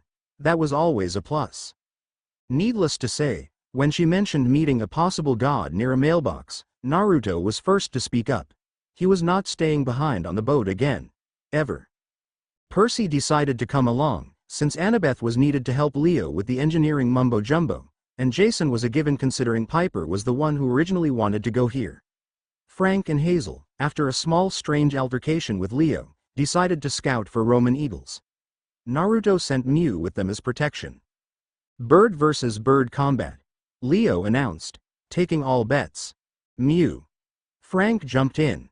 He's turned into an eagle before, so he knew they were powerful creatures. So, off they went, the merry four. Naruto didn't mind the walk. He'd traveled the entire distance of the United States many times when he was a genin, and in only a few days, so a few miles wasn't going to kill him. He held back and listened to Piper tell him some more Cherokee tales that her grandfather had told her as they made their way to the supposed meeting point. The whiskered blonde knew that she would much rather speak with Asen, but he and Percy were a few feet ahead of them, having their own rivalry moment. Oh, good. Hades and Nico grunted. Just like their fathers. Hestia giggled. Percy and Jason gave awkward smiles at the comment while their fathers just grunted and avoided eye contact with one another. Naruto thought their boasting and arguments over who did what when and how cooler it was than the other was odd. It was much different than how he and Sasuke interacted. Naruto would say something or ask a question, Sasuke would respond. And call him an idiot. Naruto would call Sasuke an asshole and demand a fight, and the two would spar. I'm glad you two aren't like that, Piper said to the boys. Same, Annabeth nodded. But who is Naruto and who is Sasuke? Talia asked with a grin. Percy and Jason didn't know how to answer that one. Sasuke knows lightning stuff, so that makes Jason. And I'm blonde with blue eyes. Jason argued. He didn't want to be Sasuke. He was a psycho with pink eye. But Naruto was stupid when he was a kid, Nico pointed out innocently. Percy glared at him. knowing where Nico was going with that one. Can I just read, please? Hazel frowned. Continue, dear. Hestia urged her. When they were younger, Sasuke would clean his clock, give that annoying HN sound he always gave instead of speaking, and walk away to be followed by fangirls. Recently, as in since Naruto's latest visit home, they came to a draw, with Naruto having the upper hand, and then went out for some ramen or beef. This whole one-upping thing was rather lame. They should just spar and be done with it. Naruto thought about something Chiron had said once during a lesson concerning the two younger brothers of the Big Three. Was this really how Zeus and Poseidon acted? Seriously? If so, Naruto was concerned for the planet? We fear for the world every day. Hades nodded. His words earned him dirty looks from his brothers, not that he cared. Naruto. Naruto turned to look at Piper, who looked rather miffed that he had zoned out on her. You're not even listening anymore, are you? She asked with a frown. Naruto scratched the back of his neck sheepishly with a chuckle. Sorry Imoudo. Just thinking about my friends. Piper's face lightened up slightly. You don't talk about your friends a lot. What are you talking about? I talk about them all the time back at the cabin, Naruto said. You talk about Sasuke and Gaara, both of whom I think I know so well that if I met them in person I wouldn't know it'd be for the first time, Piper said with a smirk. A real chatterbox, huh? Artemis smirked. Nothing wrong with that. Aphrodite huffed. Indeed. Athena glared at the huntress since the slight could be aimed at her as well. Naruto chuckled. Oh yeah, well, they're the only ones that the others care about. Well, can you tell me more about some of your other friends? Piper asked. Naruto beamed. Sure. They walked another 15 minutes and Naruto enthusiastically began to tell Piper stories of him and his friends. His childhood buddies, Kiba, Shikamaru and Choji, who joined him in skipping class when they were young, had grown significantly. Kiba, the smug bastard, and his companion Akamaru had since become a dangerous rogue shinobi hunting duo. According to Sakura, he was being considered for Anbu. Shikamaru, though extremely lazy, was being groomed for his father's position as the Jonin commander, where he would stay until the Hokage allowed his retirement papers to go through. Naruto hoped Kakashi wouldn't accept those, because Naruto really wanted Shikamaru as his go-to guy. Even if it would be unlikely to organize for war, Naruto was sure that the nations wouldn't do anything until long after he was dead and buried. The lazy genius would be the best choice for a right-hand man. Shikamaru was unavailable during his visit because he was taking care of his goddaughter. Choji was the least to have changed. Well, that's not entirely true. Naruto hadn't seen a bag of chips in Choji's hand during his visit at all. The large warrior's family had started to house Karui, the new ambassador of Kumo, and he'd seen them out and about much like how Shikamaru and Temari had. Hazel and Frank looked at each other after the sentence was finished. Leo rubbed his chin. Weren't those the characters Naruto compared them to? Yes, Piper said, now interested. Naruto's eyes had widened after he made that connection and he glared at his navel, due to Kurama's sudden bout of laughter. That explains why Kurama laughed when he compared Frank and Hazel to Choji and Karui. It was fated. Aphrodite gleefully sang. Piper sighed. Take it easy, Mom. Ninja fate. She'll be squealing about this all night, Artemis grunted. Zeus grunted. There were only 3 fates he worried about and they were his own daughters. As they strolled up to the 40-mile marker, Naruto told a story about how one time he, Kiba, Shikamaru and Choji had been caught messing around in the Hokage Tower. So, Gigi's just staring right at us. Kiba's got his hand in the file cabinet. Choji's choking after he ate some of Gigi's tobacco. Shikamaru's looking like one of his family's deer and I've got the hat on my head, sitting in the chair with my feet on his desk, Naruto said to his giggling sister. And out of nowhere, Kiba bolts for the window, jumping through with a yell of, "Don't use the spray bottle, Mama." It was the funniest thing I'd ever heard him say. I've used that a lot for the new wolf puppies. Talia nodded. The spray bottle was a powerful force to an animal, especially one that was being bad. Like the one she caught after it had peed on her Green Day shirt. Sure, Lady Artemis cleaned it with magic, but it was the principle of the matter. Course. We all were forced to stand with buckets of water in the classroom listening to one of Iruka's speeches the next day. I can't believe you all got busted, Piper said with a small snort after her laugh. and that's why Choji eats barbecue flavor.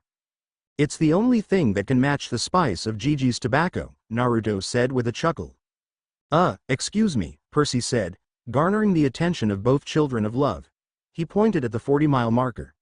Correct my math, but that says we have 8 more miles, right? Give or take. Hermes shrugged.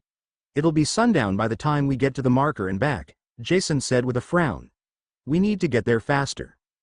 Naruto rubbed his chin and looked down either end of the road they walked by. There were no cars on the road. Can't do that hike-hitching thing. Hitchhiking, Piper corrected with a small smile. That's what I said. Naruto frowned when she snickered. What? Jason snapped his fingers. I can call a friend. Me too, Percy said. Stormy blue eyes met sea green and challenging grins crossed the boys' faces. Wanna see whose friend can get here first? Oh gods. Just whip them out and measure already. Talia rolled her eyes. Talia. Jason cried out while Percy sputtered.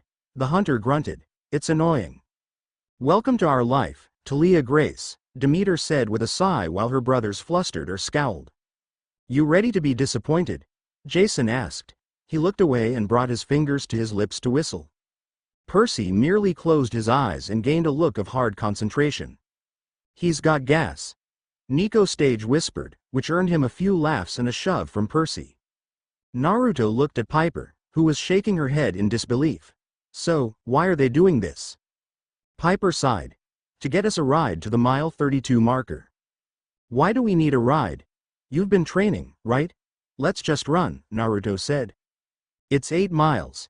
And, Piper just stared at Naruto. Naruto, an 8-mile run would completely sap us of energy. Really? Naruto asked with a frown. You guys are worse than Genin. That's a slap to the face. Ares laughed. The demigods did not look pleased at Naruto's comment. Piper rolled her eyes. Excuses for not being ninja. I'll think about it, Naruto said cheekily. Whatever was going to come out of Piper's mouth as a retort was interrupted by Percy's chuckle. The two siblings looked at him and followed his gaze to a small black speck that was steadily getting closer. Naruto squinted his eyes. Was it a black bird or something? There was a boom and Naruto looked up. Was that thunder? Yep. Jason smirked. He'll be here soon. Too late, Percy said. He crossed his arms as a massive black Pegasus came down to them and landed gracefully. Poseidon smirked proudly while Zeus grunted in annoyance.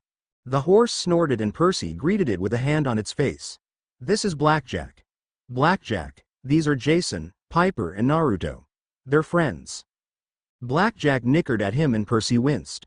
Right, well, I can get you some later if you give us rides now. What's he want? Piper asked. Donuts, Percy said with a shrug. Might need to make 2 trips, I forgot we can't all fit on him. No need, Jason said. The air turned cold and a small cyclone formed in the fields nearby. It tore through and Naruto watched with a grimace as a familiar storm spirit trotted to a stop near Jason. Well, that was nice for Jason, but Naruto was not getting back on that thing. Too many shocks on the rear. Piper muttered. She flustered when the eyes landed on her, all curious about what she meant. It's really annoying. Sorry, Jason said sheepishly. I'll tell Tempest to ease off the voltage. Can't carry her away on her noble steed if her butt is fried, Leo said with a sage nod. Aphrodite tittered while the couple blushed lightly but continued to smile. Tempest, it's been a while my friend. Jason greeted the spirit. The 2 stallions had locked eyes, one sparked and the other shifted his feathered wings. Oh, wonderful, the rivalry continues.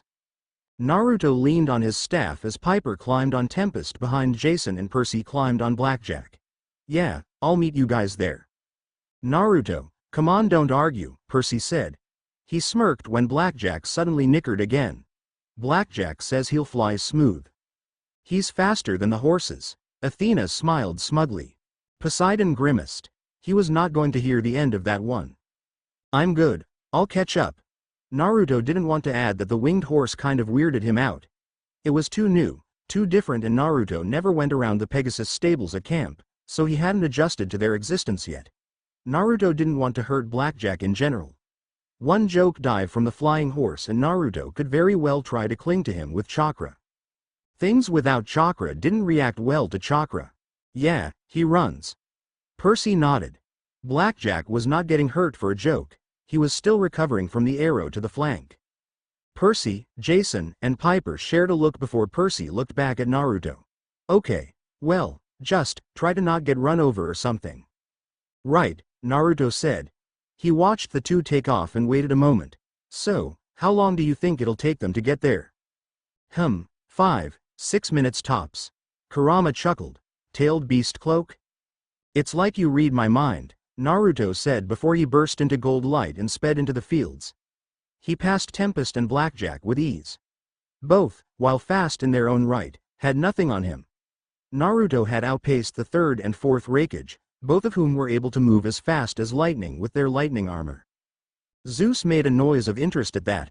Though this did raise the question, was Tempest as fast as lightning, or was that just a way to show he belonged in the Skylord's domain? Just a show. Jason stated. Like a trippy light show, man. Leo grinned lazily with half-lidded eyes. Piper palmed her face at the hippie impression. Naruto grinned at the surprised looks on the three demigods' faces when they came to a stop next to the marker. Hey, what took you guys so long? How, when? Percy's confused frown turned into a broody pout, and Jason's own confusion had slipped into a small scowl. Annabeth and Piper laughed at their faces while the boys looked embarrassed for being laughed at. Did you teleport or something? Piper asked her brother. Naruto shook his head. Nah, don't need to. I'm fast enough to get around without one. Understatement. Kurama snorted. Naruto had put the smack down on Obito once he found a way to predict the Uchiha's teleportation move. Okay. Well, there's no one here, Percy said. He looked at Piper. What does this guy look like? Maybe you saw Naruto beating us here. It wasn't Naruto. It was a guy with grapevines in his hat and a silver goblet, Piper said. Grapevines in his hat? Sounds like Bacchus to me, Jason said with a frown. Back what? Naruto asked. Thanks for the confusion on that one, father. Dionysus scowled at his father. Don't complain. You lived. Zeus dryly retorted. Hera sighed and added under her breath. Sadly, he'd be Dionysus to you, Jason said. Percy suddenly glowered. We came all this way to see Mr. D? I should have stayed on the boat. Now, Peter, no need to be a child. Mr. D sniffed. Says the whiner himself, Ares said with a smirk. Apollo snorted. You're the whiner, Ares. D is our portly anger issue-filled boy. Hey. The two gods called out in offense. He can't be that bad, Piper said. Percy snorted and Blackjack nickered again, though it sounded like a laugh. Well, either way, there was no one here when I got here, Naruto said. He scratched his head. Maybe there's another mile 32 marker somewhere in another Topeka. No, it's this one, I'm sure of it, Piper said with a dismissive shake of her head. We should go back since there's no sign of the wine dude, Percy said. Peter, what have I told you? Dionysus glared at Percy. Percy shrugged at the god. I don't remember, mortal memory and all. I beg your pardon. Naruto froze and slowly turned around toward the source of the voice. The wheat behind him suddenly began to part and a tall man in his 30s wearing a purple shirt and a vine-ridden hat walked out. He looked at the four with a frown on his face. Did someone just call me wine dude? He asked in a lazy drawl. It's Bacchus, please. Or Mr. Bacchus. Or Lord Bacchus. Or, sometimes, oh my gods please don't kill me, Lord Bacchus. I like that. Ares nodded. Those are some good names, Kurama said. I like this guy. Well, there's a fine fellow indeed. Dionysus smiled. Percy silently gagged. You would. Naruto muttered, still a bit unsettled by the god's appearance. So not cool. You look different, Percy said. Skinnier. Your hair's longer and your shirt isn't so loud. Oh gods. Talia palmed her face with a groan. Percy still failed when it came to talking to the gods. Bacchus stared at him as though he were crazy. What the blazes are you on about? Who are you, and where is Ceres? What Ceres? World Series? Percy asked. That just hurt my brain. Reyna rubbed her temple. Talia snorted. Percy Jackson, savior of Olympus and herder of brains. Percy gave a sheepish laugh. It wasn't wrong. He means Ceres, Jason said. Goddess of agriculture. Oh, Demeter, Naruto said with a nod.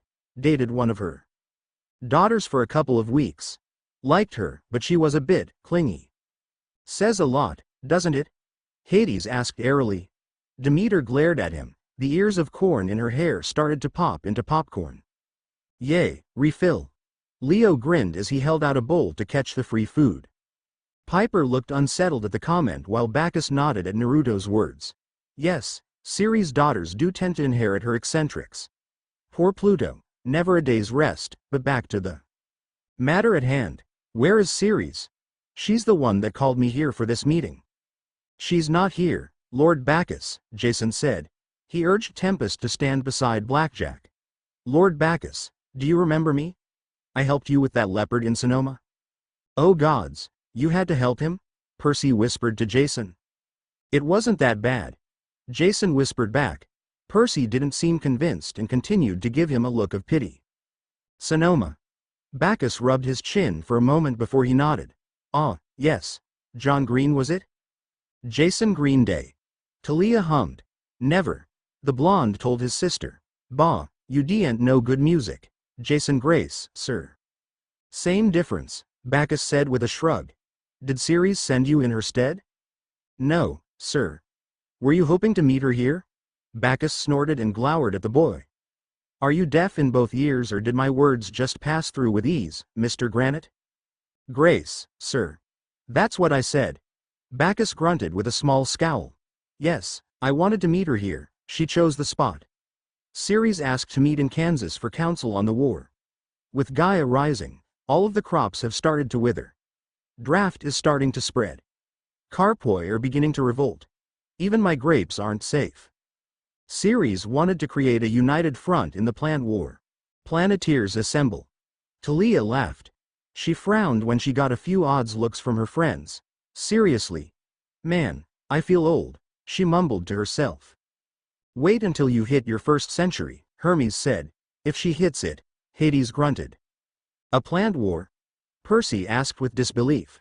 What, are you going to arm all the grapes with tiny machine guns? Ares looked hopefully at Dionysus. No, come on. Throw me a bone. No, Ares. Bacchus scowled at him. We've met before, haven't we? I'm getting a very quick dislike for you. Almost as if it's a second nature to me.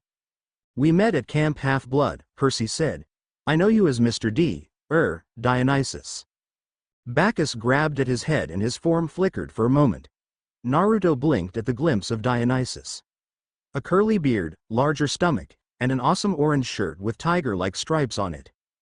Dionysus smiled. At least the boy has taste. Aphrodite on the other hand gagged. He's just confused, nothing you wear is fashionable. Whatever you say, Aphrodite. I think I might wear an orange shirt to the next meeting. Aphrodite glared at him. A grin crossed the whiskered boy's face. He knew the gods loved orange. Stop that. Bacchus demanded as he glared at Percy. Stop thinking of me in my Greek form. But, do you know how hard it is to be focused on something right now? I get splitting headaches all the time. I find myself doing something or going somewhere and I can't remember why. I'm constantly aggravated all the time. It was the biggest pain in the world. It was why we were on Delos. Apollo grimaced. His other self was way too stiff, and he always played jazz music for some reason. Artemis nodded in rare agreement. She was not a fan of being Diana. The Roman huntress pushed her hunters to the limit and barely allowed for camps to be set. That sounds about right, Percy said. It was then Naruto noted that Percy was probably not helping the situation.